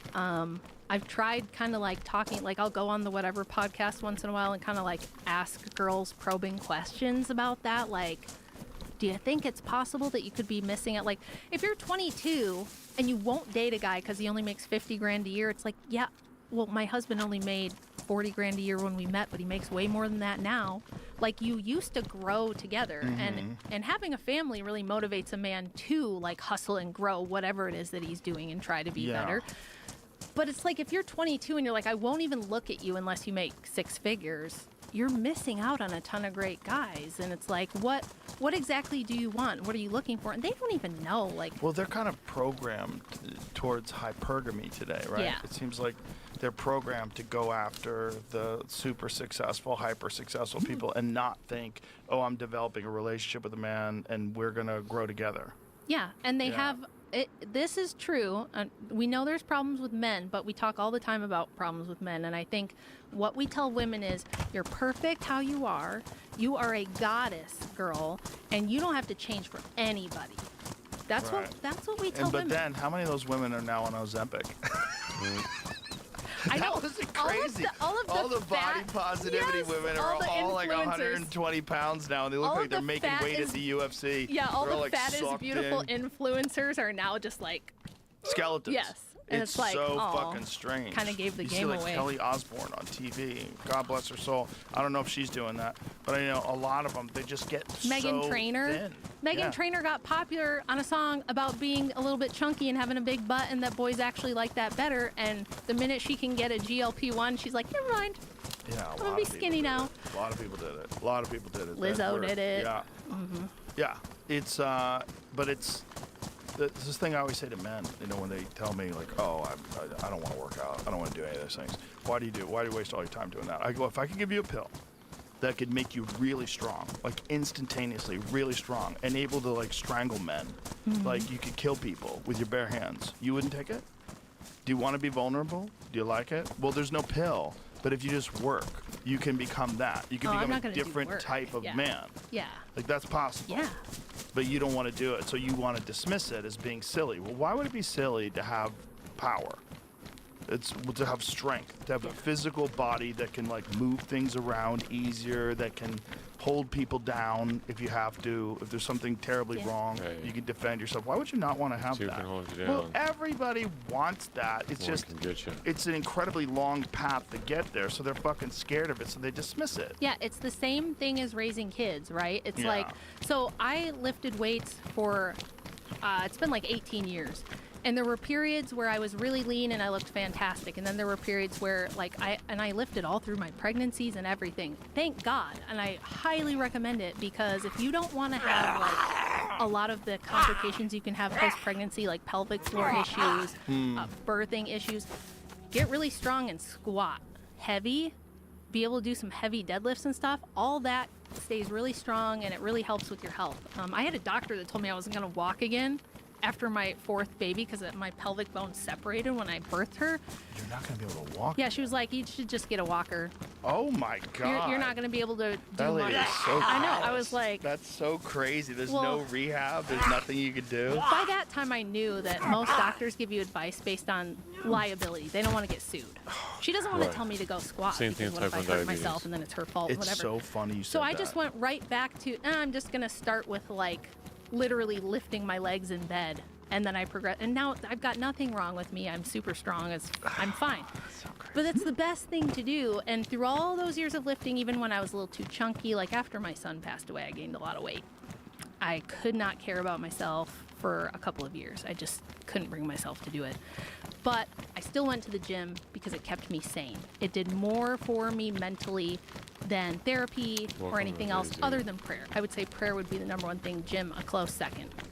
It was a really great way to battle out all of the really strong, crazy emotions that I had. Just one more rep, you know, until you're so tired that it's like a lot of the bad feelings and stuff you have some clarity and you can kind of figure it out.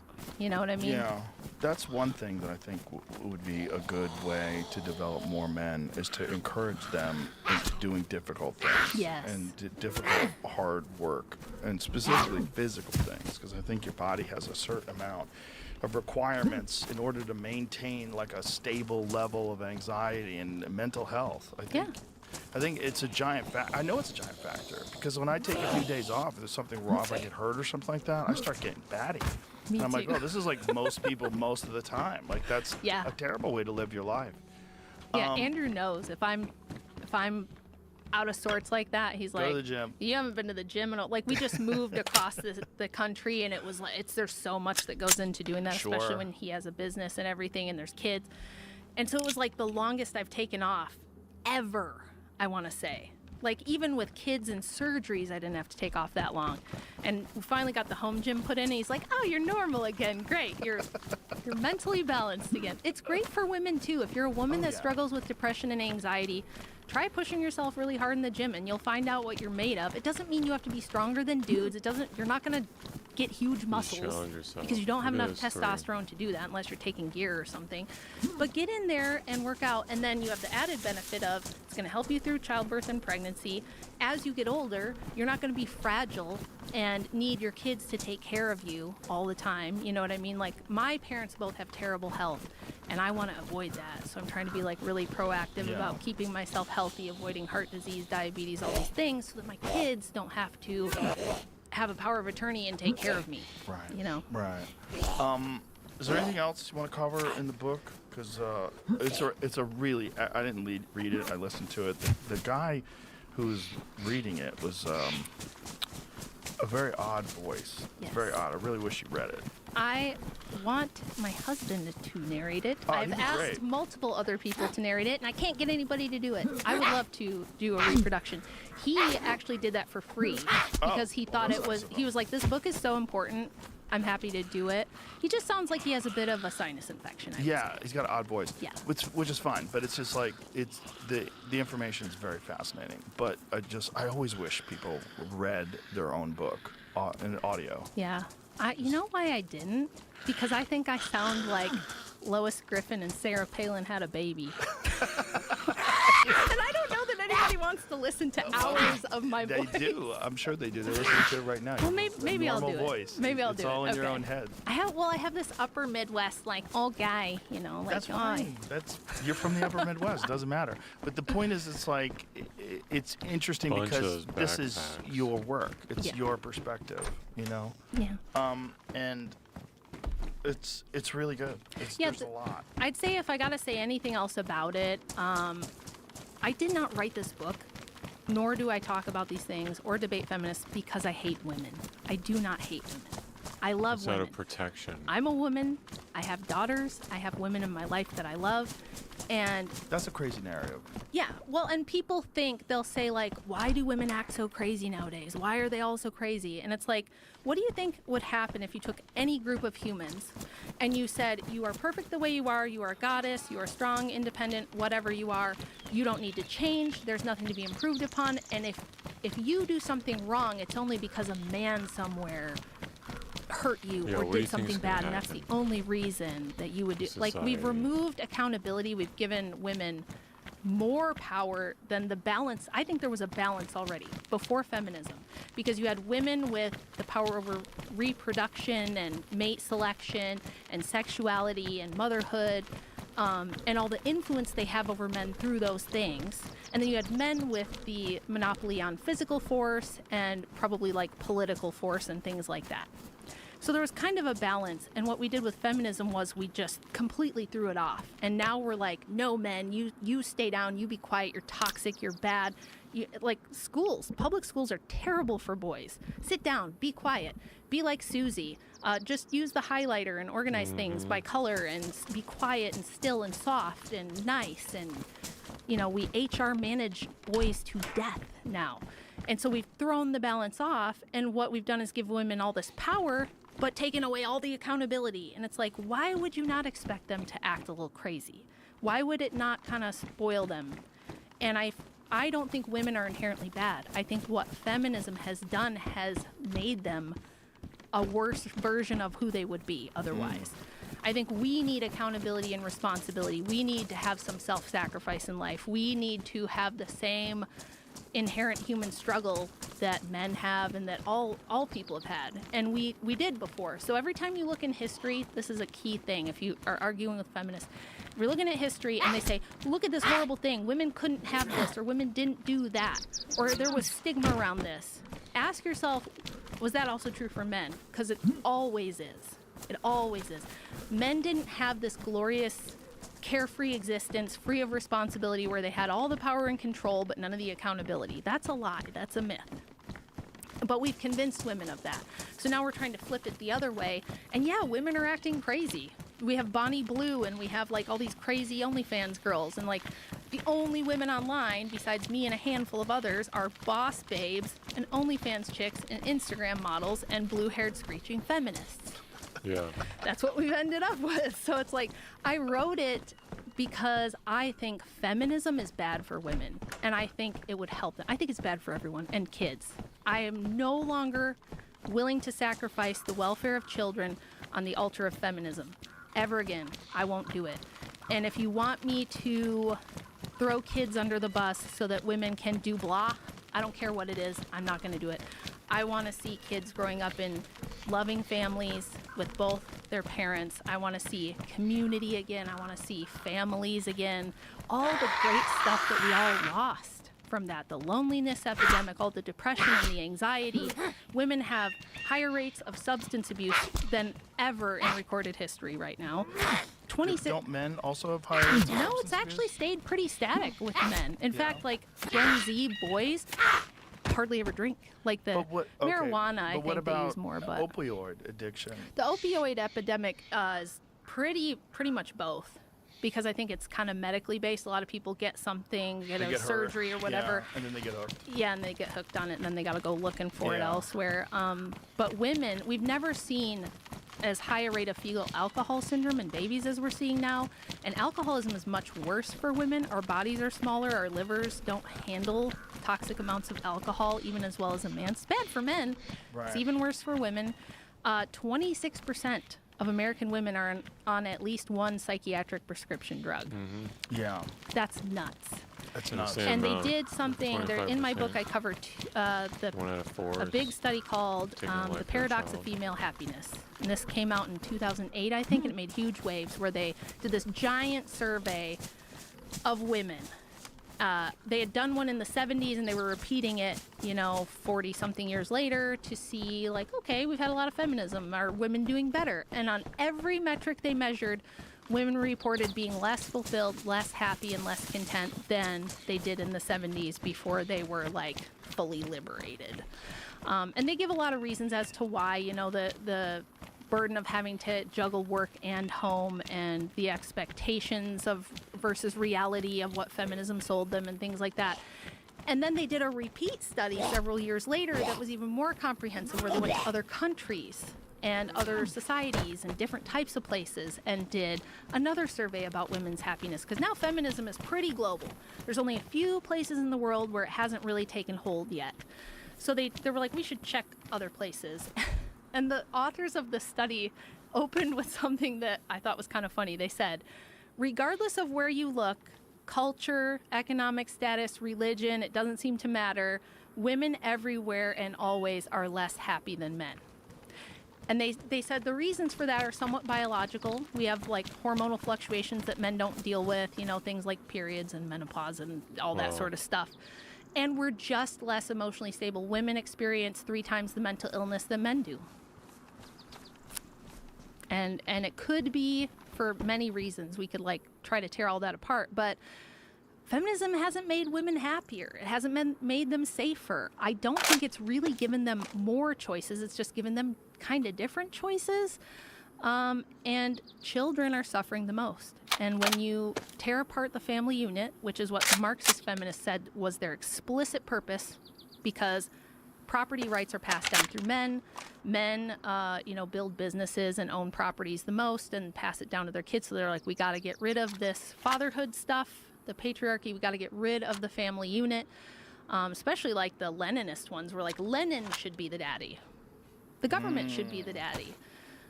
Because... Yeah, and you see that with a lot of socialist-leaning cities. Where they want the state to be in charge of things like decisions, whether or not a child can medically transition, that kind of shit. Yes, all that stuff. It's all there for reasons, which are all detailed in the book, but it's basically a scam. And I feel like women have been grossly misled and horribly propagandized to believe a whole bunch of shit that's not even true. And if they read my book and if they look into it themselves, they double check all my sources, they go back and read everything themselves, and they still believe it's better for them, that's fine. But I at least want them to know the truth and be able to make an informed decision about why they're living their life the way they are, and if they believe this sort of stuff, and if they really accept this feminist framework or not. Well, it's a really, really well-written book, and it's Thank very you. fascinating. And I really enjoyed this conversation. Well, So, thanks. I'm so thanks for glad doing that you this. loved the book. I was really shocked that you liked it so much. That No, made me I really happy. did. It was eye-opening.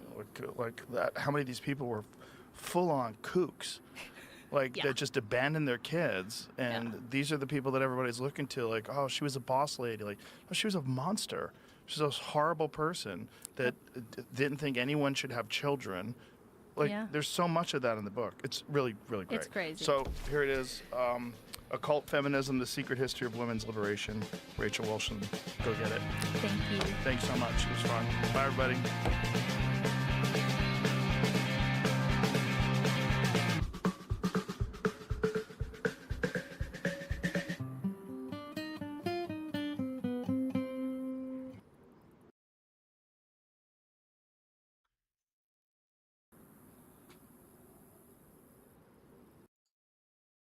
Hey, I'm gonna get to it, but You're I never just gonna want get to it, bro.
Okay, that was worth it.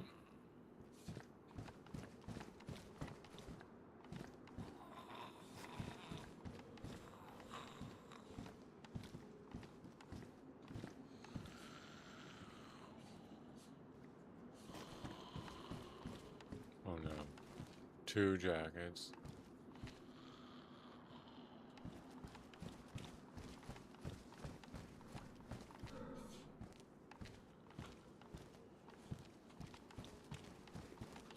That means I have 3 jackets. I can leave these here. I don't think it's worth going back to the stash just for the hood.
Yo.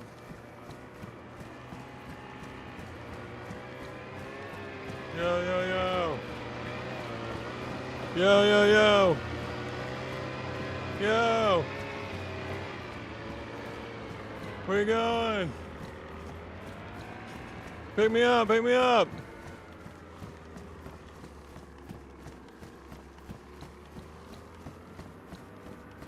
Oh, that's awesome. There he comes. This is it. I could lose everything.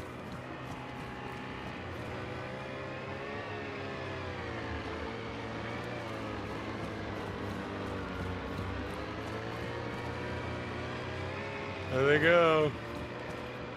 There they go. There they go. Let's try to shoot.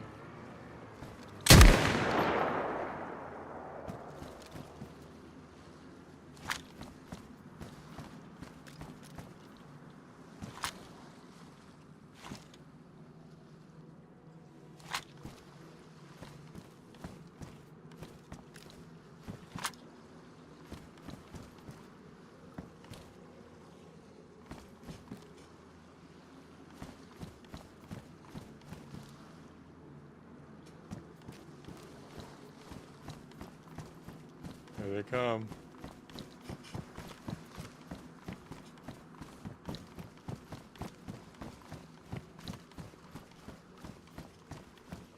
Let's see if they come. Let's see if they pick me up, dude. This is crazy.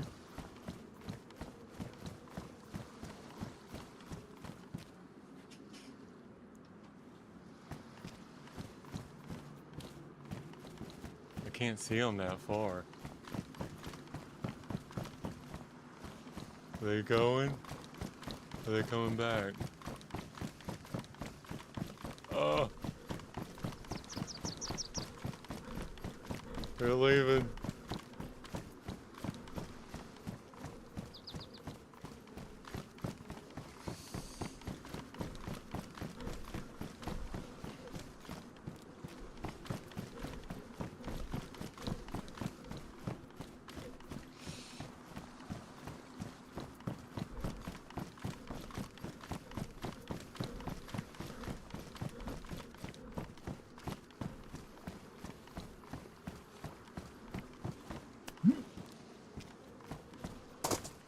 I'm gonna get killed.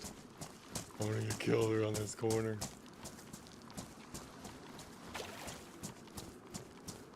Oh, they gotta be up here. They gotta be docked. Unless they didn't have binoculars.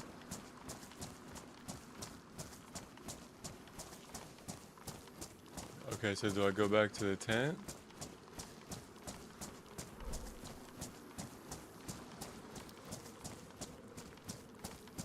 They were probably like, oh, that's a shotgun, dude. I hope they were like, not freaked out at a shotgun. Oh, dude. That's crazy.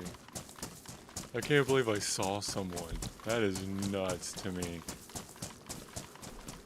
That's so cool. I was ready to risk it, man. They probably could have. They may not have had any scopes. I wonder if they saw me with my hand up.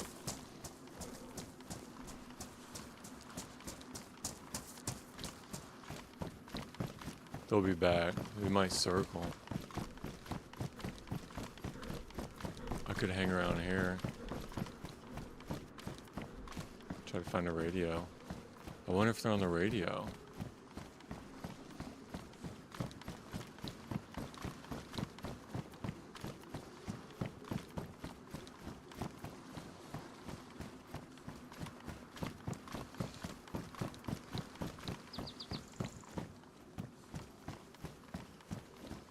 Yeah, that was so cool. It's so cool to see other people. I don't have a scope or anything.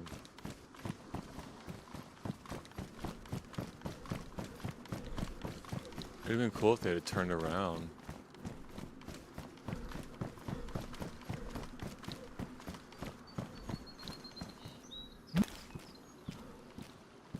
I mean, for real. Let me get some more water. And then...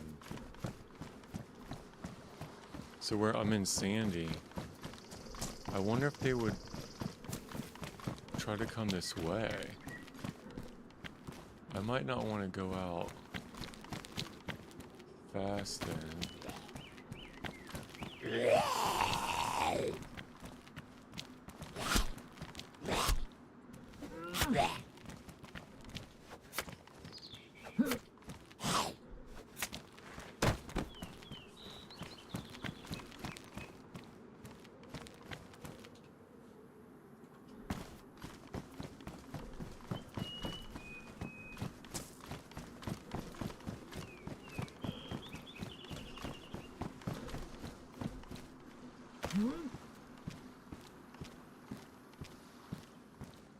Let's come back for this. I don't know, this is a pretty secluded place.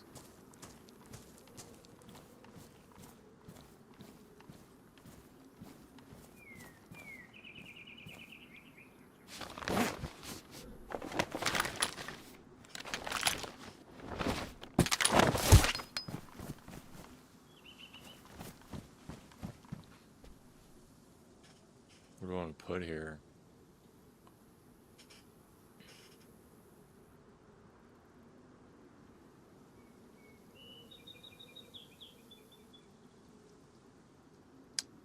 I mean, ammo, extra ammo.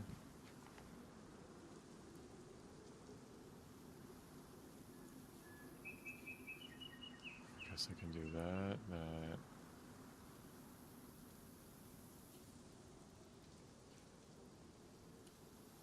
I mean, realistically, I'm not going to need that anytime soon.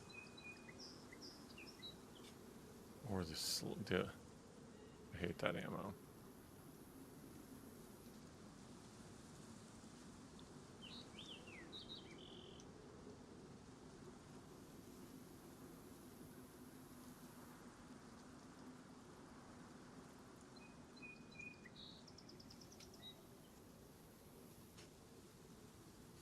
Okay.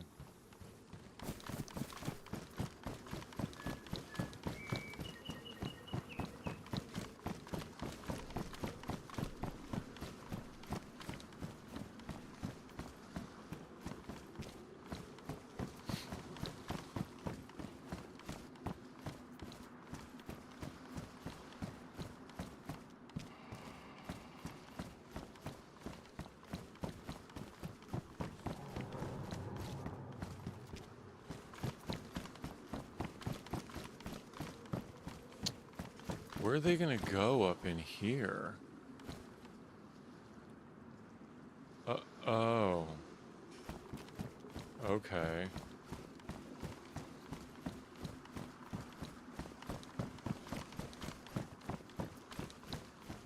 Maybe, I don't know, maybe to the, I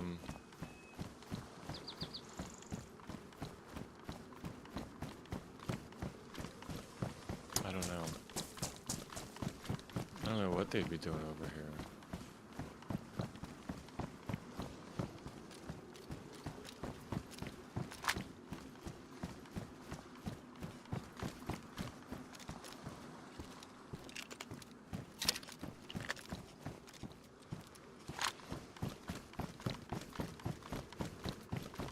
I mean, I wouldn't stop for me either. Oh, look at me.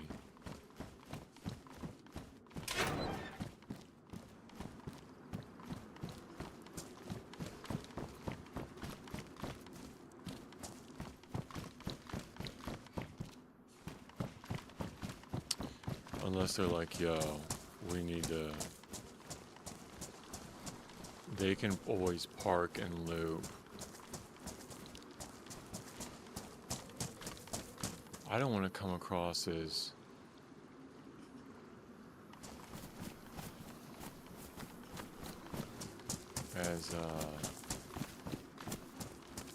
They're probably going back to... Because I would imagine... Where they're going wherever they're going.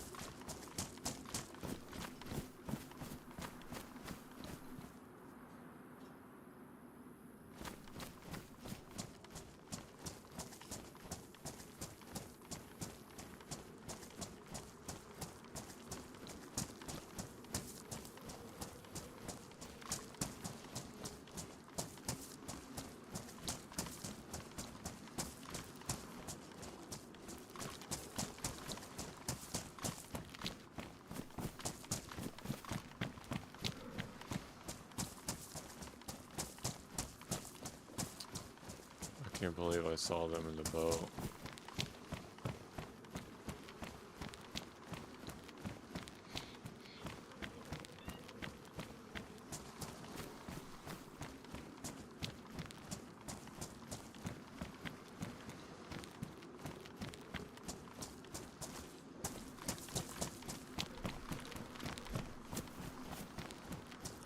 All I know is if I see a black stag boat, that's it.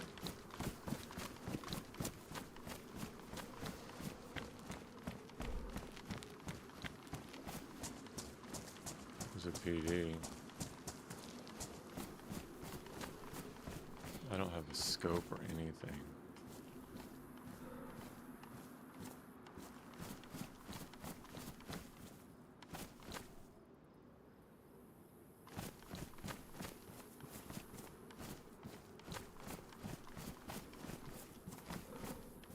Like, let's wait at the PD. He's gotta come by this way.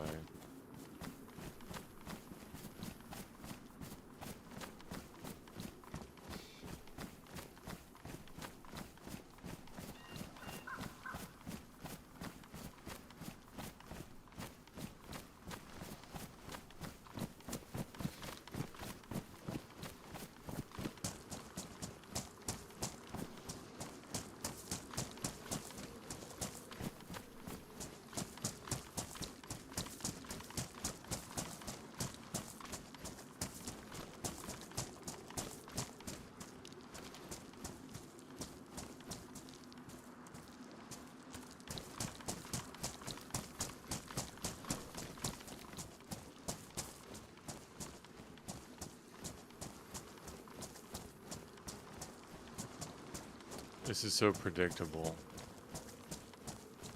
Because if you were to hear that, you'd think, okay, he's there, he's heading this way, he's going up, he's heading to the next. Of course I am. And there's a zombie up there. And I'm silhouetted against the water, and there's 2 zombies up there.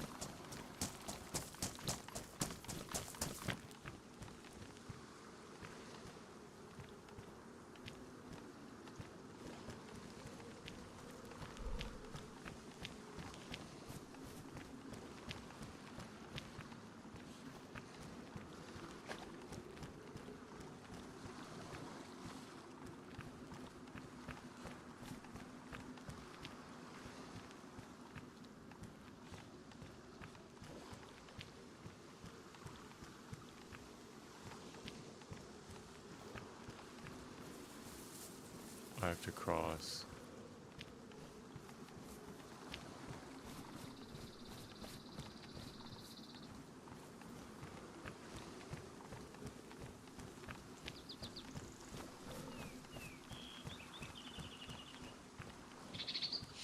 I'm surprised I didn't aggro any zombies when I shot that shotgun. It was kind of dumb.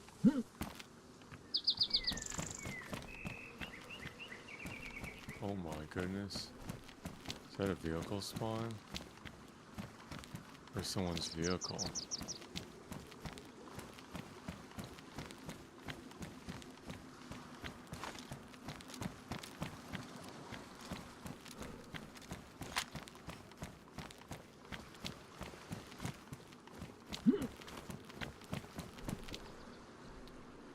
Nice. Oh no, it needs a spark plug, that's it.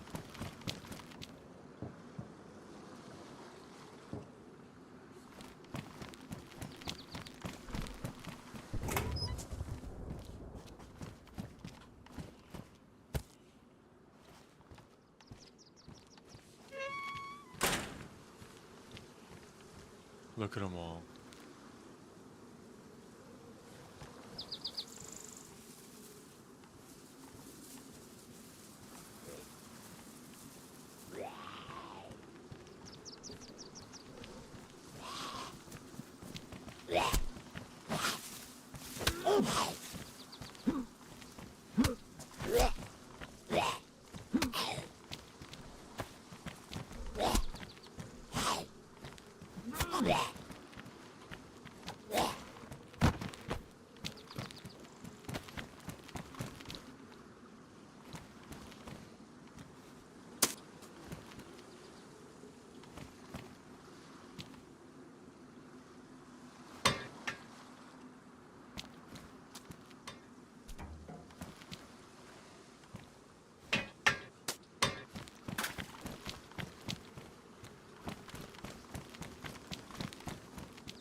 Do I want to go up this way to go camping? Kinda do. Or do I go to the water bro?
Yo, did someone just hit this? No, because it's pristine.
That didn't work.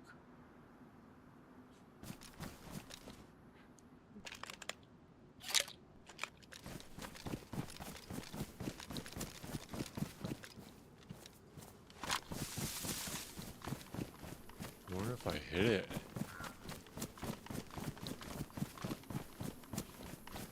You get too close and they run away. Oh, this is cool. I love this tall grass.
Does that mean I hit him?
Alright, what's the play? Empty all your stuff.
badly damaged.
Oh, that's why they couldn't hear me, because I had a helmet on.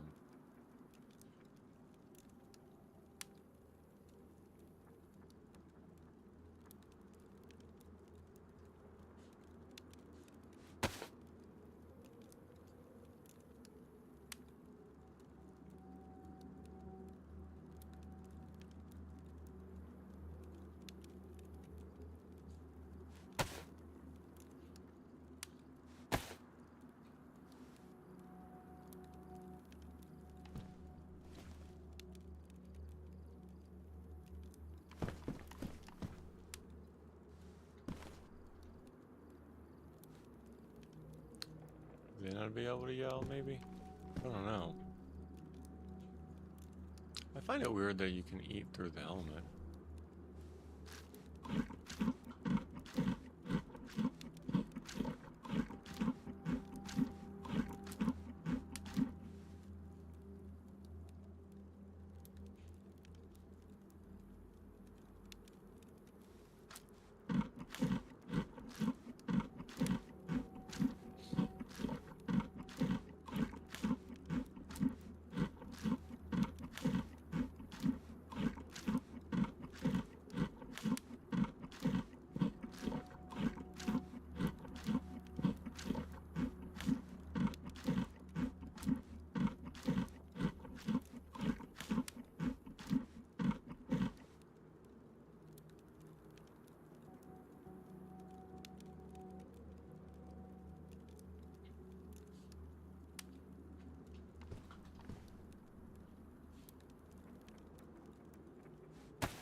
Alright.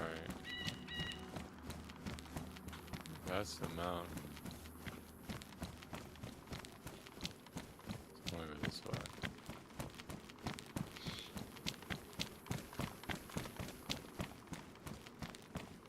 I mean, to Portland?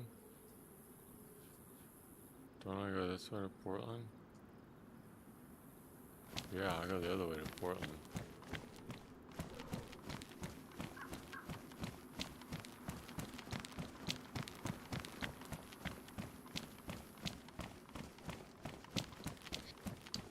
Uh-oh.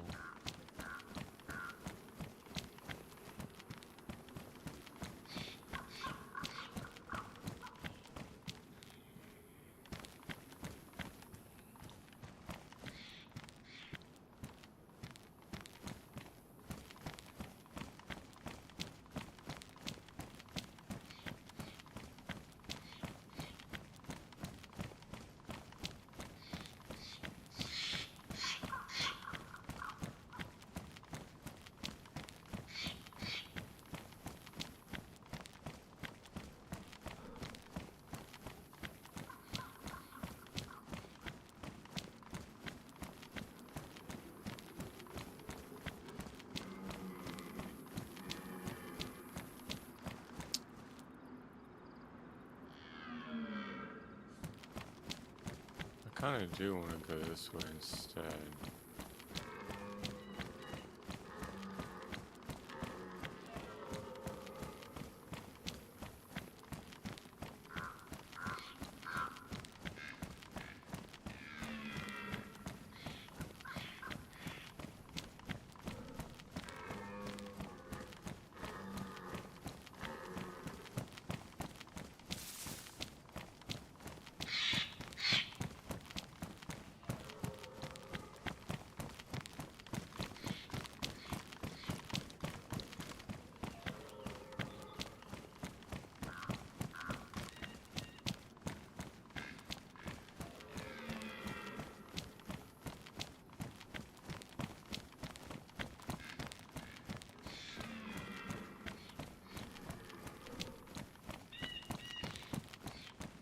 Look at them over there.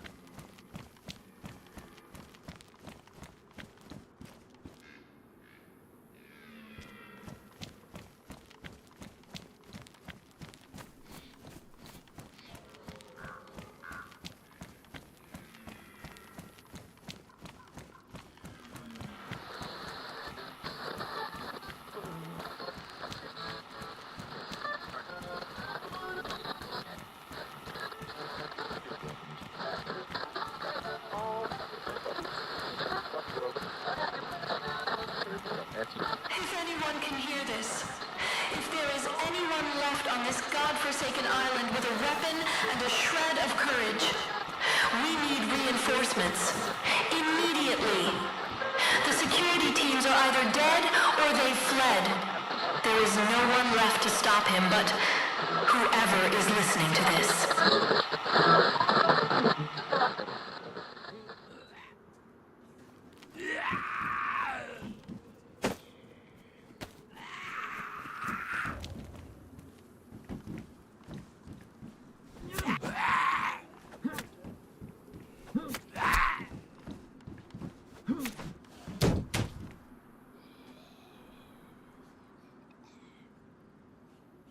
Pretty loud. Come from that speaker.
I'll go that way. To the north. To Portland. Oh, nice.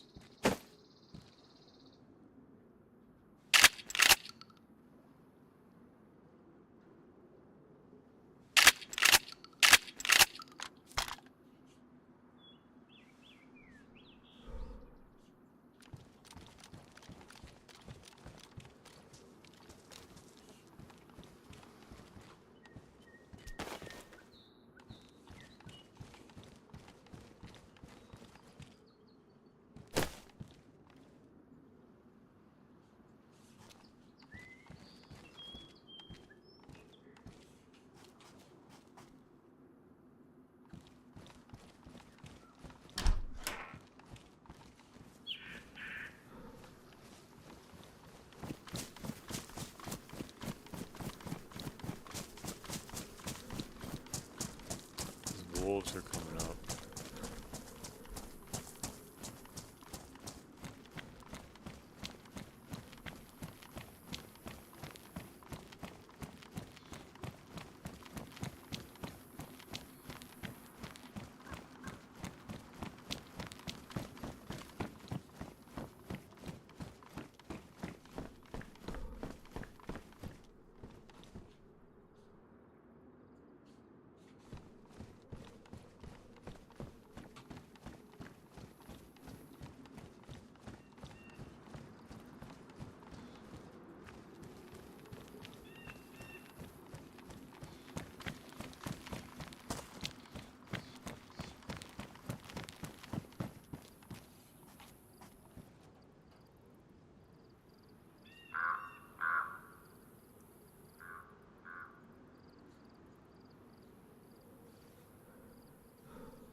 I mean, wolves gotta come eventually, right?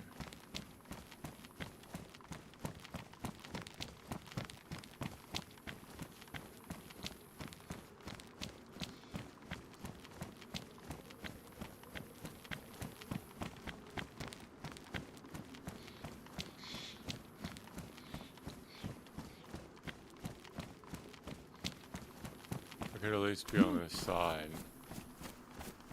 Slow him down. I am not guaranteed to hear them. They're likely to just come right after me.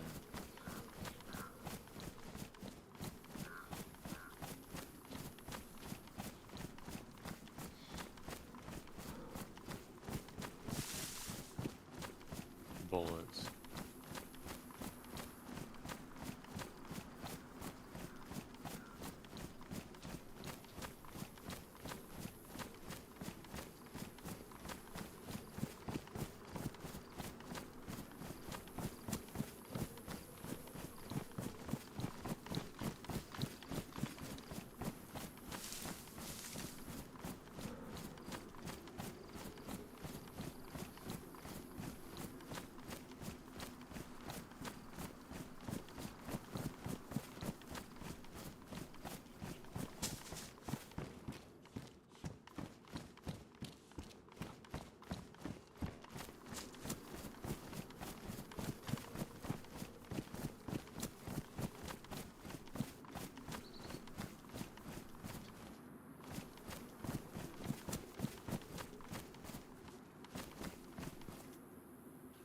Is this where I killed that bear before?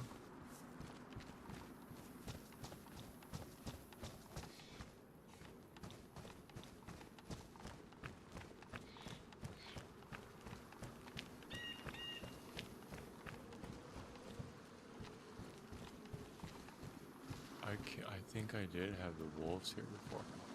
Or this is a spawn. Like a convoy spawn.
Over there is a swamp. So that's like a dangerous way into the swamp.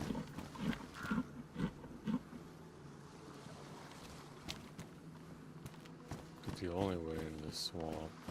I think you would wait there. If you got your cars or your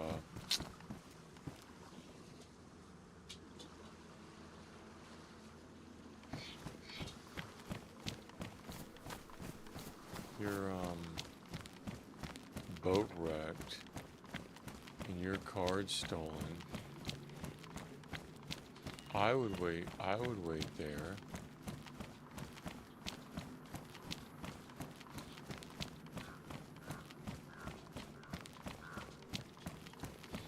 Between Kamuck and the teleport pad. That'd be a good spot.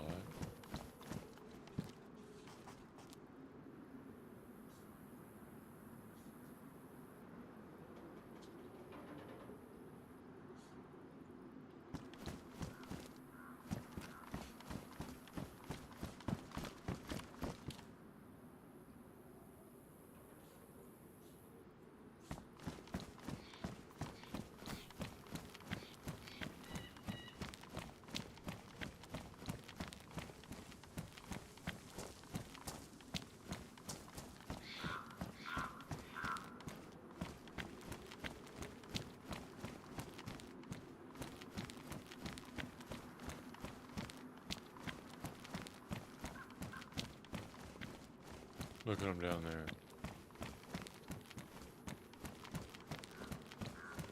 Sketchy, because they would have come that way in the water. They would have come this way up the water.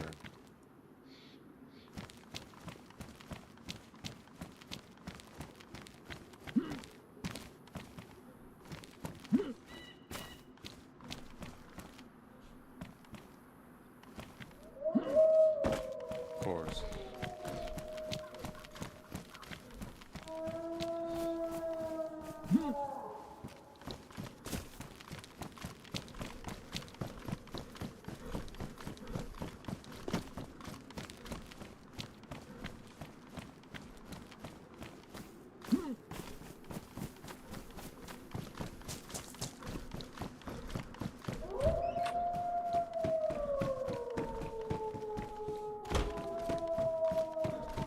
Thing is, I don't know how many it's gonna be.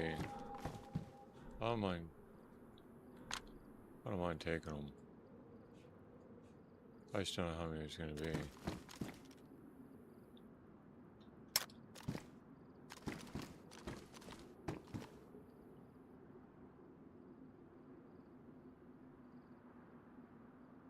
One, two.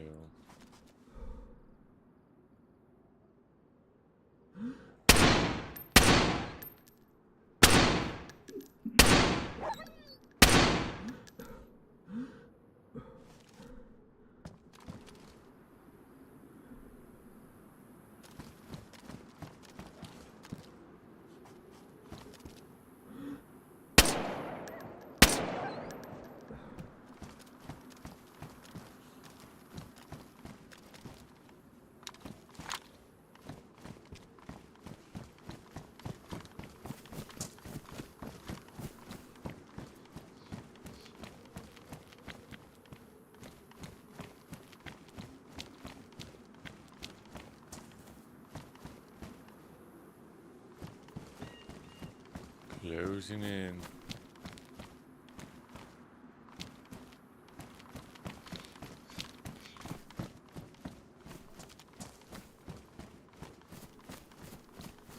That's probably the most dangerous place at the entrance of the swamp. Fire gun. It was suppressed. That's really loud for suppressed, though.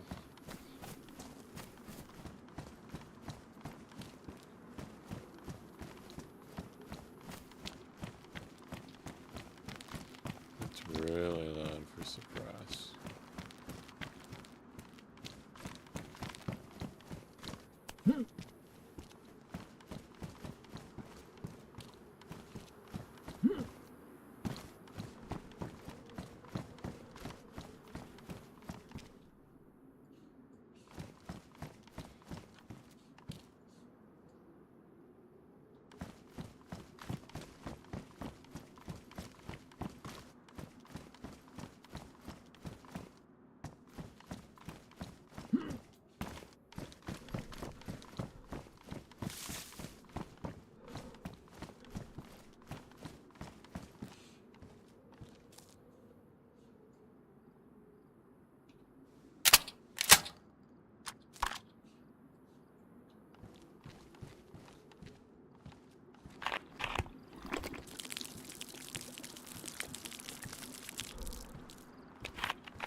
I don't want to go to Walterboro. I want to go this way.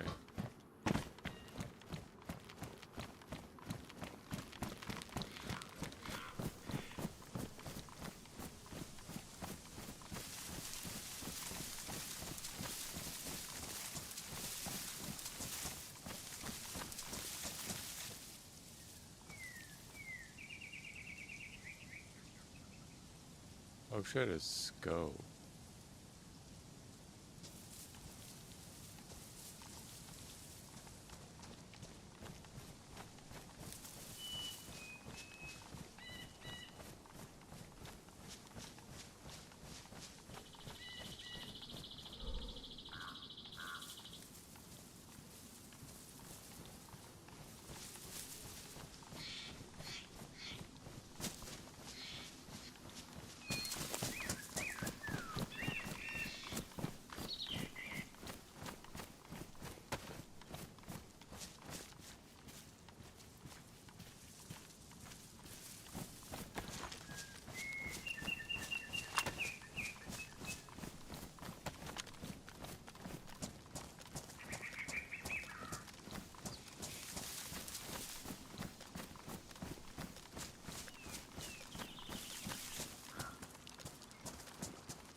Seems like they knew going into the swamp. Is that the only way in? That's the first way in. Other than the train tracks.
.308. I don't have any .308 ammo.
Alright, here we go.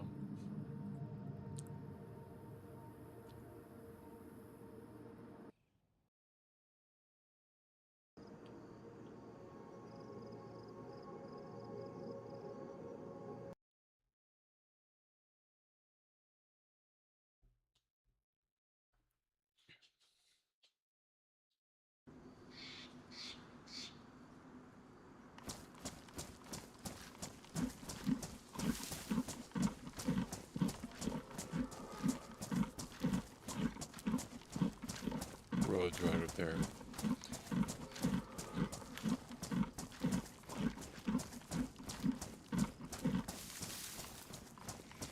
Just following it up.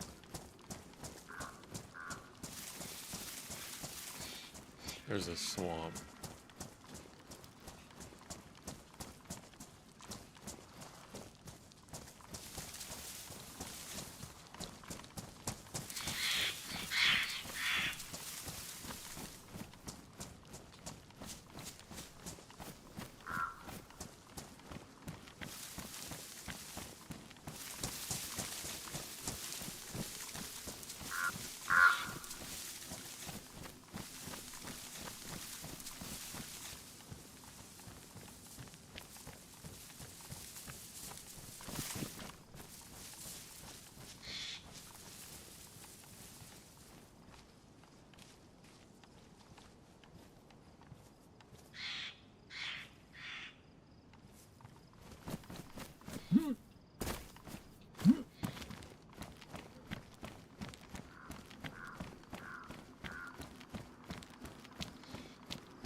That's probably the loudest, closest I've ever experienced it.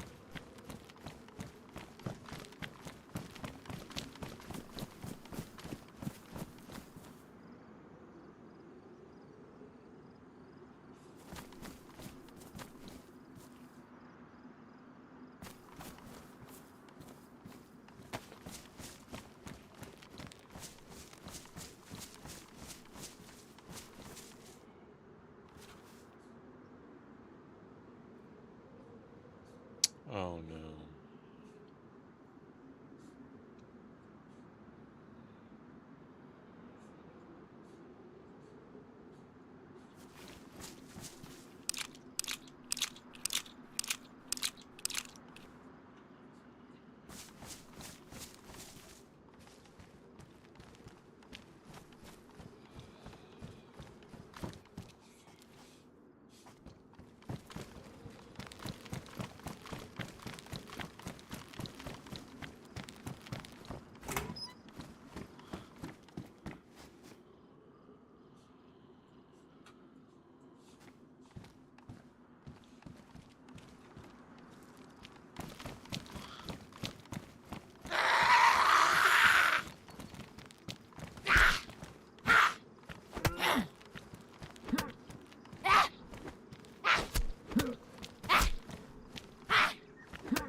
do want to take the train tracks.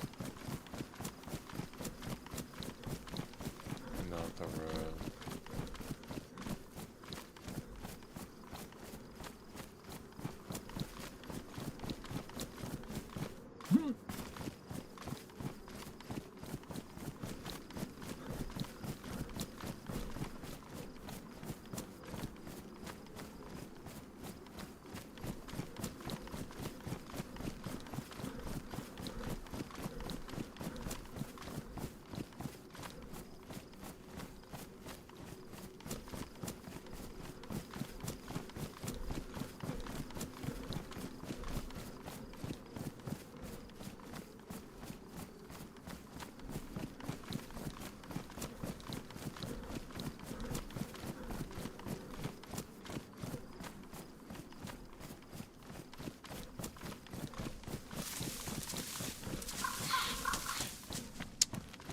Okay, I know what I'm at.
That's what went wrong.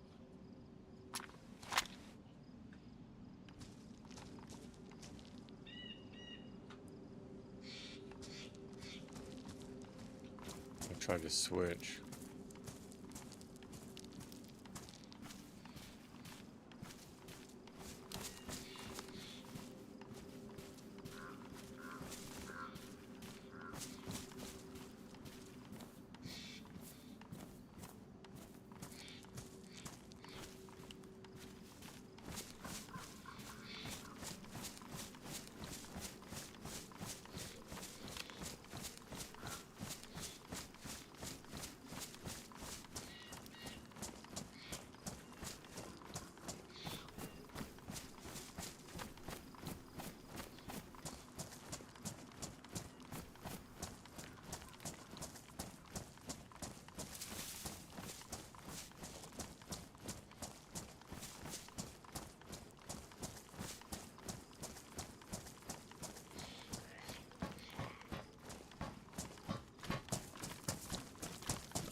All right, I think we're getting close to calling it.